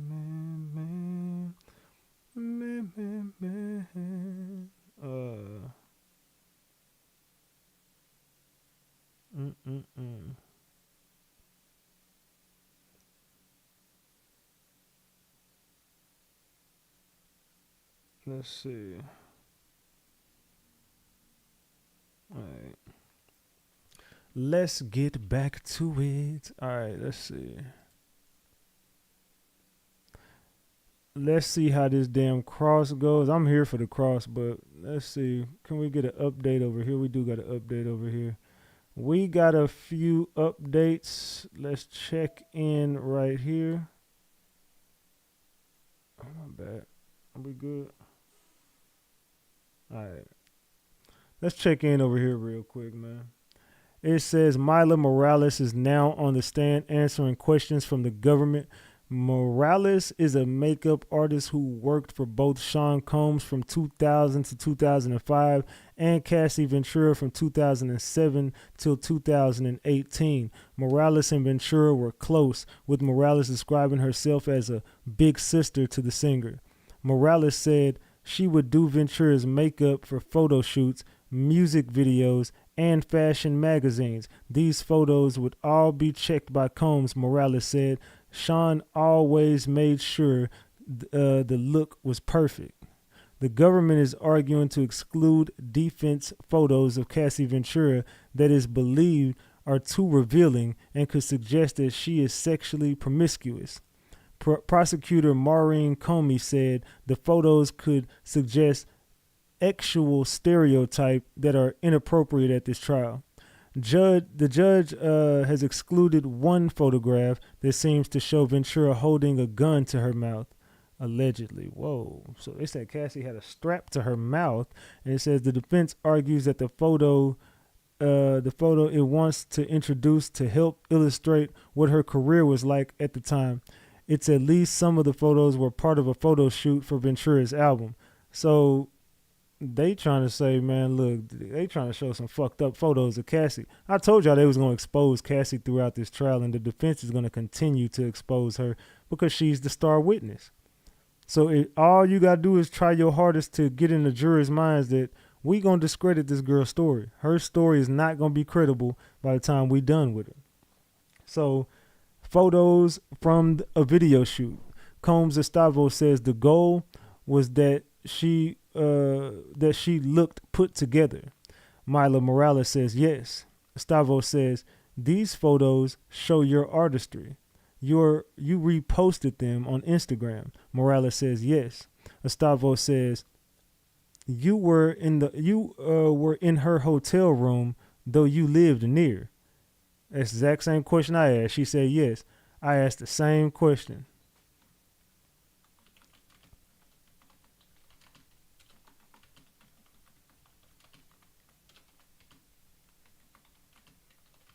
Hold on.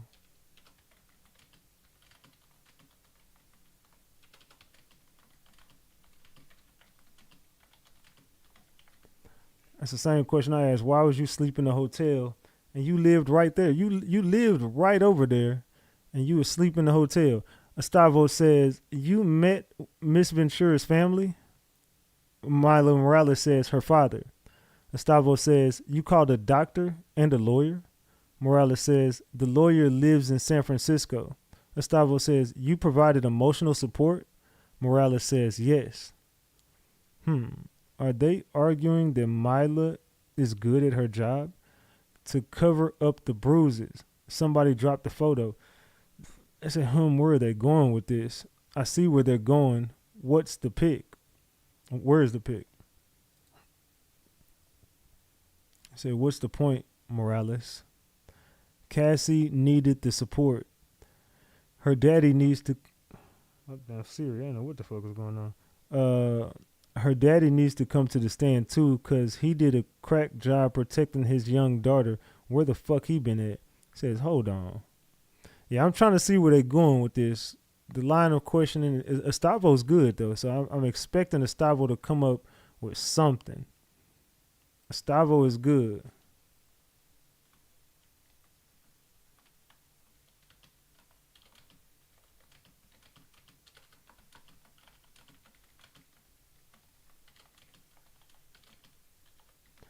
I said, Estavo is good. I want to see where this goes. I put as good, not is good. Can I even edit that shit? No. I can't. I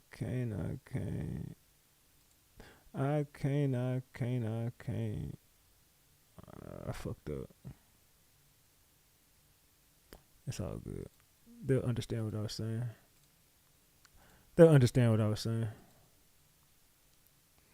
Man. Alright, let's see. I don't know. What y'all think so far? I don't know. I can't see where they going with it. I got no idea. I'm just here to see where the fuck this goes. To understand what you said, mate. Yeah, I just fucked it up on the typing. I put as good instead of putting is good, but it's okay. People understand. They said, yes, correct. The guns are for me. So if someone tries to attack him, he has protection. Guns are very common in Florida, and I have confirmed it is legal to own guns in Florida. Yeah, Florida ain't tripping on no guns. Mafia was way more taxing Cassie. Mine for $20K is my behavior. Hold on. It says... No, she's not in black and yellow, but this is their song, Cassie Paradise, featuring Wiz Khalifa. I never even heard that damn song. I'm gonna have to check it out. I never even knew that song existed. I didn't know she did no damn song with Wiz Khalifa. The hell? It says, I'm about to get like Buddy on Twitter and just keep commenting big lying. At this point, that nigga, he did that shit faithfully every time she took the stand. Her and Cassie was having a private freak off. Oh, I'm sorry, I didn't know what that meant. It says, it's not a question of law. It's showing evidence of what you can prove to get the guilty verdict. Butt plugs and baby oil ain't doing it. I'm saying play more on what you can prove for a RICO. That's what I'm saying, bro. Every witness they bring forward is just another person that's saying that he beat Cassie. And although I get that everybody wants to hear about the beatings and everybody wants Diddy to go down, but it's not a domestic violence charge. You need to spend more time proving the RICO. Estavo says, you did an interview with CNN and with Extra TV, Don Lemon, and Pierce Morgan. Mila Morales says yes. Estavo says, did Dateline reach out to you? Morales says, I don't look at those anymore. Estavo says, did you ask the government if you could do more? Look at this. Huh. Oh, so she a clout chaser.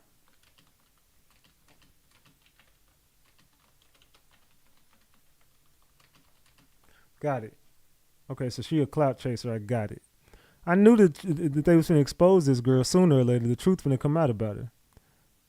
She can go to the media, can't she? It says, I hope so.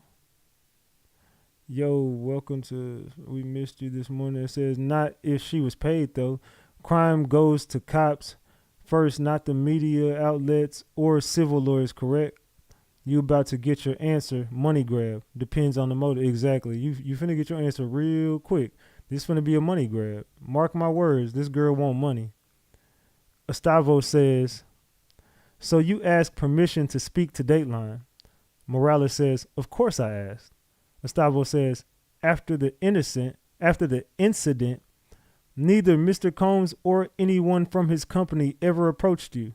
Morales said, no one did. Gustavo says, for a documentary, were you paid? Morales says, therapy. Oh, she lying.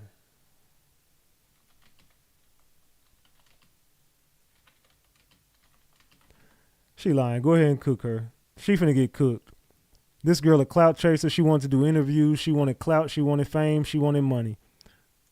That's exactly what it's giving money grab. Therapy. Yeah, come on. Therapy. Therapy. I would go to every media outlet to seek justice and publicity for my friend. No, you would call the police.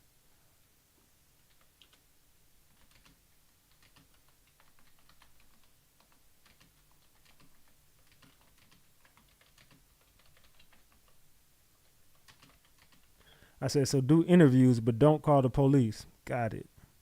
I got it. So you're supposed to do interviews, but you don't supposed to call the police. It said nobody else she was speaking to about it. You go to the police, not media outlets. Exactly. Thank you for somebody else saying it, especially if I'm fearful. Somebody, you feared for your life. So you feared for your life, so you did interviews.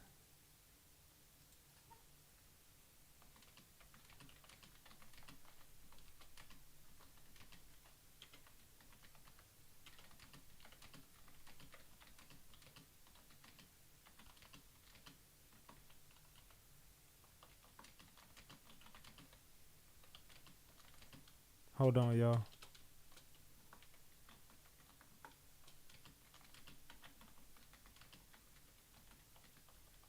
I said, so let me get this. She feared for her life, so she ran to CNN. The same people who leaked the Cassie footage. The same people who leaked the Cassie footage, you ran to do an interview with them because you was in fear of your life for Sean Combs. I got it. I'm following along. See, you can't piss in my hand and call it water, man. I'm going to expose the truth every damn time. Be kind, Mr. Ratchet.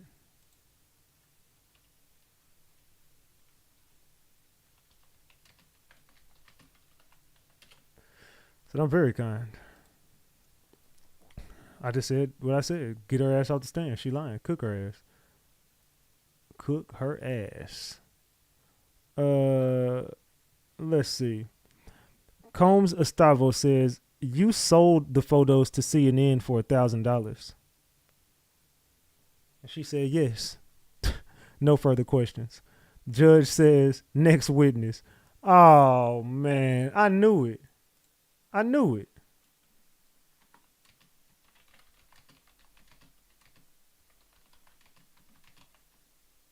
I knew it. She a liar. I knew it. That girl, she was up for a money grab.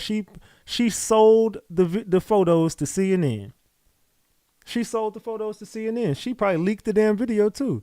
Yeah, I knew it, man. Y'all just exposed CNN hand. She said, you sold the photos to CNN for $1,000. Mila Morales says yes. Estavo said no further questions. Judge says next witness. Frederic Zemmour, the general manager of Le Hermitage Hotel, L.A. AUSA, why are you here? Zemmour says, I received a subpoena. Man. I said, oh, here we go. Always a money grab. I said, okay, $1,000. Everybody get into the bag. In 25 off pop. Get the money, Mila. I don't understand why her being paid is irrelevant. They still beat Cassie at the end of the day. Says, bruh, money. This is all about money. This whole case is about money. People want their fucking payday off Diddy. They want they come up off of Diddy. And that's exactly what this is turning into. It's starting to show everybody wanted some money from this shit. You didn't want no support. You sold the damn pictures. If you wanted support, you would have did it for free. If you wanted to be a good friend, you would have did it for free.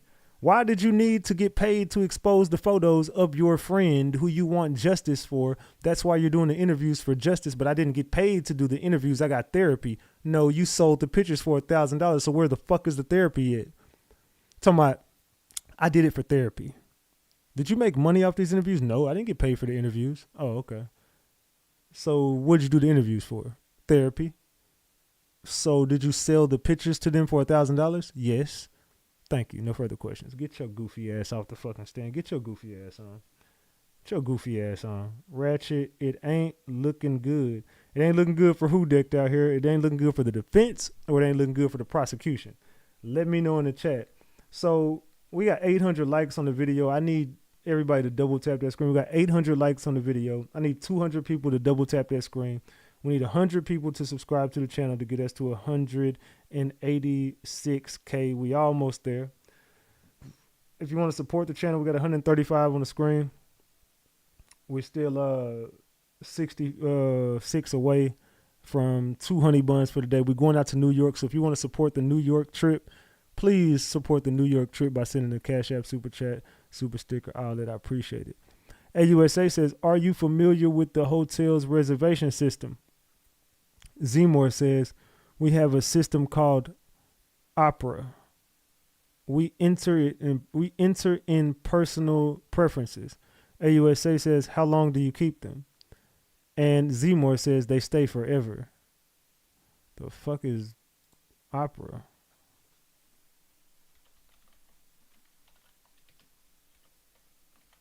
Operation Opera. What the hell is he talking about? What the hell is this dude talking about? Oops. Let's go here. Man.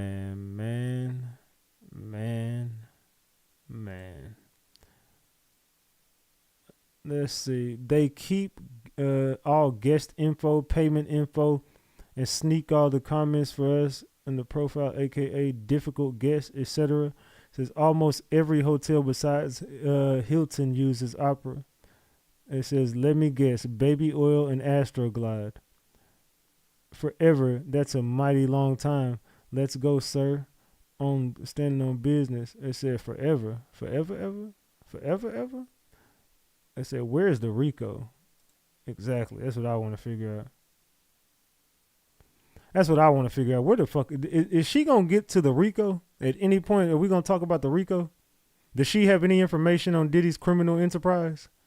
Can we say the word criminal enterprise and see if that rings a bell to her? Does she feel like Diddy was a criminal outside of being in a domestic violence relationship? Other than that, can we bring something else to light? Let me go over here real quick while we wait on the next update.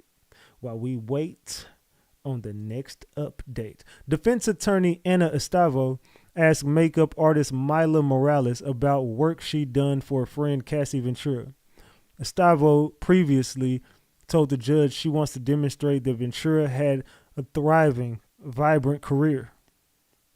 Possibly a strategy to undermine the government's argument that Sean Combs stifled her career as a pop star. Estavo showed the court a number of photos from a music video with Ventura and rapper Wiz Khalifa, Black and Yellow. They're saying it was Black and Yellow. As well as several magazine shoots. Morales confirmed she did Ventura's makeup on those projects.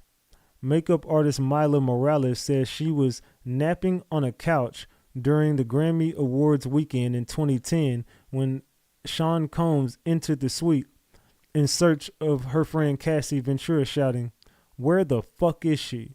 Combs charged inside. Morales testified, and she heard yelling and screaming from the bedrooms where Ventura was staying before Combs stormed back out. Morales said Ventura left the bedroom distraught and with a swollen eye and a busted lip and a knot on her head. She said she took Ventura home in the morning and the physician friend looked at her injuries and that the friend recommended Ventura go to the emergency room, but she declined, Morales said. I thought that was your friend. Why you didn't call the police and why you didn't do nothing else to offer any help to Cassie. You just called a physician. So you called a physician and not the police. Got it. And now you dropping $1,000 interviews and shit. Yeah, this girl cap. This girl is cap. AUSA says, how reserved, or I guess they meant who reserved this room for Combs. Zmore says Ryan Lopez. Also, other names were used. AUSA says, when was the profile first created? Zmore says 2006. It said Sean Combs and Bad Boy Records. And then they changed it to Jackie Star. AUSA says, let's look at 2011 and 2012. Jackie Star. Would be Cassie. Jackie Star would be Cassie. So then they changed the name to Cassie. So we're speaking about criminal shit. Let's talk about Cassie being brought up again. Doing Cassie name. She was doing, so the profile belongs to Cassie. Ryan RICO Lopez. So is this going to have anything to do with the RICO too? This is witness number 3 of the day. It would be leaning towards 2:00 in New York right now, meaning they got 1 hour left to do this. You like to think they got 1 hour left to get all of these damn witnesses in. This is witness number 3. You allegedly got 2 to 3 more witnesses. You got 2 to 3 more witnesses. So let's get to the shit. You got to do this in an hour. I don't think y'all gonna be able to. It said boom, big boom. Yeah, Cassie would be Jackie Star. It said hotels change the name of the guests, especially for high profiles, so either team members don't know to prevent splitting into food, etc. Says Diddy was even putting the hotel rooms under Cassie's alias name. That man really did whatever was necessary to look like he had no part in it. But this testimony alone confirms otherwise, from Sean Combs to Bad Boy Records to Jackie Star.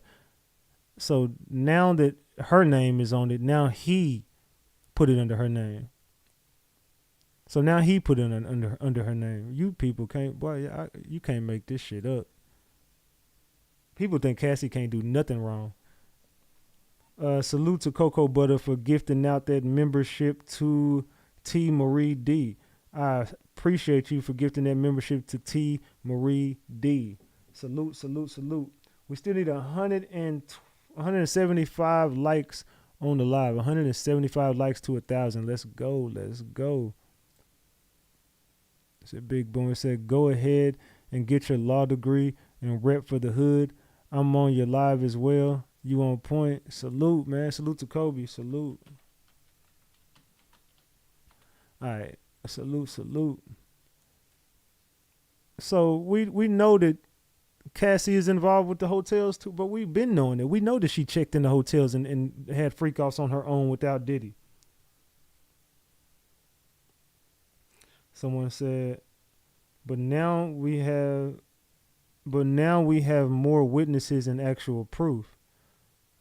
I said Jackie Star be Cassie. It says we knew this stuff.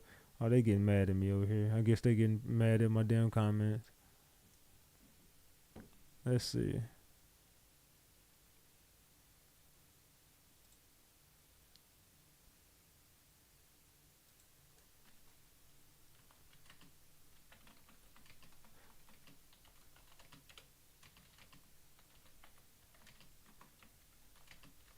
Hold on.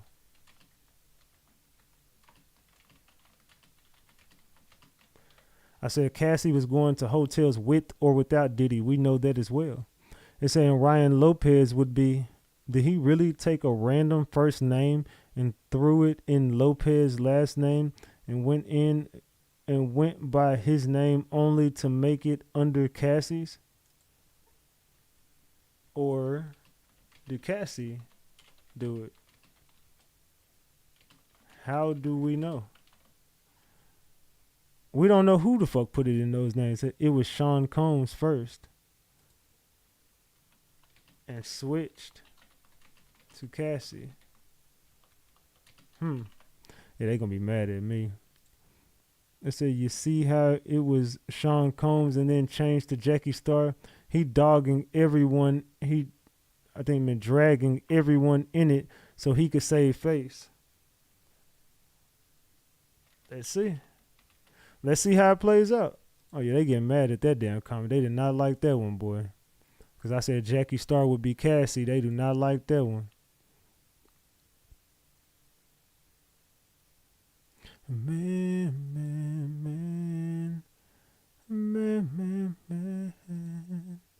All right.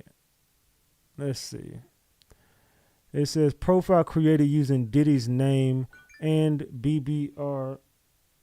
It says and BBR. Then later changed to use a different fake name. BBR record involvement is hotel reservations. His staff are lucky not to have been indicted. Jackie Star, only correlation is that name to find was a Disney character.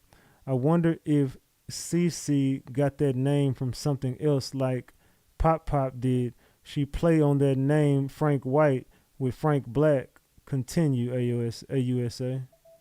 That's an interesting little look at it right there. That's an interesting way of looking at it. Man. All right, let me get back over here. All right. Ryan Rico Lopez. All right, so let's see. We don't got another update yet. But it says Sean Combs' Bad Boy Records then changed to Jackie Star. Had to repeat it for you because it seems like you need to go over it again. Nah, I see things clear.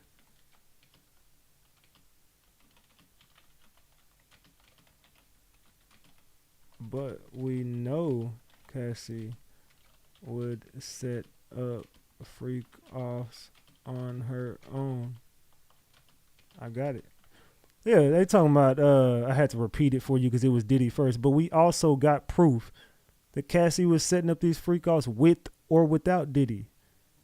Diddy didn't even have to know. She would hit him up like, hey, I'm setting up this freak off now with so-and-so. The Punisher said he available. So-and-so said he available. So what are we talking about?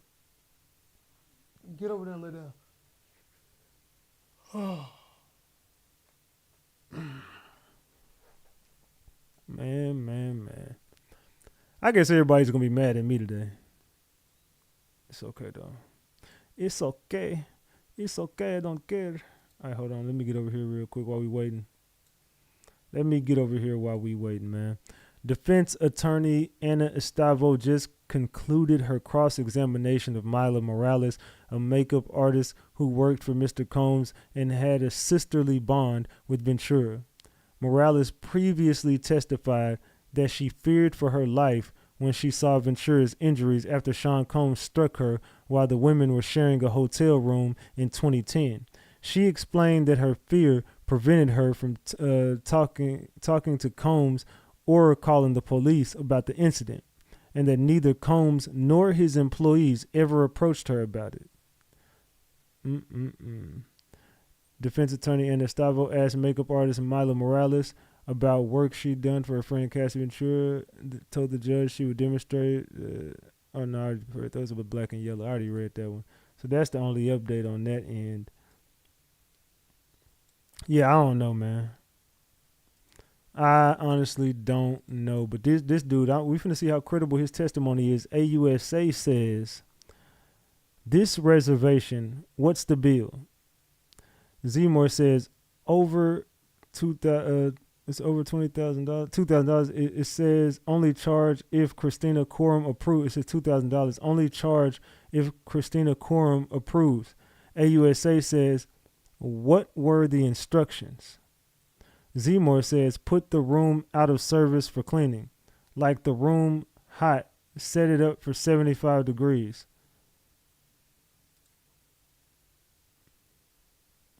They said putting thermostat on 75 is criminal in itself.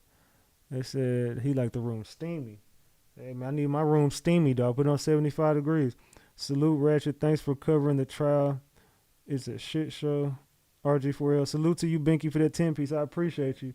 We at 145. We 55 away from 2 honey buns, man. We 55 away from 2 honey buns. Get Christina Coram in the room now. They said, why haven't they brought her in?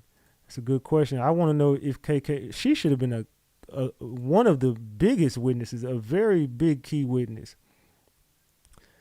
All his people should be indicted. They all know, covered, and were part of it.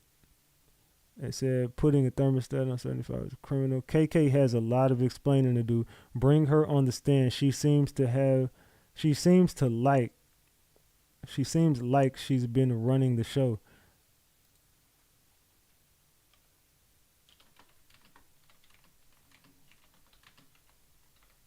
KK got the most info. Trust me and believe me, KK got more info than everybody. I think KK, Harv Pierre, and D-Rock are the only people who can truly expose Diddy. That's just my opinion. I could be wrong. But in my mind, I think KK, D-Rock, and Harv Pierre are the only people that could really expose Diddy. The AUSA asks, what are these complaints? Zmore says, candle wax on the carpet, security called, charge $500.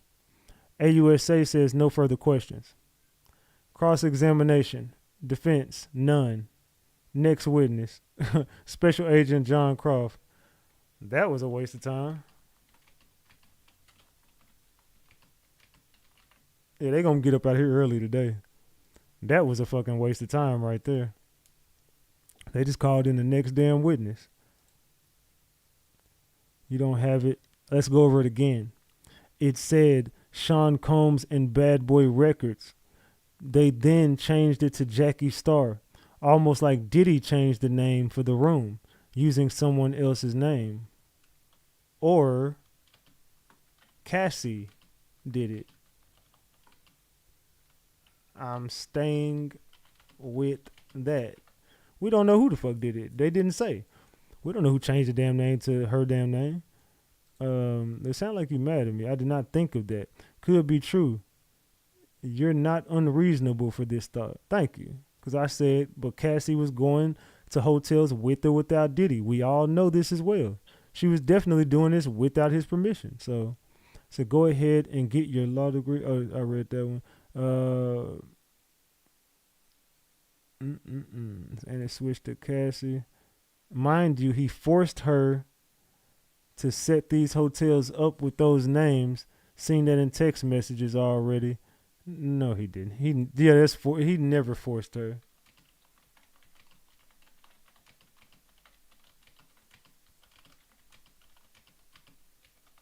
Yeah, you lying. Talking about Diddy forced her. Diddy ain't never forced her. It's clear you wasn't following along, literally, because even the text messages is public. She was never forced. Period. Oops. She was never forced, period, dog. Like, what is they talking about? Cassie was forced.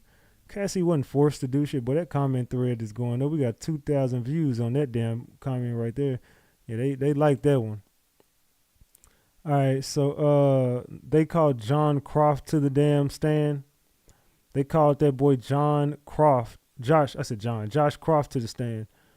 So that was a big waste of time on the last one. They said, oh, damn, I wanted to hear more. I once had a politician's son cause $25K worth of damage because of the drapes in the suite. It couldn't be occupied for days. They used it to smoke with a bum. I said, oh, my, they moving through people crazy. Yeah, they running through them today. They not going to be here all day. They're getting right to establishing the grounds for RICO. Then it's going to get real messy. I mean, to me, they're establishing that this man had freaky nights in a hotel. Do y'all, maybe I'm tripping. Do y'all see that they're establishing a RICO with some of the questions they've been asking? Let me know in the chat. Maybe I'm tripping. It could be me. I don't see anything done today that's along the lines of a RICO. Y'all tell me in the chat, do y'all see that a RICO has been committed yet? Let's see. Yes, I see it under the definition. They said no. Hell no. Steamy with baby oil. Now that's messy. Frying them like chicken. They said, as of today, he should be freed. Yes, I don't see the RICO yet. I'm not seeing the RICO. Could just be me though. I did a poll in the chat that asked you. We got 1,300 people to vote on it. Is the Diddy case a distraction? 56% of the people say it's all a play, and 44% of the people say no, he has to go down.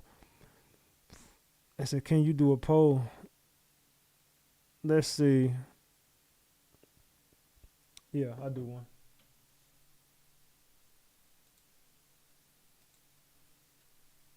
Have the feds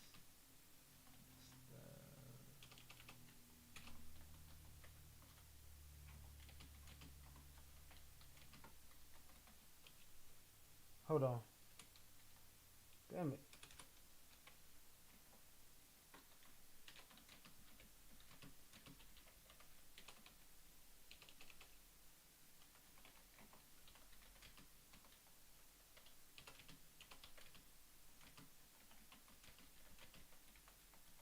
All right, here go the poll. I did a poll for y'all. Is this still a freak off party, or have they established this RICO?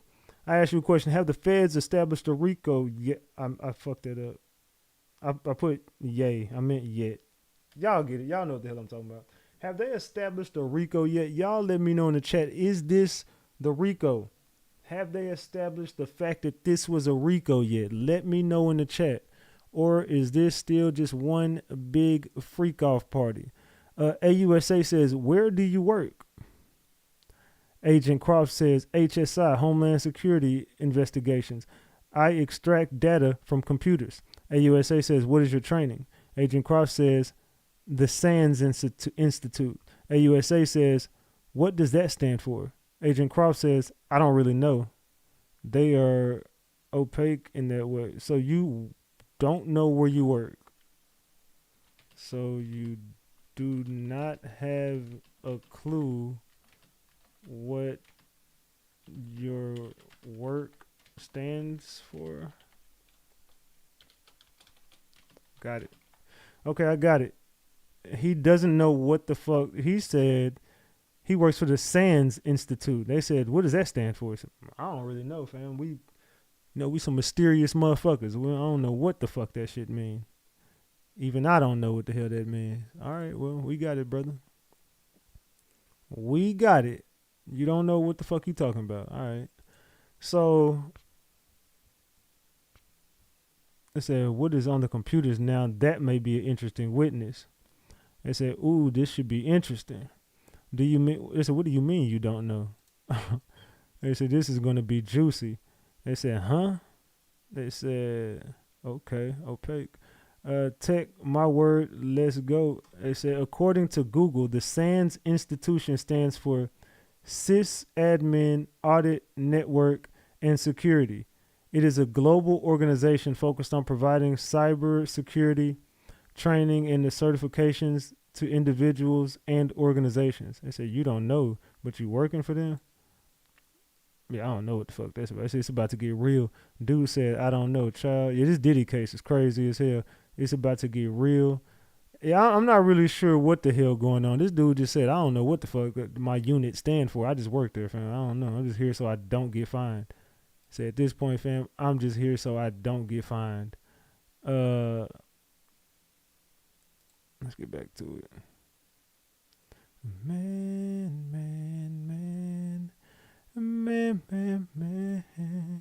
He said his work, SANS, is where he went to school.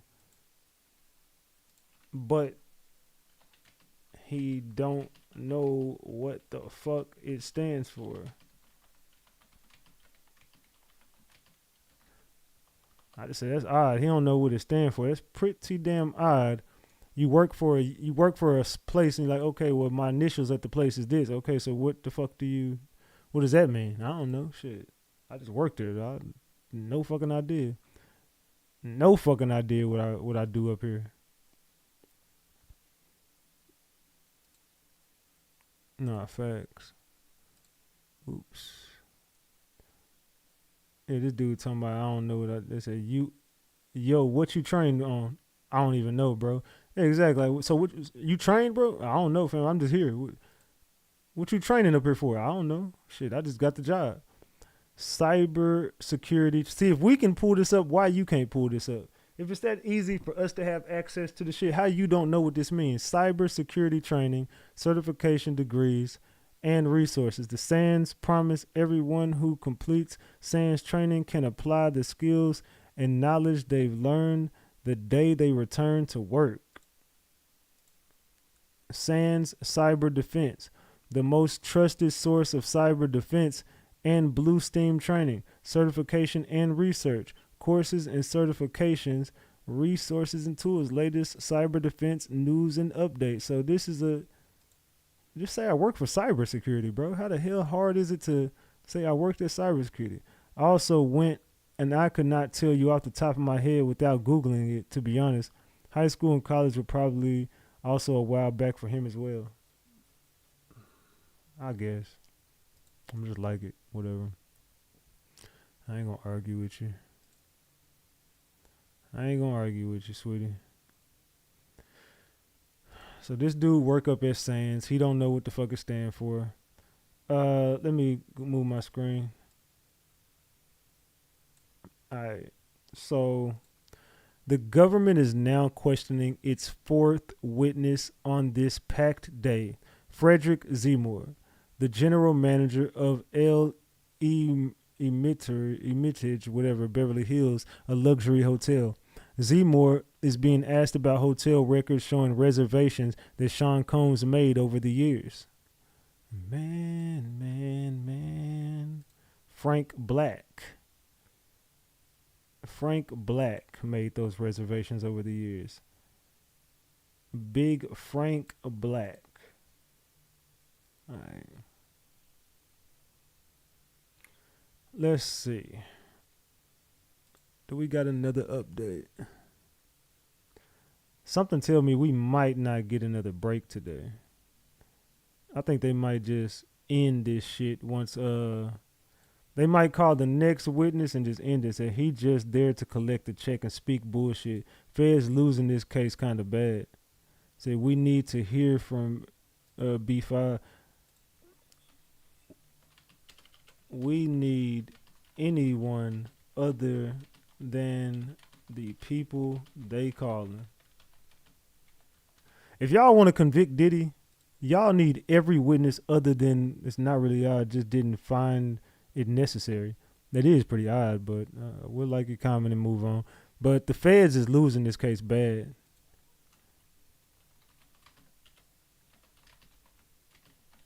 I put they down bad for real.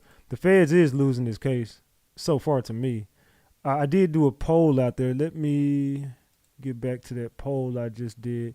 I dropped a poll in the chat. I asked everybody, have the feds established a RICO? Only 118 of y'all motherfuckers voted on the poll. How the hell only 100 of y'all voted on that poll? Everybody vote on that damn poll. 74% of the room says, nope, this is just still a freak-off party. Diddy is cooked says 26% of the room. 26% of the room says Diddy is cooked. 74% say, nope, this is still a freak-off party. I did a poll for y'all. Make sure y'all vote on that poll as you come into the live, or if you're already in the live. Make sure y'all vote on that poll, man. Yeah, I don't know what the fuck we got going on, to be honest, y'all. I don't know where the hell we going with this shit. And that was, how long ago was that? How long ago was that?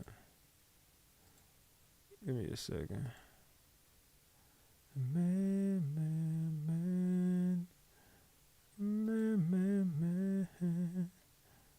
All right, let's get to this. My bad. That was 8 minutes ago. That was 8 minutes ago. 8 minutes ago. We haven't got another update since, and I'm gonna lean on the feds. Really don't got no damn case, bro. Let me read some of the comments. What y'all think, man? To me, the feds don't seem to have a big case right now.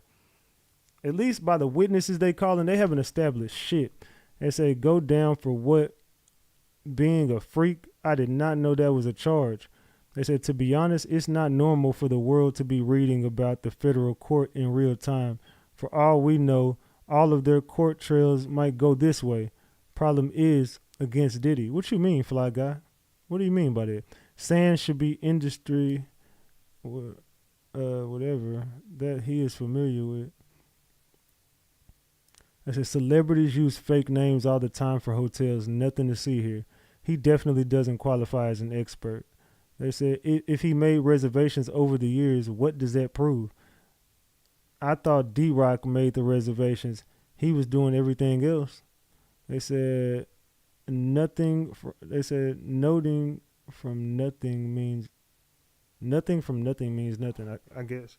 I don't know what the hell you're trying to say. Something like nothing from nothing means nothing. It's like they trying to make up shit on Diddy, and it's crazy. This guy don't even know what his job title is. Exactly. They said unless he took advance money to fund these freak-offs, it's irrelevant.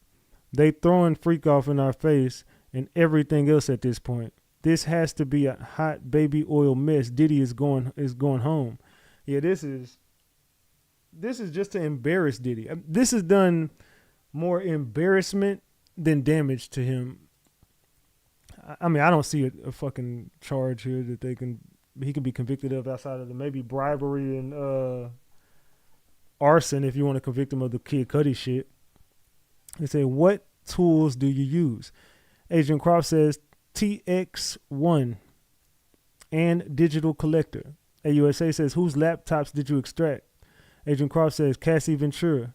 This is a MacBook Pro roughly from 2010, 2011 with a white case. So how can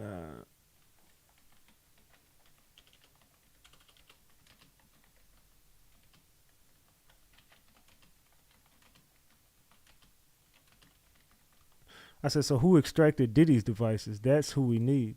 Like, what are you talking about? You extracted Cassie shit. We want to see Diddy's devices. AUSA says, did you boot it up?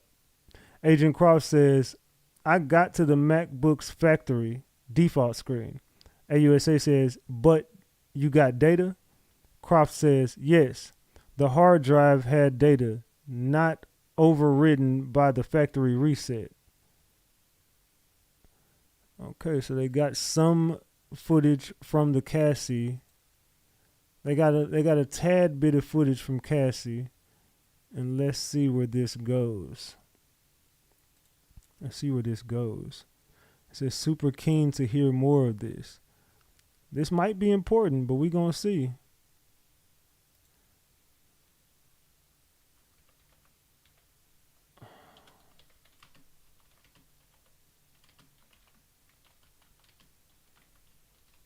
I just said, hopefully you got something useful. We finna see. I don't know what the fuck he got from Cassie's devices, but hopefully it was something useful. Let's go. Hopefully they got something, some news we could use in this shit, because this has been a very boring day. This has been top 2 worst days of the case. I don't think the government nor the defense outshined each other today. I think this was just a toss-up, man. This is just a toss-up. They said, JJ said, I be Diddy bopping. They said, it feels like a humiliation ritual to me. If Diddy wins, this will make him bigger because he will always have the LGBTQ community behind him. They said, this is a hot mess. I'm like, we all get it. He's a freak. He like applesauce. He slapped Cassie around, but she still stayed. He had hot baby oil and what else? Because I'm not seeing no life sentence. Yeah, all I'm seeing is a bunch of Astroglide, which ain't illegal, a whole bunch of baby oil, ain't illegal. Okay, he did do some illegal shit. He beat Cassie. We get it. He also loved to put masks on and all type of costumes and sit in the corner and stroke his whoop-de-whoop while Cassie called males into the room and got whoop-de-whooped in her whoop-de-whoop. Other than that, I don't see a RICO life sentence. I don't see, oh my God, Diddy's facing life behind bars if convicted. Look, you can kind of say he probably did do that shit with Kid Cudi, but I mean, if you're going to ask me as a juror if he's guilty, I don't fucking know, because you don't got hard evidence that really puts him on this. You don't got no evidence. I didn't say hard. You don't got no evidence that puts him onto the scene of hold on, my damn. Give me a second while I pull this back up. My Twitter started fucking up. I don't know what happened to that link. Why the fuck my link keep fucking up? There you go. I don't know why my link keep messing up. My bad. I don't know why my shit keep fucking up. All right. So anyway, they says, what tools do you use? Agent Cross says TX1, a digital collector. And AUSA says, whose laptops did you extract? Agent Cross says Cassie Ventura. This is a MacBook Pro roughly from 2010, 2011. AUSA says, did you boot it up? Agent Croft says, I got the MacBook factory default screen. AUSA says, but did you get data? Croft says, yes, the hard drive had data not overridden by the factory reset. So she did a factory reset on the device and they got it back. That says, we need to hear from B5. We need to get anyone at this point. Said, looking like Diddy gonna get guilty on 2 out of the 5 so far. Just seems like Diddy had a domestic violence problem and was a freak. I don't see X trafficking at all. I agree. I don't see it even a little bit. Yeah, so hopefully they got something useful out of this shit. But this should be good. It said nothing but freak off. She saved to use to get money later. If people have eyes, they can see. I agree with that, Kobe. I agree with that. All that they gonna be able to pull off that is some freaky stuff. You might be right. They finna pull a whole bunch of freaky shit from them damn devices. Man. Alright, let's see. Yeah, I don't know, man. This shit getting weird. This case is just getting very, very fucking weird at this point. Alright, let's go.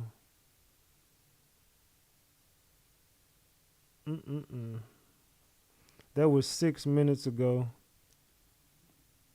Yeah, this is my fucking computer. I don't know what's going on with my damn computer. It's my damn computer acting like it's moving slow. Only on Twitter though. It's like my Twitter keep fucking up. Okay, AUSA says, what's an unallocated? What is an unallocated space?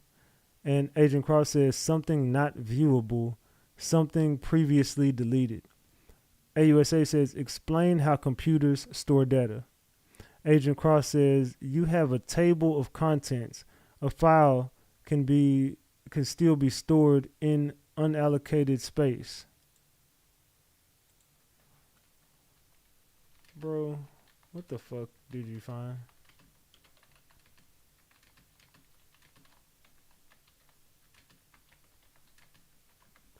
I don't even think they're going to cross this dude.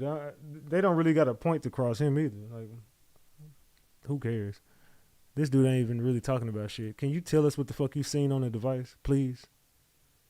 Can you please get to what you seen on the damn device? I'm tired of talking about pointless shit. Let's get to it. They tried to erase all the evidence, but forgot that the internet is forever. I don't even think that. I think Cassie said in her testimony she deleted the videos off her shit. Y'all be forgetting. It's like y'all be forgetting shit. Let me just remind this damn motherfucker.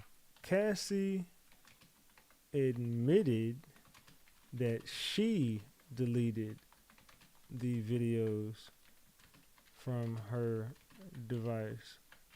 If I'm not mistaken, didn't Cassie already admit to deleting the videos of the freak-offs out of her own devices? I could have sworn she said that. I could have sworn her testimony, she said they pulled up some text messages and then she hit Diddy up and said, I deleted the videos.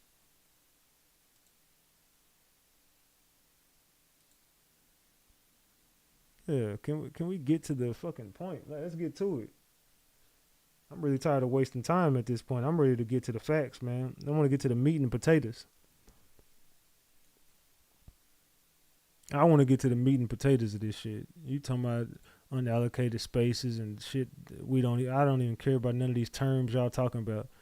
How do computers store data? Who gives a fuck? What did you find on it? I don't care how it got stored. Obviously, it got stored because someone saved it. The fuck? I don't need to know. I don't need nothing else besides that. You trying to how do you store the data onto a device? Who gives a fuck? Is that really that important to how it happened? Let's just talk about what happened. Don't tell me how it happened. Tell me what happened. Tell me what the hell I'm looking at right here. We got like 30 minutes left in court. 27 minutes. And y'all talking about unallocated spaces. Man, get to the damn point. Land the fucking plane already. Yeah, my computer fucking up. It's my computer, man. It's my Twitter on my computer. I don't know. Yeah, it's doing weird shit. It just keeps doing weird shit.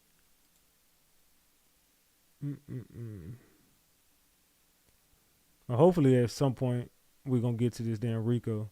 At some point, one point or another, we will get to this damn RICO. I hope so. It says, I bet they call it a day before he lets us know. Facts. They gonna call it before we get any update. They gonna call it a day. They gonna be like, you know what? This would be a good time to go ahead and end. We should leave them right here on another cliffhanger on the next episode of the Diddy trial. You want to find out if Diddy's guilty? Wait till the next episode of the Diddy saga. Wait till the next fucking episode, man. They treating this like it's a fucking Lifetime movie. Let's see. They say, is the judge just gonna make court end at 3 every day? Well, the judge said that the first week they was gonna go until 5, and the second week moving forward they would start ending court at 3 o'clock. That's what the judge said. They have the facts about him and Usher too. Oh, there's somebody that's like my damn. Oh no, my Twitter fucking up on my damn phone too. So maybe it's just Twitter. Maybe Twitter is just down. I'm guessing Twitter is just down. They said, quick, Ratchet TV about to fall off his chair waiting. Hell yeah, I'm about to fall off my damn chair. Somebody said Ratchet TV about to fall out of his chair waiting. You damn right I am. I guess we got somebody else watching us over here. Salute to the people coming from Twitter, man. Make sure y'all subscribe to the channel. Make sure y'all subscribe to the channel. Yeah, it's not just, Twitter must be down right now. Cause yeah, my shit fucking up. I did not think that could be true. Okay. It said, but we have more witnesses and actual proof. Well, I can't wait to see who the witnesses are. Since y'all got so much proof, I can't wait to see who the next witness is, because this dude ain't cutting it. He ain't giving what he's supposed to give. Can we get him the fuck up out of here? Yeah, it's still down right now. I mean, it's not down. It's just they ain't got no updates. So I'm just gonna assume that they finna get ready to call it a day in court. Cause y'all talking about spaces on the computer and all this other shit that we really don't even give a damn about. We got a new update over here, though. Let's get to this. All right. All right. So it says hotel flagged Sean Combs as a messy candle melter and oil spiller. The general manager of El Hermitage in Beverly Hills, however you say that shit, walked jurors through hotel records on regular guest Sean Diddy Combs, showing he was considered problematic and likely to damage the property. Always spills candle wax on everything and uses excessive amounts of oil, read an internal note on the famous guest.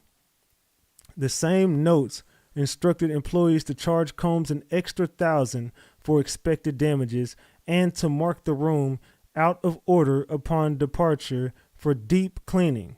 At one point, Combs was charged $500 for an excessive amount of candle wax found on the carpet. The manager, Frederick Zemore, testified that Combs booked rooms under aliases including Frank Black and Ryan Lopez, but staff knew his real identity and lodged him into certain entry-level rooms, according to court exhibits. Prosecutors and witnesses have said Combs held freak-offs at various luxury hotels, demanded that the rooms be prepped exactly to his liking, with candles, mood lighting, copious amounts of baby oil. Zamora pointed to a line in the staff notes that Combs likes his rooms hot, with instructions to set thermostat to 75 degrees before his arrival. Now I'm confused. How did these people know that he liked excessive amounts of baby oil in his room before it happens, if he got his employees hiding the fact that he's even doing this shit anyway, and they're the ones going in to prep the room? So how do you know how he like his rooms prepped? I'm not saying no one's lying. I'm just questioning it because we got testimony from people like Diddy was private. He hid every detail about his life. He didn't want nobody to know he was doing this shit. So he definitely was hiding this shit from the public. So why would he be hitting the hotel up like, hey, yo, put some baby oil in my room? I'm not saying they lying. I'm just saying it don't sound truthful. So on these 3 laptops, how were they backed up? Agent Croft says iTunes was used before iCloud. Some looks a little funky. AUSA says, but you can validate the funky, as you say, data by going into the raw data. Agent Cross says yes. AUSA says nothing further. What the fuck? Nothing further. That's it? What the hell is going on today, y'all? That's just an appetizer. We need more. That wasn't even an appetizer. That's like handing me a piece of bread and then walking off and not checking on me for another 15 minutes. Now, I want something besides that damn roll you just gave me with that butter. I need something besides a butter and a roll, man. Bring me my salad or a soup or something. At this point, I'm hungry. We're talking about the appetizer shit. It's full-blown lunchtime. We ain't got shit left in court but 20 minutes. We got 20 minutes left in the court day. A possible, maybe they'll run it up another 30 minutes, but we ain't got much longer with this shit. So I'm confused on what in the hell are y'all doing? The prosecutors, I told you they're going to get up here and ask them about 5 questions and be done. How do you store data? What is data? They didn't even go through what they found they didn't even say what they found. We still don't even know what the fuck was on the devices. Don't nobody in this room know what the fuck was on those devices. That's it. That's what I'm saying. That's it. What the hell is going on? What the helly? The heliante? The helion? They said they're grasping at straws at this. Well, yeah, that was crazy. They said, what did we miss? I don't know what we missed.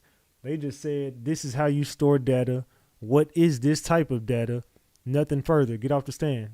Thank you for talking to us about data.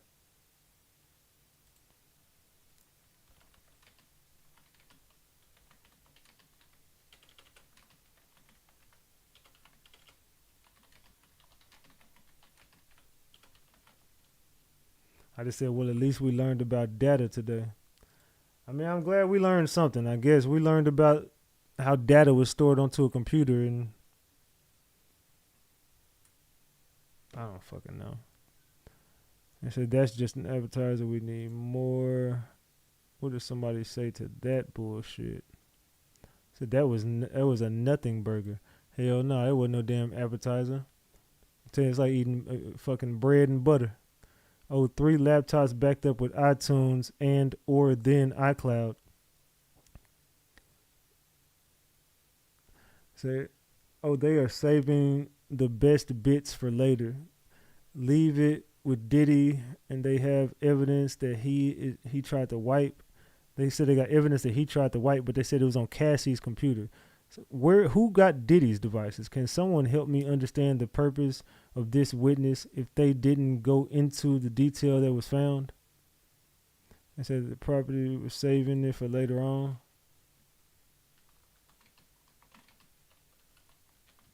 Yeah, this was pointless. I'm just going to go out and say this was pointless. So they probably saving all that for later on down the line. I see. Okay, thank you. I'm sure more will unravel and stick, but it seems like they are starting off by showing how someone attempted to erase evidence. Obviously, they're going to have another witness go through what they found. Just building character foundations is what it feels like. Man, land the fucking plane. I don't care nothing about this shit. Land the fucking plane. You got to land the plane at some point. I feel a break coming on. Well, not even a break. I feel like they finna end up. If they don't cross this dude, I don't even know that they got time to get into the last one. They at least got 1 to 2 more witnesses, because it was said they had 6 witnesses today. So if you got 6 witnesses, who has been on the stand? You had the makeup artist, you had Kid Cudi, you got the special agent. Before the special agent, who the fuck was it? It was Myra Morales. Who the hell did we miss today? It's been Kid Cudi, Morales, the special agent. Who else hit the stand today? Y'all can't even fucking remember. It's been 3 people. I thought that was the 4th. That was the 3rd? I can't remember. Oh, and they had what's his name? The dude at the very beginning. What was his name? What the fuck was his name? Motherfucking let me see. Oh, it was I can't remember the fucking dude name. The dude who used to be his assistant. I can't remember his damn name. He was on the stand too. Kaplan. There you go. George Kaplan. There you go. George Kaplan. Yeah, so George Kaplan, Kid Cudi, Myra, how do you say her name? Miss Morales was up there, the special agent. So you at least got 1 to 2 more. You say you got 6 though. They said they had 6 witnesses. So I don't know. I don't know that somebody else is gonna come up there or not. I don't know. I don't even see a point of crossing this dude. So if they didn't get into what was found on the laptops, I wouldn't cross him and even go into what he found on the laptops. So I wouldn't even. To me, it would be pointless to cross this dude. And then defense says on one of the laptops there was a Frank Black profile. Agent Croft says yes. Defense says, did you process every file? Agent Croft says yes. Defense says, have a wonderful weekend. AUSA says, Frank Black, did you proceed under Miss Ventura's consent? Agent Croft says, under warrant. So the defense just said that we ain't got nothing to say to this dude, fam. Get him the fuck on up out of here. I said, where you sit determines what you see. The data must be very damaging. It says defense knows he's cooked. It says, in cases related to cyber forensic data, defense usually zooms in on a chain of custody, try to delegitimize the case. Data is data and can't be refuted. Chain of custody is a different beast. Oh, this is interesting. Have a wonderful weekend. I said, guess we're not going to find out what was found until 2:59 p.m. They said, oh, warrant. I like this. So they had a warrant for those devices, and it was Cassie's devices. Makes it a little interesting. What was on those? I still want to know what the fuck was on the devices.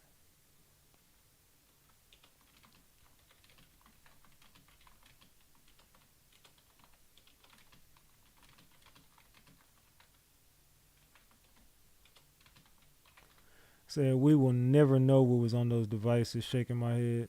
I don't really. Yeah, with 13 minutes left in the court day, I don't see them moving any further than where they are right now. I don't see them going any further than they are right now. To me, this might be the end of the day. I think. I don't know. You never know. They could throw us a curveball right fucking now. But right now we are stuck on the data and we don't know what the fuck is going on with this data. Let's get over here. Joshua Croft, a Homeland Security special agent specialized in computer forensics, is now on the witness stand, the fifth and likely last government witness for the day. Croft said he extracted data from multiple devices involved in this case.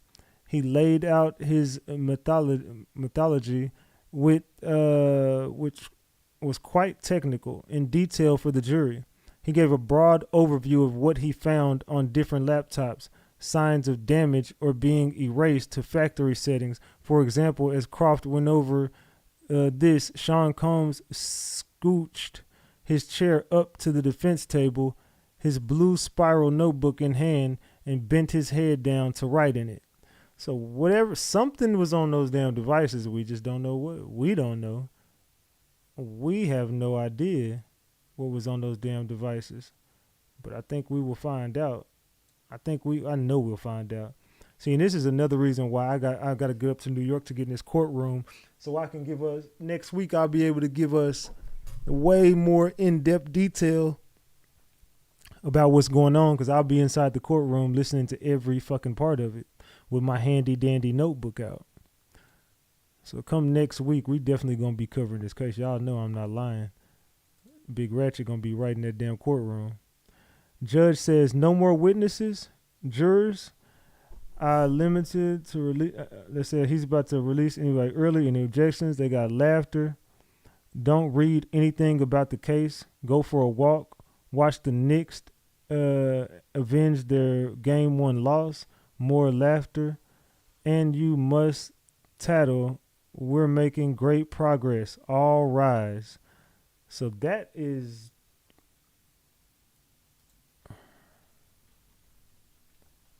This was the worst day in court yet. But I will definitely be in New York covering this from inside next week. So, with that being said, we definitely going to New York. Something just has not been sitting right with me about this damn case. It's just too much going on. There's too many plays being ran. It's just too much going on, man. So with that being said, we got to get to this. Judge says enjoy. So the judge just let everybody go, and that's where we at with that. So at that point, the judge let everybody go. So y'all know. I don't know what the hell Diamond is staring at me. So y'all know we finna get up out of here. And I'm going to let everybody else enjoy the rest of their day. Since court is over, it's time for me to go grab me something to eat. I'm hungry as hell. We've been out here 5 hours.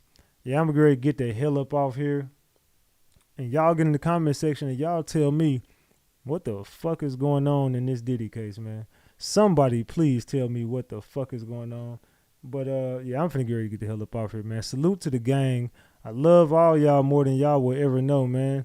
Yeah, enjoy the rest of y'all day. Go watch the Knicks avenge their first loss in the Eastern Conference Finals. Go watch the Western Conference Finals. Watch Anthony Edwards avenge his game one loss.